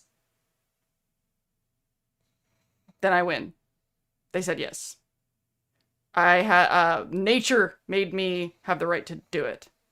And no sense of responsibility toward the treatment of other people. I mean, Macaulay Culkin has a great line in the episode where he says, good or bad is not a meaningful vector in history, or something like that. So it really just depends on. I've talked about this. Do they have the right video about? It really just depends on what your premise core value is. So, yeah, I talked about it in that video when I talked about the Macaulay Culkin line, is if your core value that you're basing all of your decisions on is winning, then he's right. Going back to like the game theory stuff, right? Like if you want to just win and that's it, and that's your number one goal is to take down everybody else, then yeah, you can't really argue with them. That's why you can't argue with people like that. If they have the core value that they're arguing toward is winning, then sure. But, or going back to, I was talking about, is a society there for its people, or are people there for the society? Caesar 100% has the mentality of the people are there for the society. So does the Brotherhood of Steel. When they say, flesh is weak, but steel endures. Right? The core belief is that the system is the higher priority. Meanwhile, I believe in what I said in that quote, which is that the system is there to serve the people. And if you take the Edward Sallow approach, and you're just trying to win, and you just kill all the losers, and you just wipe out the weakest part of the population, that presupposes that the only thing of value that those people had to offer your civilization are things to help you win. But since there's more to life than winning, and there's more things worth exploring, and more things worth doing, and more things worth experiencing, you have my core value that everything else is built on is the value of the experience of being alive. So I think I also think of the Borg. What is the Borg working toward? Perfection? Of just consuming, this is in Star Trek, consuming, but nobody in the Borg is having an experience of life. What are they protecting? What are they building all of this perfection for? It's not to enjoy the experience of being alive and experience and to smell and taste and touch and have an adventure or live or love. It's just to consume and survive. Like, the lifestyle that Caesar's winning is protecting is miserable. Everyone is scared and fighting. Why is that worth protecting? Why? What's the point of being alive if you're not going to get to be alive? What is the point of working a job you hate and then going home and being exhausted and then going to sleep and then waking up in the morning and doing it again? What are you working for? For your kids? For your kids to do what? The same thing? Who gets to live? When does human life start? What are we working toward? So if we're not protecting people's right to experience the adventure of human life, then what the fuck is the point of all this? What are we doing here? And that kind of goes back to what I was saying about a long time ago during the stream, is people who aren't living are the most afraid of death. Because they aren't doing what we're here to do.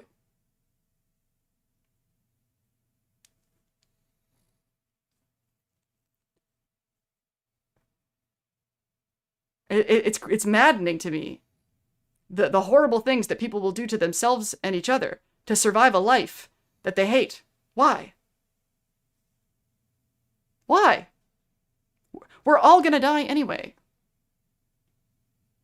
Why are we making it miserable to be alive for each other and for ourselves while we're here? It's madness.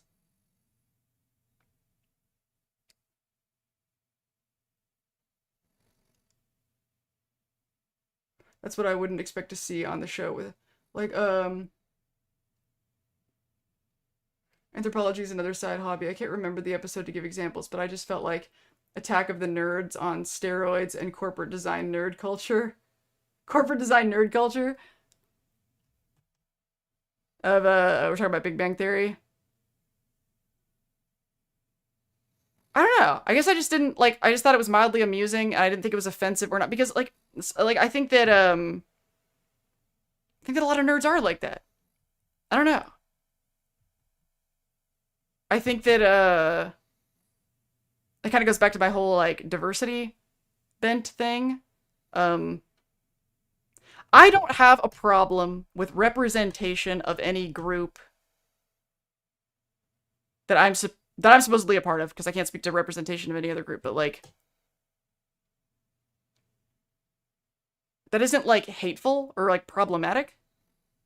Like, they were nerds, and they were goofy. They weren't, like, evil or, like, heartless, or they didn't have any values. It kind of goes with the Maximus thing, right? Like, a lot of people were really, like, hated Maximus and thought he was cringe because he made mistakes and he was kind of goofy. And that kind of triggered their own shame about stuff. And I don't think I would be ashamed to be like anybody on Big Bang Theory.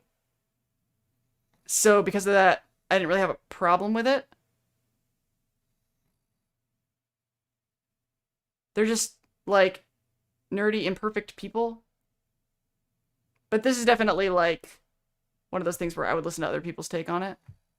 The Blood Meridian line, something like, before a man, war waited for him. Ah, that's a badass line. I bet the Legion would love Judge Holden. Do I know who that is? Am I brain farting?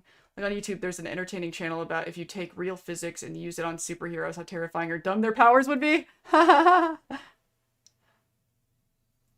what I wouldn't expect to see on a show with scientists. That's pretty funny. But, like, that's a good hook. Lindsay's Fallout is so vague. Actually, since how many people are here right now? Maybe we're just talking now, and I'm just gonna save the game because I don't think I'm gonna be able to focus on it now. I will wrap that up later. Let's just chat for a bit and close out. I'll switch to the other version of the screen, which I kind of wish I'd had this screen up the whole time, honestly, because now a lot of that cool stuff I just said is gonna have shit all over the screen. And that's the whole reason why I set up this framing. So that I would be able to not do what I just did. The lighting looks pretty good.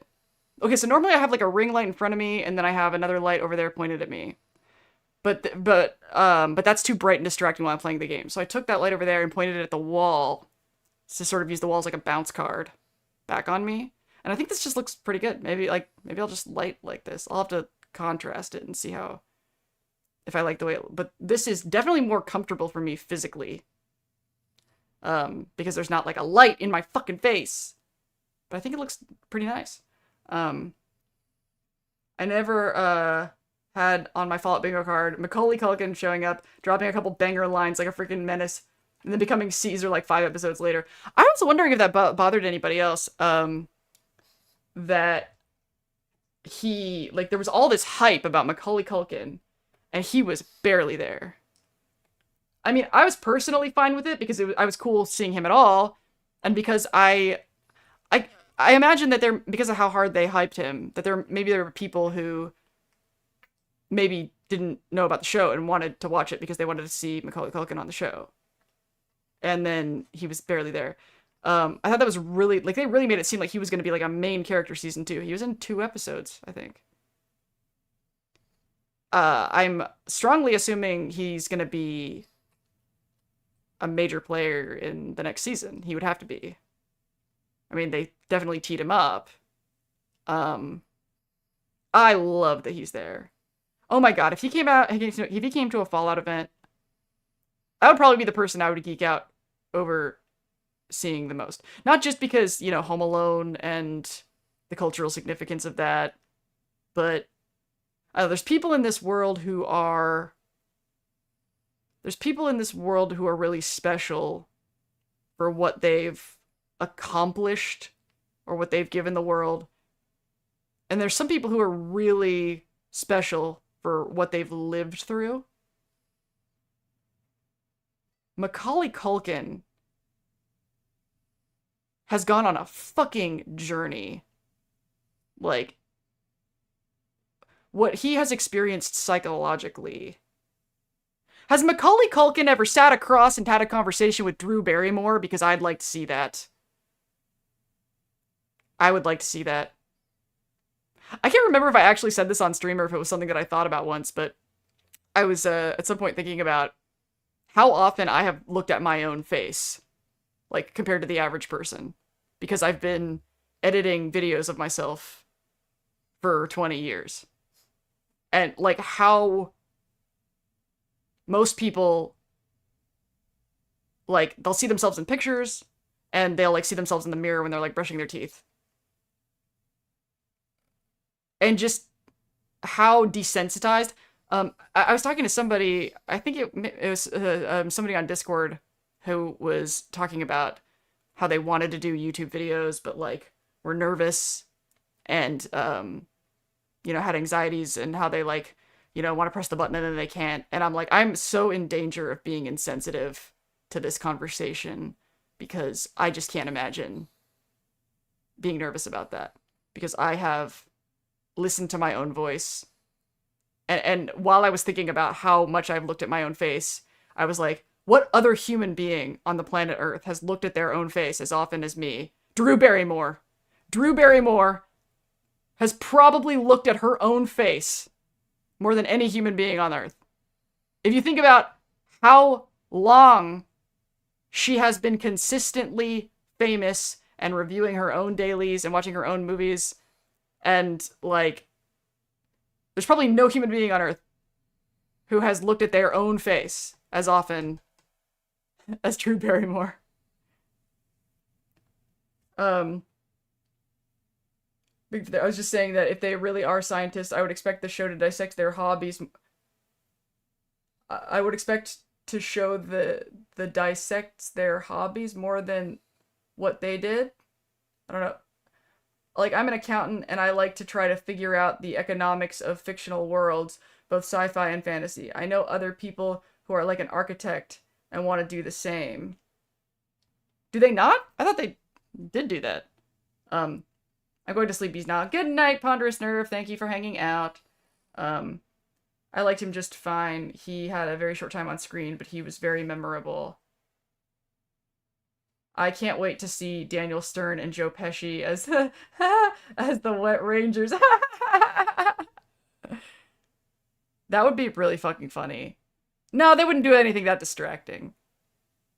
But they did do Caesar's Palace, which was a stupid joke. But I think they got away with it because they said Caesar's Palace. But it was still a Caesar's Palace joke.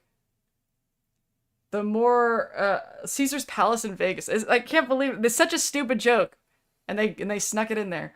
The more they just superficial arguments before getting distracted with the topic of the episode. Yeah, I guess it was like kind of a part of the formula.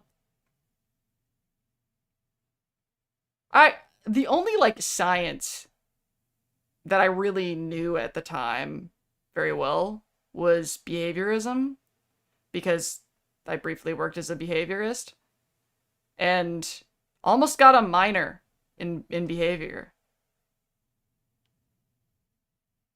Oh my god. Sorry, just like sometimes when I think about it, I'm like, I had all the pieces to figure out the puzzle. I had all the pieces. How did I not figure it out? That I was being behaviorized. Oh my god. Y'all, watch out for this one, okay? A lot of ADHDers are inconsistent, forget things.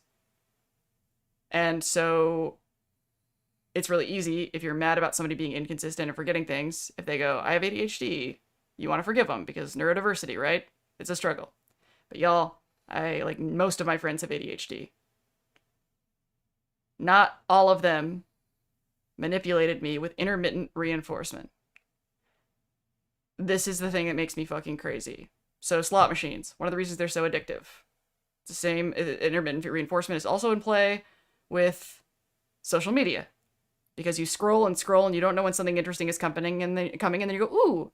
And then you scroll and scroll and you don't know when something interesting is coming and then, ooh.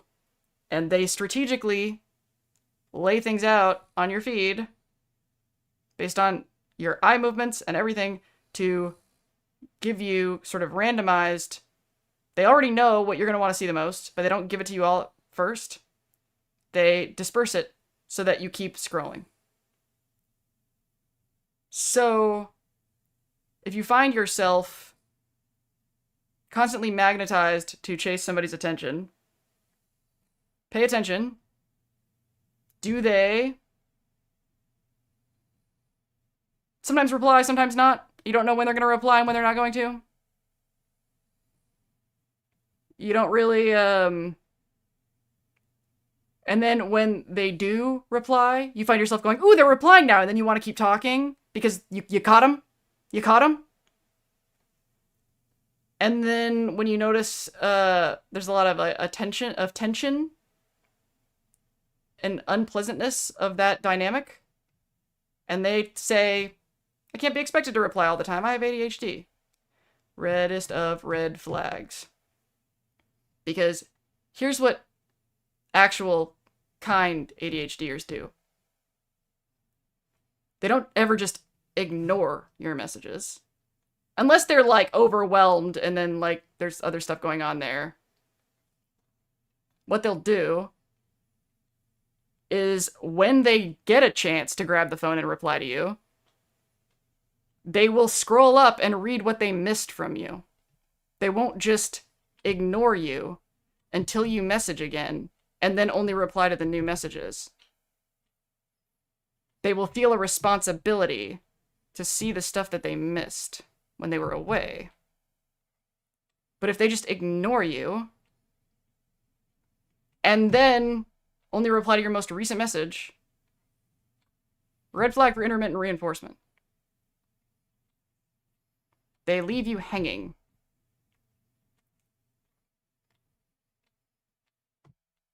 Dude, Atlas, who we all think is an undiagnosed ADHD, he's gotta be. If I send him messages when he doesn't look, and if he's busy or distracted, he will put an emoji on everything I said. So even if he doesn't have the focus to give me a full reply, he will let me know he saw what I said. That man is reliable and consistent as fuck. ADHD is not an excuse for intermittent reinforcement. And I know this person knows what intermittent reinforcement is because she was a fucking behaviorist for 10 years. And she once told me, and I quote, everyone is a behavior case. She exploited my wounded nervous system to puppet me for years. Fucking sick. And I saw she was doing it, but I didn't know she was doing it on purpose because I was also a behaviorist. But I bought into the ADHD excuse thing. And I told her, I am not comfortable with this. If I send you a message, I want you to reply to it. I'm not doing this for my fucking health. Okay? So, how do I send you a message? Because if you're just going to ignore texts every now and then and it can't be stopped, how do I get you to actually listen to me? We had a repair conversation. And that's another thing that she would teach is repair. So I was like, I'm not screaming at you, yelling at you, having a big fight. I'm like, this is a thing that I'm not okay with. How do we fix it? And she was like, okay, well, if I'm on the computer, then that is, like, I'm in work mode. And then when I'm on my phone, I'm in play mode, so I'm not paying close attention. I'm like, okay, I won't text you anymore. I will only email you. And when I email you, and I will make sure I don't blow up your email, it will only be stuff that I need to talk to you about, or need to tell you, and you will reply. But me setting boundaries like that and actually doing the repair stuff and not putting up with it is why she manipulated me into going to the mental hospital, and the stuff that happened to me happened because she knew that I would never give up. That I would not let her conquer me.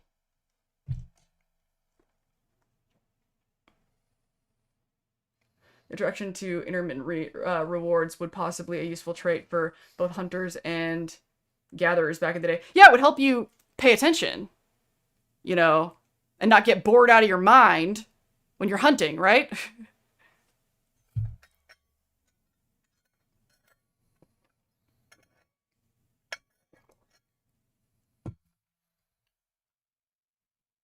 And I think that's another thing. Oh, it's 1:17 for me. Gotta turn in. Good night. Good night. I'll turn it in pretty soon too. But like, yeah, it's the intermittent reinforcement thing is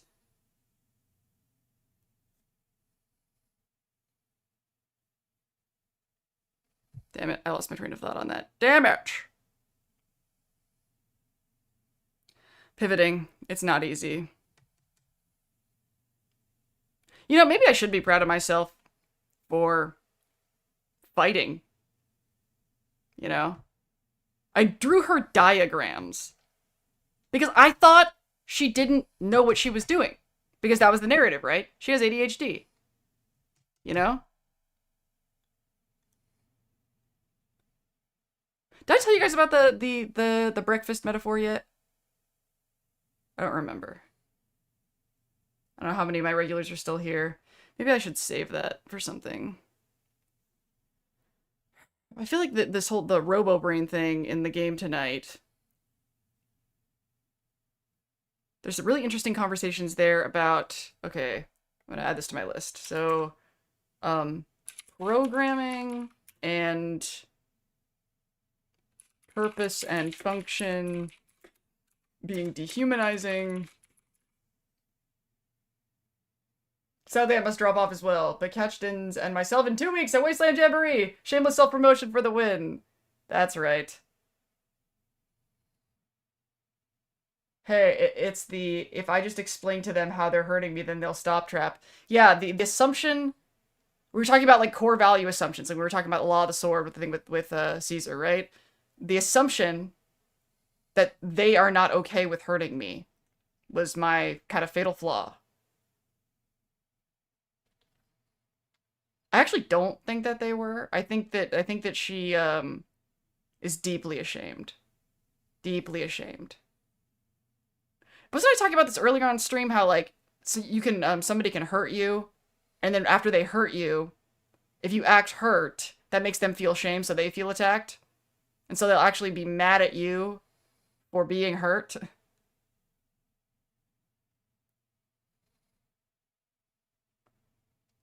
Bar! I cannot believe. Alice, oh, I guess you're going away, but I don't think you were here when I was talking about how, like, Cody literally owns a bar, and we spent hours talking about the bar, and it never crossed my mind to tell him about the bar joke. It is something to be proud of. You were trying to adapt, meet her halfway, despite the bar. The bar! Constantly changing. And she never met you even halfway. Because it gave her a feeling of mortal terror. That was what it was from her perspective, is that I was trying to get her to jump off a cliff. So she felt totally entitled, from a self-defense point of view, to silence me and crush me because I was trying to make her jump off a cliff. I was recently talking to a buddy of mine about the episode of Buffy the Vampire Slayer. I can never remember if I've already said things on stream or not. An episode of Buffy the Vampire Slayer where like they were going up against a fear demon and they saw everybody like was experiencing like their worst fears. And then when they got to the end of it, they saw that the actual fear demon was itty bitty and he wasn't like much of a threat at all. He just projected these ideas of threat, but he wasn't actually that threatening. And that's what I think is so sad. Like this mortal terror that she's so afraid of. I'm not actually pushing her off a cliff. What would happen is if she let me push her, she would go, oh, there's like, it's only like a foot down. But she didn't trust me. She doesn't trust anybody. Good night. I love you, no hetero. Don't taunt the fear demon. Instead, you might be handling them to control the control to your buttons. Yeah. I always think of the exposed guitar strings. I don't know why that metaphor lands for me. I guess it's because, like, okay, a lot of musical instruments, you know, like a piano, you play the keys, and then it hits the strings inside, but the actual thing making the sound is deeper inside. But when you're a highly sensitive person, reactive, wounded, trusting, your strings are just exposed. So it's not like somebody hits a button, and then you control, like, the mechanism inside that responds to the button. They're controlling the thing that makes the sound directly. Just... And they're playing whatever song that they want to play. This is so important to be aware that reactivity isn't necessary to be honest. And that holding your cards and being proactive in deciding how to respond instead of just reacting isn't shady manipulation. It's responsible. I think that creature's true form that tries to use other people's fear, being a tiny one, is a good metaphor. Yeah. I mean, I think it's important to remember that, like, fear is a wall, and you don't know how thick the wall is. You just see one side of it. It could be tissue paper. You don't know until you run into it. You don't know. Or a pain tunnel. You don't, when you go in the tunnel, you don't know how long it is. And what's scarier? And I just can't imagine. I can't imagine not wanting to change the way that she's living. It's not like I said this when I was talking about Stephanie in the Fallout video. It's not going anywhere. Like, what does she think she's gonna do? Behavior train the entire world to comfort her wounding? Forever? Really? It's totally unrealistic.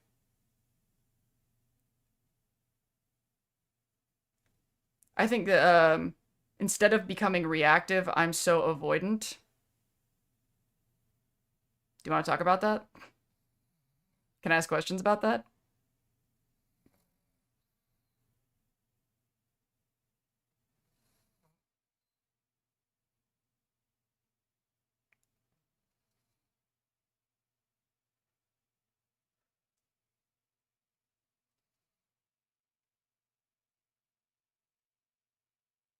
Are you avoiding consequences to yourself, or are you avoiding consequences to people you feel responsible to? Or have you even thought about that?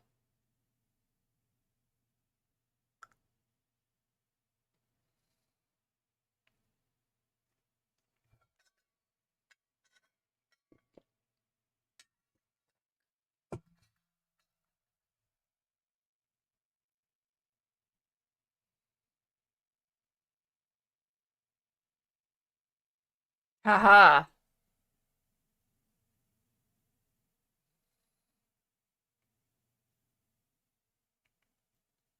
So that's category B.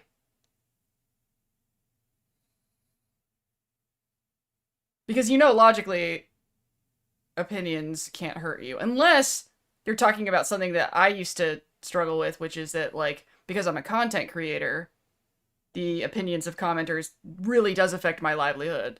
So there are times where I really got bent out of shape about stuff, and people would be like, don't let them get to you. And I'd be like, they're my collective boss. How could I not let them get to me? That's ridiculous. But I don't actually care what people think about me in context. I was just talking to Alice about this earlier today. That's actually a good example of earlier when I was talking about freedom in a box and coercive control and stuff. Is that, like, you might consent to something as an individual, but not really for you, but because of the opinions of others. And they're putting you in a box, and yet on paper, it's going to look like a choice that you made, but you made it because of other people's opinions.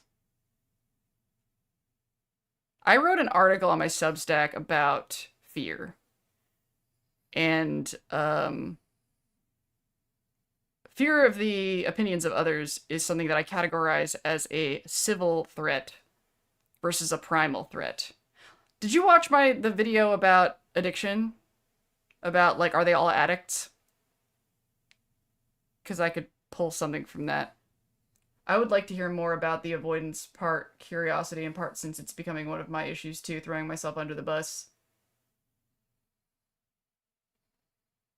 I don't think you're throwing yourself under a bus. I think you're being brave. I avoid the expectations of others personally. Wait, are we saying that everybody has the same problem? Are we saying everybody has the same problem with fear of what other people are going to think? It's a pathological tendency to cling to the idea that if I don't care what anyone thinks, the opinion can't hurt.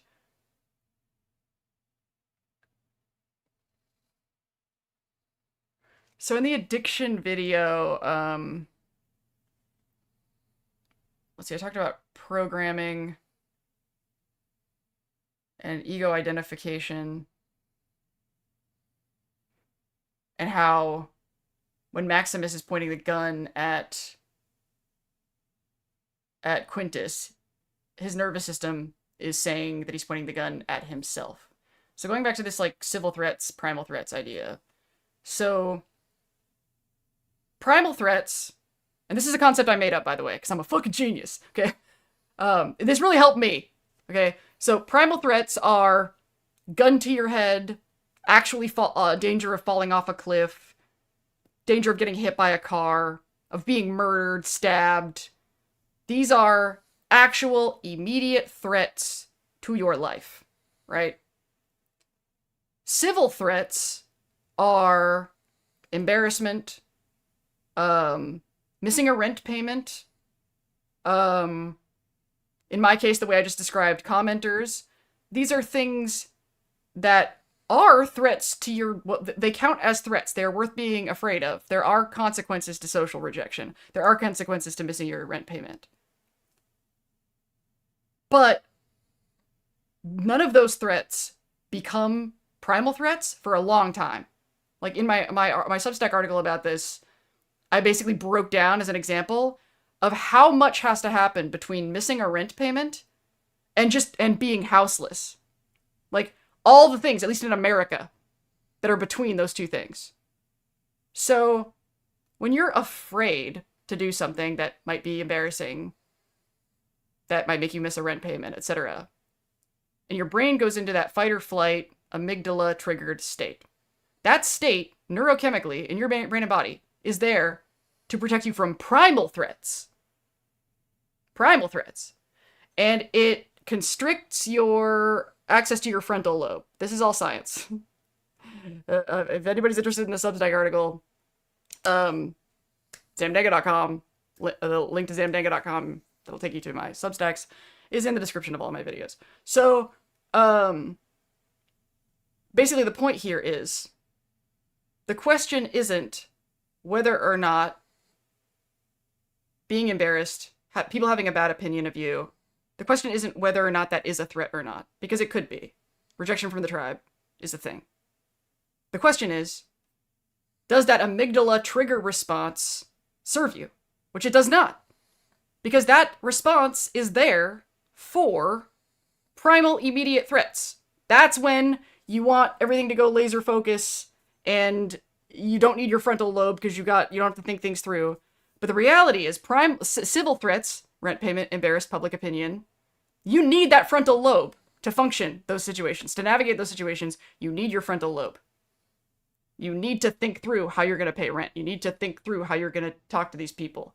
You need to be able to, therefore, it behooves you to train yourself out of having that nervous system response in the face of a civil threat. And unfortunately, the only way out is through exposing yourself to it. If you don't expose yourself to the thing you're afraid of, embrace cringe, put yourself out there, put your face on camera, risk bad public opinion, and teach your amygdala that it doesn't kill you, then it will wall you out forever. That is the only way out. And the reason I asked if you'd seen the addiction video is because in that video I talk about how we have this survival system to protect us from threat, but that survival system can be trained toward the wrong things. Your survival system is there to keep you from falling off a cliff and getting shot and being eaten by monsters. It is not there to protect you from other people's opinions. That was trained. That was trained. Your survival system was tied to things that aren't actually threats that require that system. And it can be untrained, but it's painful. You have to put yourself in the situation that you're afraid of and train your brain that it doesn't kill you. And I have to do it too with singing. I want to sing. I want to make videos of singing videos. So the way that people feel about talking on camera that I don't feel because I've been exposed to this for 20 years. But I've also been repressing my desire to sing because of stuff I've talked about in other streams with controlling abusers in my life, taking control over my singing, and the abusers in my life wanted me to sing certain things in certain ways, and I was afraid of risking my relationship with those people, so I didn't sing, because if I sang wrong, civil threat, right? But singing won't kill me. But the only way I'm gonna detrain this nervous system response is to just fucking do it. And because it's scary and uncomfortable, I'm procrastinating it. But I'm gonna practice what I preach, and I'm gonna do it. Because the benefit of ending abusive, toxic relationships is that you are no longer limited by other people's fears. And I am trained, that is somebody else's fear. I'm actually fearless and ridiculous. I don't care what people think of me. Every time I care what other people think of me, it's training. It's amygdala, squishy brain training that other people put into me to protect their fears that they don't want to outgrow. But I want to outgrow those fears. So I'm going to train them out of me. It doesn't work this way, but I think my brain's logic is that if I can keep people from expecting anything of me, then I won't disappoint anyone. I read that a second ago, but I had like the other kind of train of thought that I wanted to go down to, and I 100% relate to that. And I actually wrote an article kind of about that too, specifically, where what I kind of learned the hard way is the reason why avoidance, like my keeper and other people, really got me on the hook is because they didn't ask anything of me. But what I learned, and I'm PDA autistic, so when people ask things of me, I have a strong nervous system aversion to demands. So basically, when honest people asked things of me, I pushed them away because they triggered my nervous system. Because I didn't want things asked of me, number one, being PDA, and also, I just thought I was going to let everybody down because I had low self-esteem. So, what ended up happening is I invited people in my life who didn't seem to need anything from me, but the reason they didn't seem to need anything from me is because they were plucking my guitar strings. They were manipulating me into doing what they wanted. So I felt like I was being honest and felt like I was being authentic. But we were also talking about the salesman thing earlier, right? If you want to get somebody to buy something, you have to make it think it's their idea. So that's what I ended up attracting manipulators who could make me think doing things to serve them was my idea. Because I got triggered when I got directly asked by honest people. I'm a late diagnosed ADHD, burnt out, ex-gifted person. Sorry to be off topic, and you don't have to respond to this. I just wanted to post it. Big Bang Theory needed an episode where they debate the smartest comic hero, but they all just describe themselves. It's all just an ego trip. Yeah. Everything you say resonates. Being put in boxes, being bullied, punished for doing what others wanted, but also for any time I attempted to be myself. Anytime I finally make some sort of progress in art, life, whatever, the rug gets pulled, but in ways that became traumatic. Yeah. In a bad nutshell, this is literally a lot of my therapy work lately. Yeah, you are learning, and so am I, in a sense, because I just keep going back to horrible people over and over again, and it's warping my worldview. That's why I'm not dating. I think we talked about this before, because I've had so many horrible situations with women that it's like warping my perception of women, and I want to make sure I'm ready to have a positive outlook on women before going back into it. Because if I am still in this state, then when I go back and try to date, I will be a vibrational match to the same women that have hurt me over and over and over again. I need to take some time to heal and grow to, because right now, if the perfect woman was standing right in front of me, I wouldn't recognize her. I wouldn't. It would be like the Westworld thing. Doesn't look like anything to me. Anytime I finally make some sort of progress. Right. So it sounds like you're in the same boat as me right now, where we both need to practice discernment. And really think about what we think are green flags and red flags. And if you choose more wisely, and every time the rug gets pulled out, remember, that's not teaching you about the world. It's teaching you about how you need to recalibrate your discernment. That's the hard part. Every time I have bad issues with women, don't become an incel misogynist. That's not what women are like. That is bad calibration, and I need to calibrate better. You know, like, for example, like the avoidant thing that I was just talking about is a great example of that. You know, instead of going, everybody's like an avoidant asshole, take responsibility for why I was choosing avoidance. Because I am afraid of having things asked of me directly. And now I know I need to learn to increase my tolerance for having things asked of me. And how do we do that, kids? Exposing yourself to it and seeing that you don't die. So what you might not, because a lot of people, most people, fucking everybody, like, steer away from the things that you're afraid of, that you have some sort of trauma response to, almost like without even thinking about it. They just turn away. And if you have some sort of fear association with something that's actually there for you, and you steer and turn the other way, then you will see what remains, you know? And in order for you to not steer toward the toxic pattern of the things that keep getting pulled out from under you, you have to face whatever is the opposite direction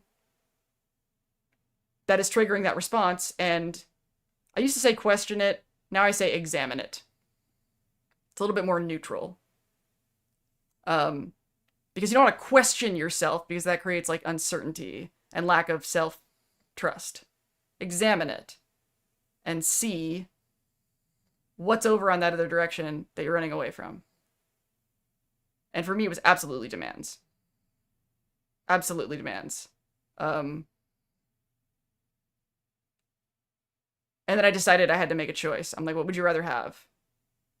You know, people asking things of you honestly and directly, or people manipulating and exploiting you, because those are your options. Because in the world of human dynamics and interaction, there's an exchange of energy. If you don't want to be alone, you have to let people ask you for things. So increase your tolerance.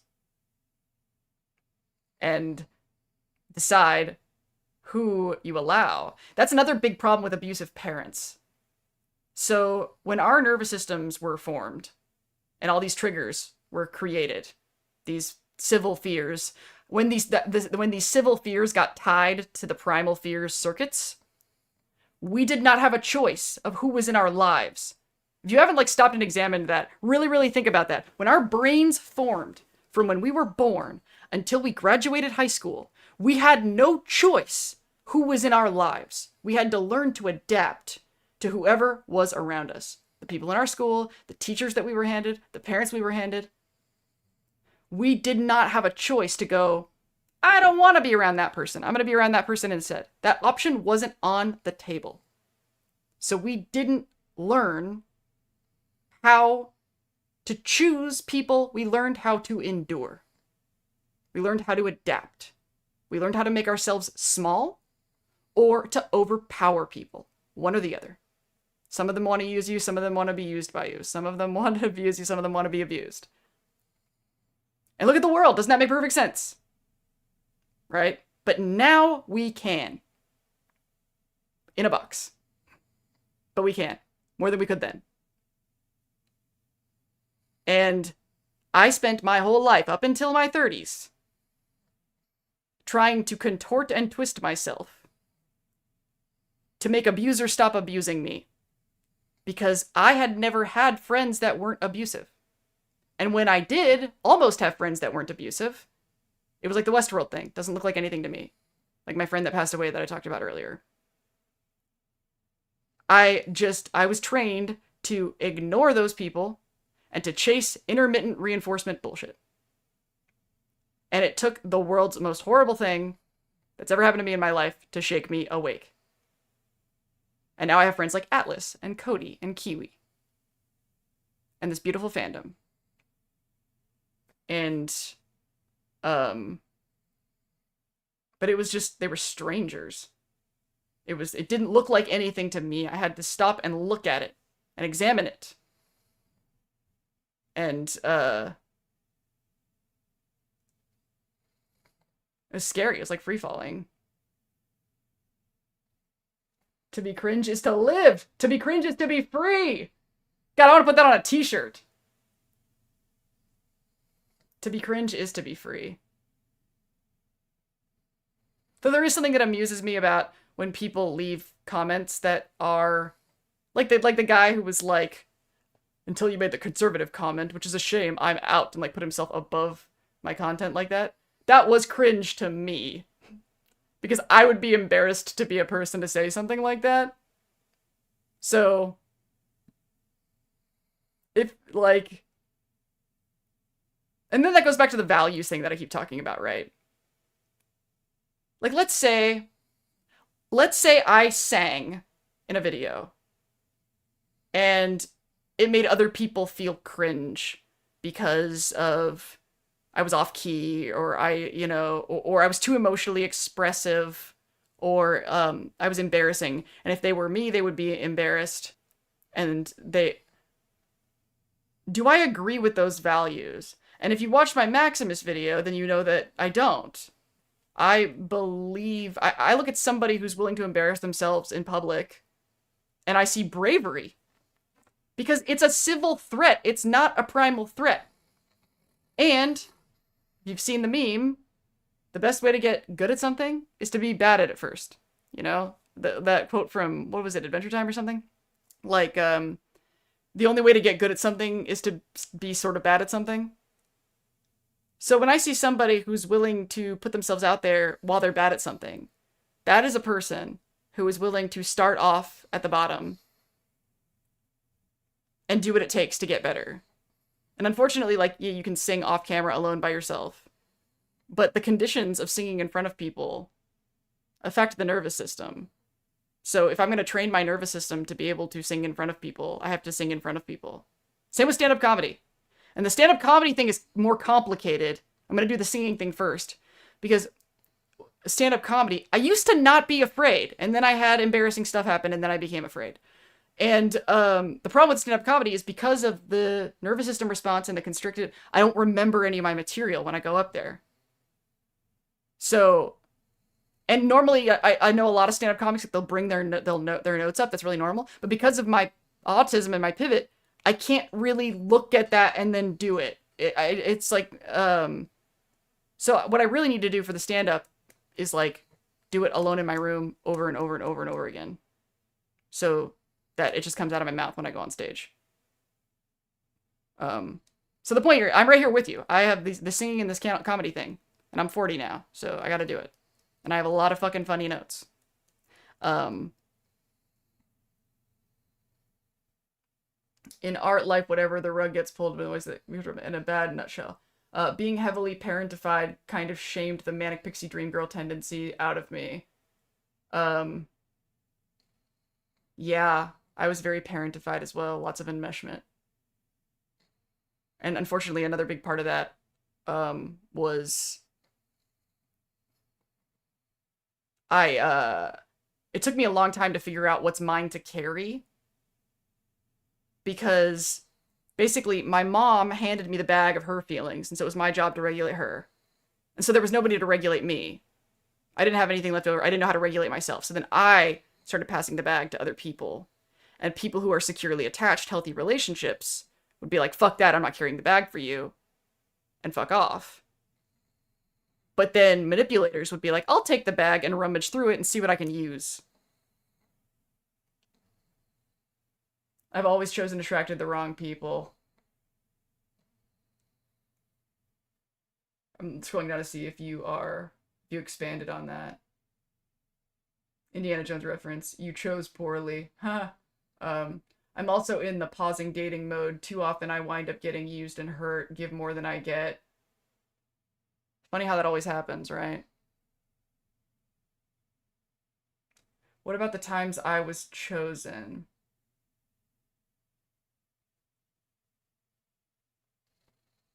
Greatly appreciating your thoughts and observations, by the way. Thank you. I don't have enough deep thoughts in my immediate environment.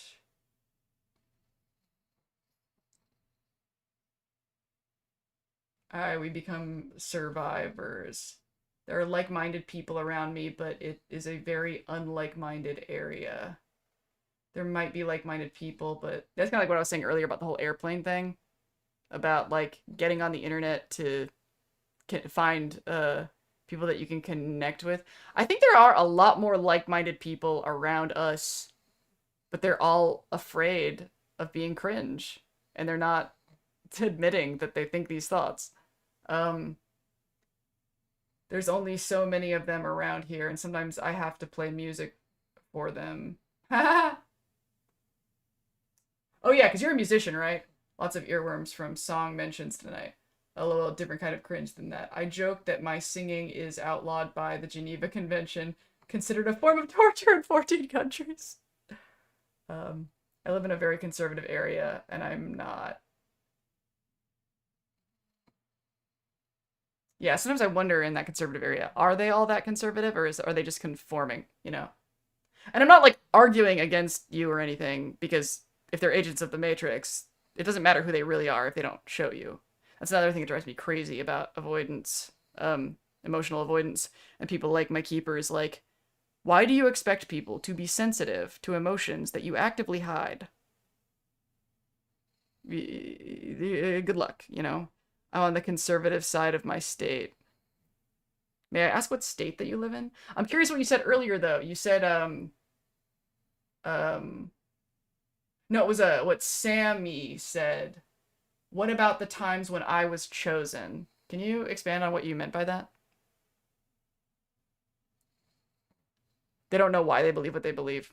A lot of people don't. Washington? Ah, so you're not that far. I'm in Portland, Oregon.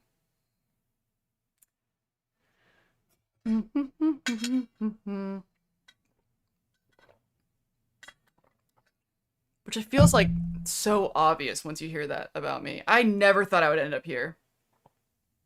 I can't believe it. Portland. Someone made a joke about me choosing poorly, but I wasn't the one choosing. You sure? You gotta choose back. Vampires have to be invited.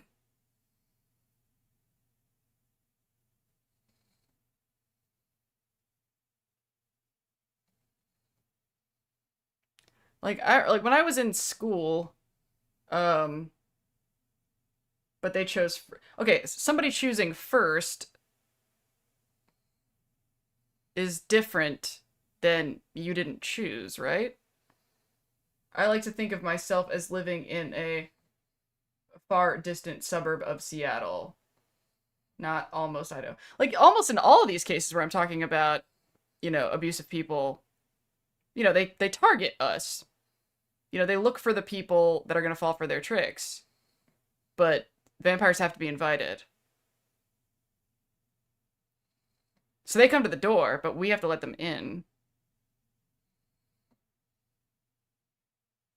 It's tricky because it's tricky when you talk about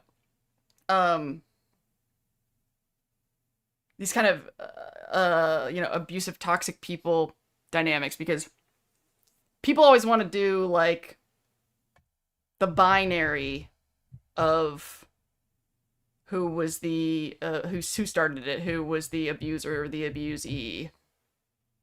And just because I'm saying that you chose back does not mean that that the situation is even if these were toxic people who overpowered you. Like when I talk about my keeper, I was overpowered. I was in a wounded position, and I chose back because I was in a wounded position. Like, when the last kind of 5 years of the abuse started, I, didn't know where I was gonna live. I was alienated from my family. I had no one, And this is why I talk so much about power differentials, right? So I was in a really, really vulnerable position. And I had very limited options. And I thought that this person had been my best friend for 20 years. Like, the tables were tilted in this person's favor against me from, all possible angles. And if they were just, a manager at the Gap, I probably wouldn't have put so much in their hands. But they literally were a professional in working with mental health and neurodivergence. Like, the amount of gravity against me when I chose was insane, but I still chose. So, not that long ago, when I posted that thing about the person who, was rude to me, that was a client. And that was an income stream that I was dependent on. And I fired that client, having no idea how I was going to get that income, and I still don't. And I've made choices like that a few times now. Because it may seem like when you're in a really vulnerable position, you can't afford to not grab that hand that's reaching for you because you don't have any other options. And this is why I think the primal threat, civil threats thing is so important. Because not having that income stream is not a primal threat. It is a civil threat. I am not even close to being put on the street. My rent for May is paid right now. As soon as I had enough money, I paid it. The person who lives here that I pay rent to loves me. I have multiple people who are like, if you're ever homeless, you can live in my basement. And I've learned the hard way that nothing material makes you safer than love. Nothing. When people love you for real, they believe that you're doing your best and they believe you. That's one of the reasons I got bothered earlier. Somebody said, I think that they're gone now, but they said something about being in a relationship with somebody who said that they, didn't believe them when they said something. And I was like, oh, that's bad. Everybody in my life who I love, who loves me, we believe each other. Because we've known each other long enough that we have that trust. Anyway, the point with all of this is, when you're in, a vulnerable position, it makes perfect sense that you would choose back the predator that chose you, But sometimes you have to free fall, and even if you don't know what's going to catch you, if you know that it is a civil threat and not a primal threat, that means you have time to either find something or for the universe to find you. Because if bad people can choose you and can find you, then good things can find you too. That's kind of what I was talking about with the faith thing, right? When the ghoul was on the spike, it's kind of a deus ex machina that a super mutant came by and saved his ass. But because it was consistent with like the themes and stuff of the show, the thing is, you don't know when something bad is going to happen to you, but you don't know when something good is going to happen to you either. There's more going on than you can see that is both positive and negative. And so when I fired that client, I made a choice to embrace the mystery of how the hell I was going to get back on my feet. Or stick with the devil I know. But if you always choose the devil you know, all you'll ever know is devils. So the moral of the story is, when you are chosen by toxic people and it feels like you have no choice but to choose them back, you might have more options. And maybe that option is the void, which is something else I've talked about in the Fallout videos. The faith thing being a big part of it. If your choice is, if you want to do something hard or something miserable, choose the hard thing. You know, embrace chaos. Embrace chaos. And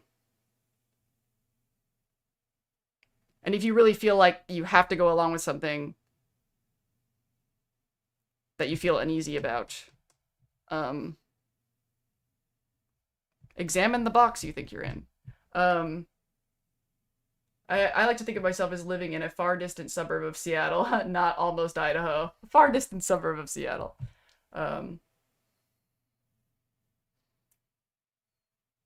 Toxic people wear good masks. And I should have learned my lesson from Jackie Daytona, human bartender.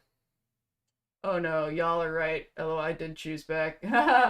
Stray thought. Stray thought. The neurodivergent trait of avoiding eye contact developed as a defense against a vampire's hypnotic gaze. That's an interesting thought, actually. In situations you're describing is why I'm a musician instead of working a regular job. Fuck yeah! Fuck yeah! Good for you. For reference, it's the situation, the client you fired. I fired my regular job. Yeah. Good for you. The only real people I have special in my life are my little nephew and nieces. What scares me the most is silence, so I enjoy when there be the messiest, noisiest people I know. Interesting, yeah. The devil I know is usually the miserable option. Yeah, exactly. This is yeah, like in this week's video I said something about the human brain having this depressing tendency to basically hide inconvenient information from itself. Be like, and that's why privilege is so dangerous, because you don't have to look at things. I think that another one of those pesky human things is to choose the familiar over what's good. And if you think about it, it makes perfect sense, because we want to choose what we're prepared for. But our preparations for the things we're prepared for are painful, and that's why we need to choose differently. Because, you know, if you choose the devil you know and all you know is devils, then you're in a hypervigilant state, on guard, ready to deal with devils all the time. And so you have to choose something different. And because you're choosing something different, and this goes back to, I don't know if it's Rob Runa still there, said something about having the rug pulled out from under her all the time. Because when you choose the unknown, you don't know if it's good or bad, which means it might be bad. So when the rug gets pulled out from under you, you have to remind yourself that this is, you're recalibrating. You're recalibrating right now. You chose the unknown, and that was the right choice, because it could have been good or bad. You didn't know either way. And it is so hard, because when you've made the wrong choice over and over again, and then you make the wrong choice again, it's just like, it feels hopeless. It just feels like your life is a parade of hard choices. But you have to remember that you didn't know. And the only way to learn is to risk fucking up. That's the only way. You have to risk fucking up. You know? And something that I'm really glad that I kind of got comfortable with early enough in life is, like, the thing with the singing and the stand-up comedy. It's hard enough to know what you want to do. It's hard enough to know, because once you're like, okay, I'm gonna block out, now that I know that I'm gonna fire clients like this, you know, okay, well, now what am I gonna do instead? And that's why I love in the fucking Fallout show, will you still want the same things? Will you still want the same things when you become a different animal altogether? Because that is what happens when you choose the unknown and you have these new experiences. They shape you in a way you don't know is coming. You learn things you didn't know you were going to learn. I spent my whole life wanting to be a movie director, and then I went out there and I fucking hated it. And I was like, well, now what am I going to do? On to the next thing. See what feels good. See what works, see what doesn't. And that means trying new things, and that means you don't know if they're going to go good or bad. They can go either way. Which means when they go bad, there was always a chance it was going to go bad, because the only way that you know how it's going to go is if you do the thing you've already done.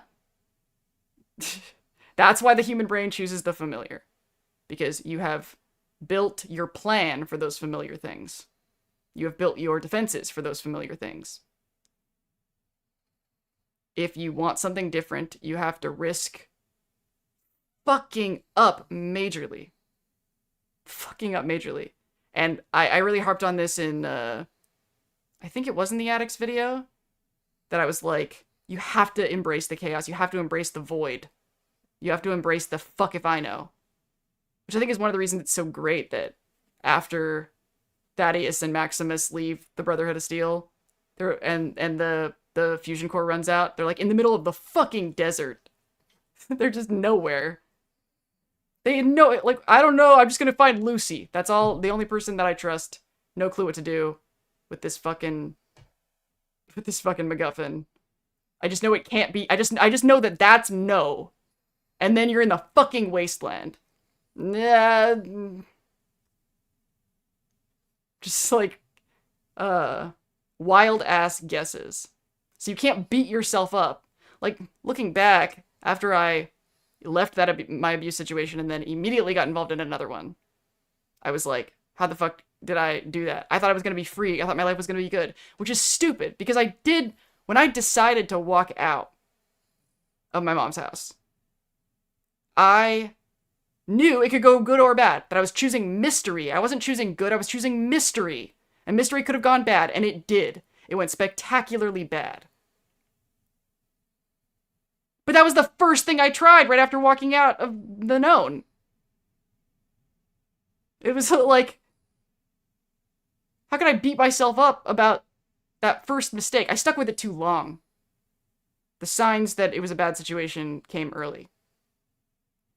But as soon as my client crossed these lines, I didn't go, I need the money, I'm going to stick it out, I don't have a backup plan. Because I practice what I preach. And in my video, I said, sometimes you have to push the bad thing out and make room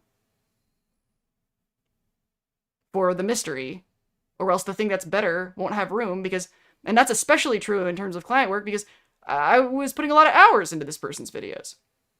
That's hours I could have been spending focusing on mine and Atlas's business. Prepping for West Virginia. Like, any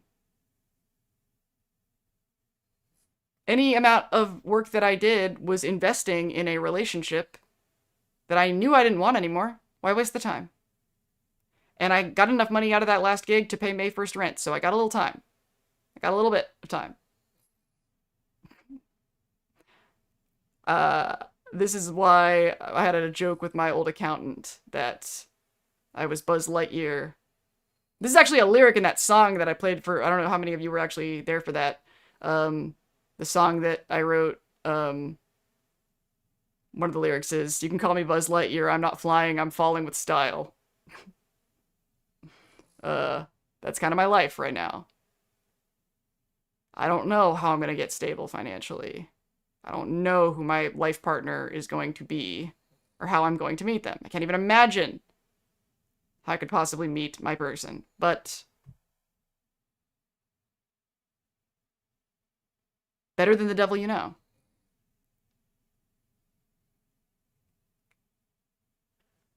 Reference is this, the only real people, the devil I know is usually the miserable. The problem is not knowing the person choosing you is bad for you. Exactly. You gotta just test them out. You gotta test them out. Choose back not knowing. Yep. And forgive yourself for that, because you don't know what you don't know. Sometimes it's throwing stuff at a wall and seeing what sticks. Just be careful what you invest. You know, I talk about practice discernment, and unfortunately, learning discernment is hard won. It'd be easier to burn this down and start from scratch. Loki, burn it down easy. Annihilating is easy. Trying to fix what's broken is hard. Hope is hard. Yes. This is all still hitting home. The Vault Tech pitch. A nuclear event would be a tragedy, but also an opportunity! Ha ha ha ha! This is our chance to make war obsolete. Burn away the flags, begin again. Burn away the flags, begin... Okay. One of these days. That's something else on my list. I need to record and plant saves in Lonesome Road. That's gonna be interesting. I think I've been kind of procrastinating Lonesome Road. I'm kind of glad you brought up Ulysses. One of these days, I think I want to tackle the absurdity of people who are attached to old Fallout, thinking that they get Fallout better. Because being attached to old Fallout is the most not Fallout thing you could possibly do. Know who you follow, Courier.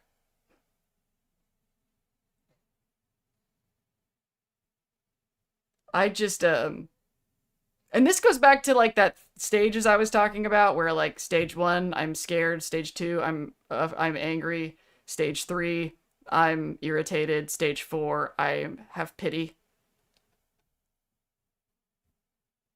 The people who blatantly don't understand the themes in this franchise, I say it all the time, one of the #1 reasons that I love Fallout so much is because it is not subtle. Burn away the flags, begin again. Ulysses over-explains everything, and yet people still don't get it.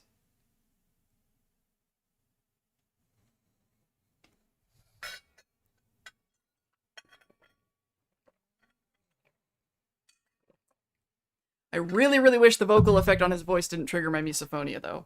Which it does. The robot voice effects in New Vegas hurt me physically. Fisto's voice, Prim Slim's voice, and Ulysses' mask. And I've never thought of looking to see if anybody has done a mod replacing their voices with... Literally, if I had their voice files and I could just edit it in the game, I would just reduce attack. It's literally called attack. Because people like me feel attacked by the frequencies in that sound. And Star Trek sci-fi noises also hurt me. Original series. The joys of being autistic. Having sensory sensitivities. Yeah, I love old Fallout. Yeah, nobody's saying. Yeah, definitely, I look forward to playing them. I've just watched a shit ton of YouTube videos. But it was too late in the game, and the game mechanics are too alien to me.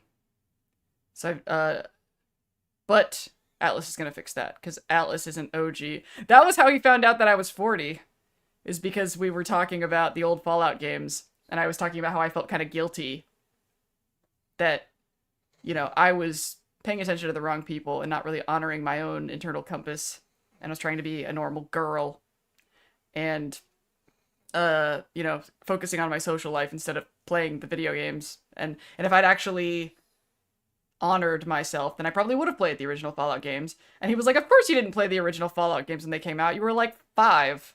And I was like, my dude, I was 11 when the first Fallout game came out. And he was like, I'll never forget it ever. It's so funny. But that was the moment that I realized that when people tell me that I look young for my age, they weren't just being nice. Because he wasn't just being nice, he was shocked. And I think I kind of needed that to know that that was true, because I think that people have shined me on a lot. And being autistic and surrounded by liars, because people are, you know, preserving. Now that I know, like, what people are preserving with their dishonesty, I just didn't know what the fuck was true or not. You know? There was a lot of relationships that I thought were good that I was overpowering people. And I didn't know I was overpowering people because, like I was talking about the thing with the nervous system earlier, a lot of these abusive people, they just do things, and then when the things work and they get the response that they want, they go, oh, I did it right. I was doing the same thing. You know, there were things that I was doing, especially with this, like, sort of, you know, like, I'm saying smart stuff. I have a tendency to talk from the top of my dinosaur and preach and pontificate. And I have to be really careful that I am doing this in company that wants to hear it, which is one of the primary things about this channel, is I know that people who come to this stream watch my videos and like listening to me talk about my thoughts about stuff. So I am free to do this. People either lie or they're counting on you to pick up nonverbal cues. But, you know, yeah.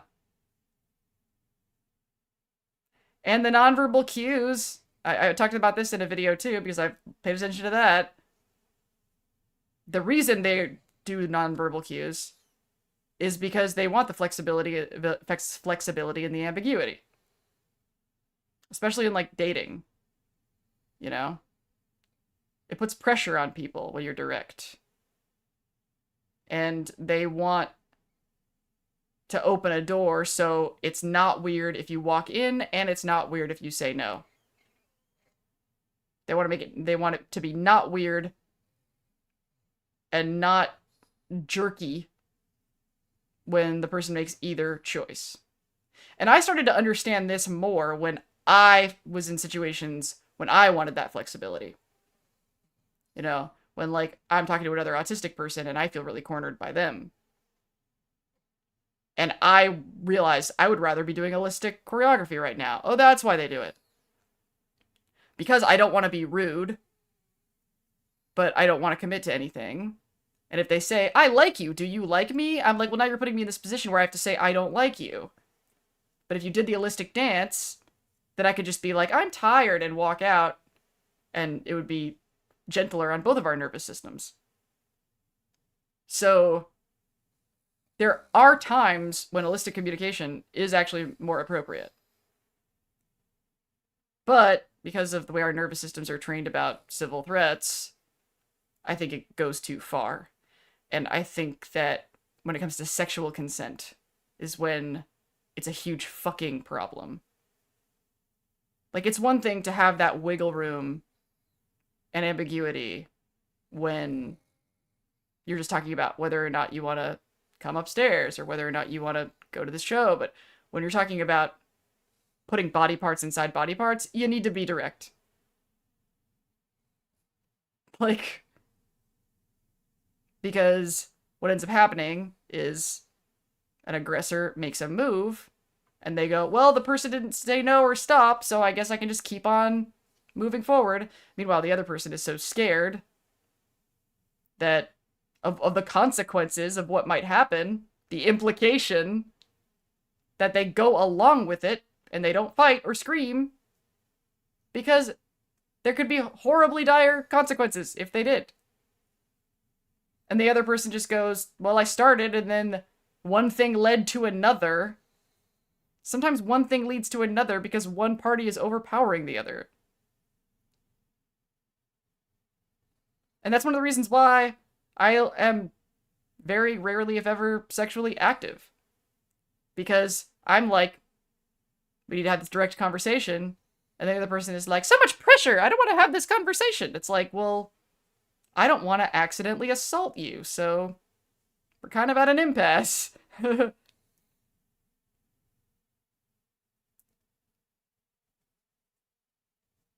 buzz under a lot of synthesized sounds. It's like it's a high-pitched thing.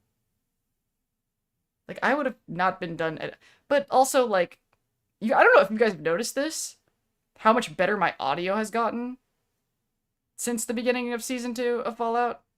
I've learned a lot about audio editing working on, like, the original mission was I didn't like the volume going up and down. So it was all like trying to normalize it and keep it so it wasn't too loud or too quiet.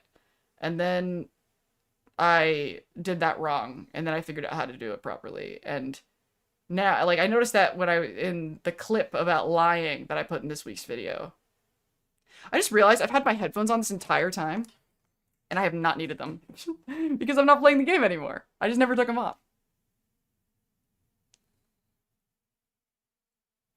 Has playing Fallout helped you in understanding social interaction better? For the most part, I am mapping stuff I've learned about life onto Fallout. It's more like I've seen things I've already learned in Fallout. There is one thing that I can think of off the top of my head that Fallout, and that kind of goes back to like something, you know, people, when I say I like the show, then like the kind of lore thumpers and the people that I have an issue with are like, oh, you're just you know, twisting it to make it what you like. And I'm like, no, you have it backwards. I chose Fallout because I saw truths that I already believed in it. You know? It wasn't like I loved Fallout and then played it and then twisted it to suit my beliefs. I chose Fallout above all other franchises because of how in alignment it is with my experience of and thoughts of the world, you know? But there is one thing I can think of where Fallout helped me see something, maybe not about like the world, but about myself. And that is, so something that was really hard for me to accept was that my abusers, based on everything that I've learned about trauma and how it affects us, you do the math, the people who hurt me the most likely were hurt more than I was. Like, the fact that my heart is still open, despite all the horrible stuff that's happened to me, and I wasn't, the people that hurt me the most and treated me like the most, because we're not really talking about like sociopaths and psychopaths, there's like something else going on there, but like narcissists, grandiose and covert narcissists, are ashamed of what they are doing to people and are like shut down. Like, these are like people who, and avoidance, and emotional avoidance, they were so deeply hurt by love that they don't have access to it anymore. And what I realized from seeing so much of myself in Maximus, by contrast, is Maximus remembers good people. Maximus is naive and attaches himself to abusers and still has a heart that's open because when he was a child, he was truly loved. And I am more consistent with that pattern. So my dad was like an avoidant jerk. I think he was very, very deeply hurt. And my mom was a little bit more like me. Reactive, angry.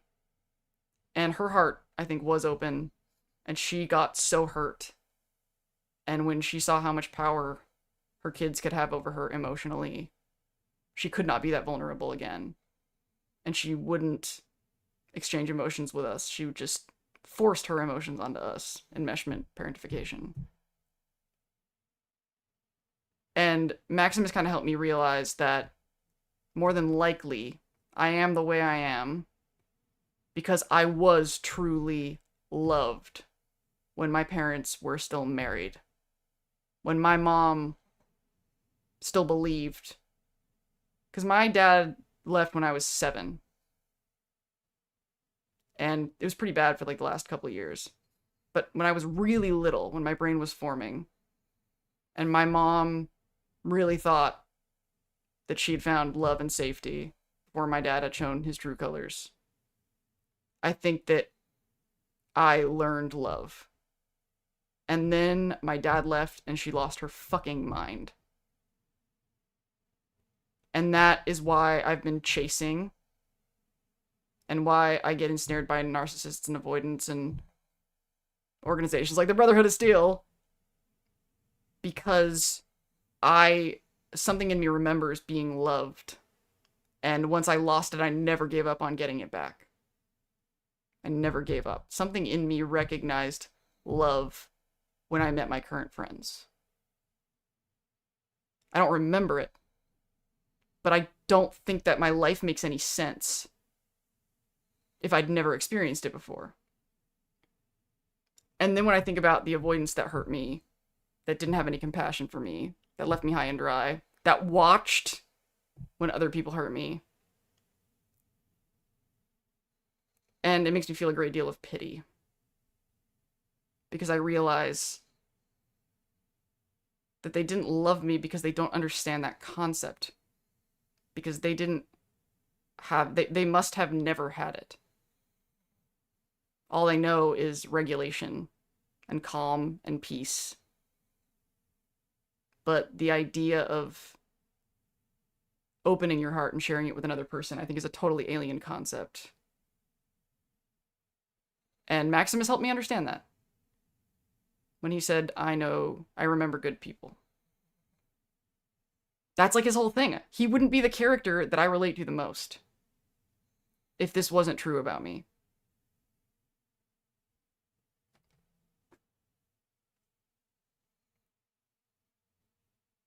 I was playing Fallout. Go about this week's video. What do you think about the topic of how the characters would react to reading the Wasteland Survival Guide?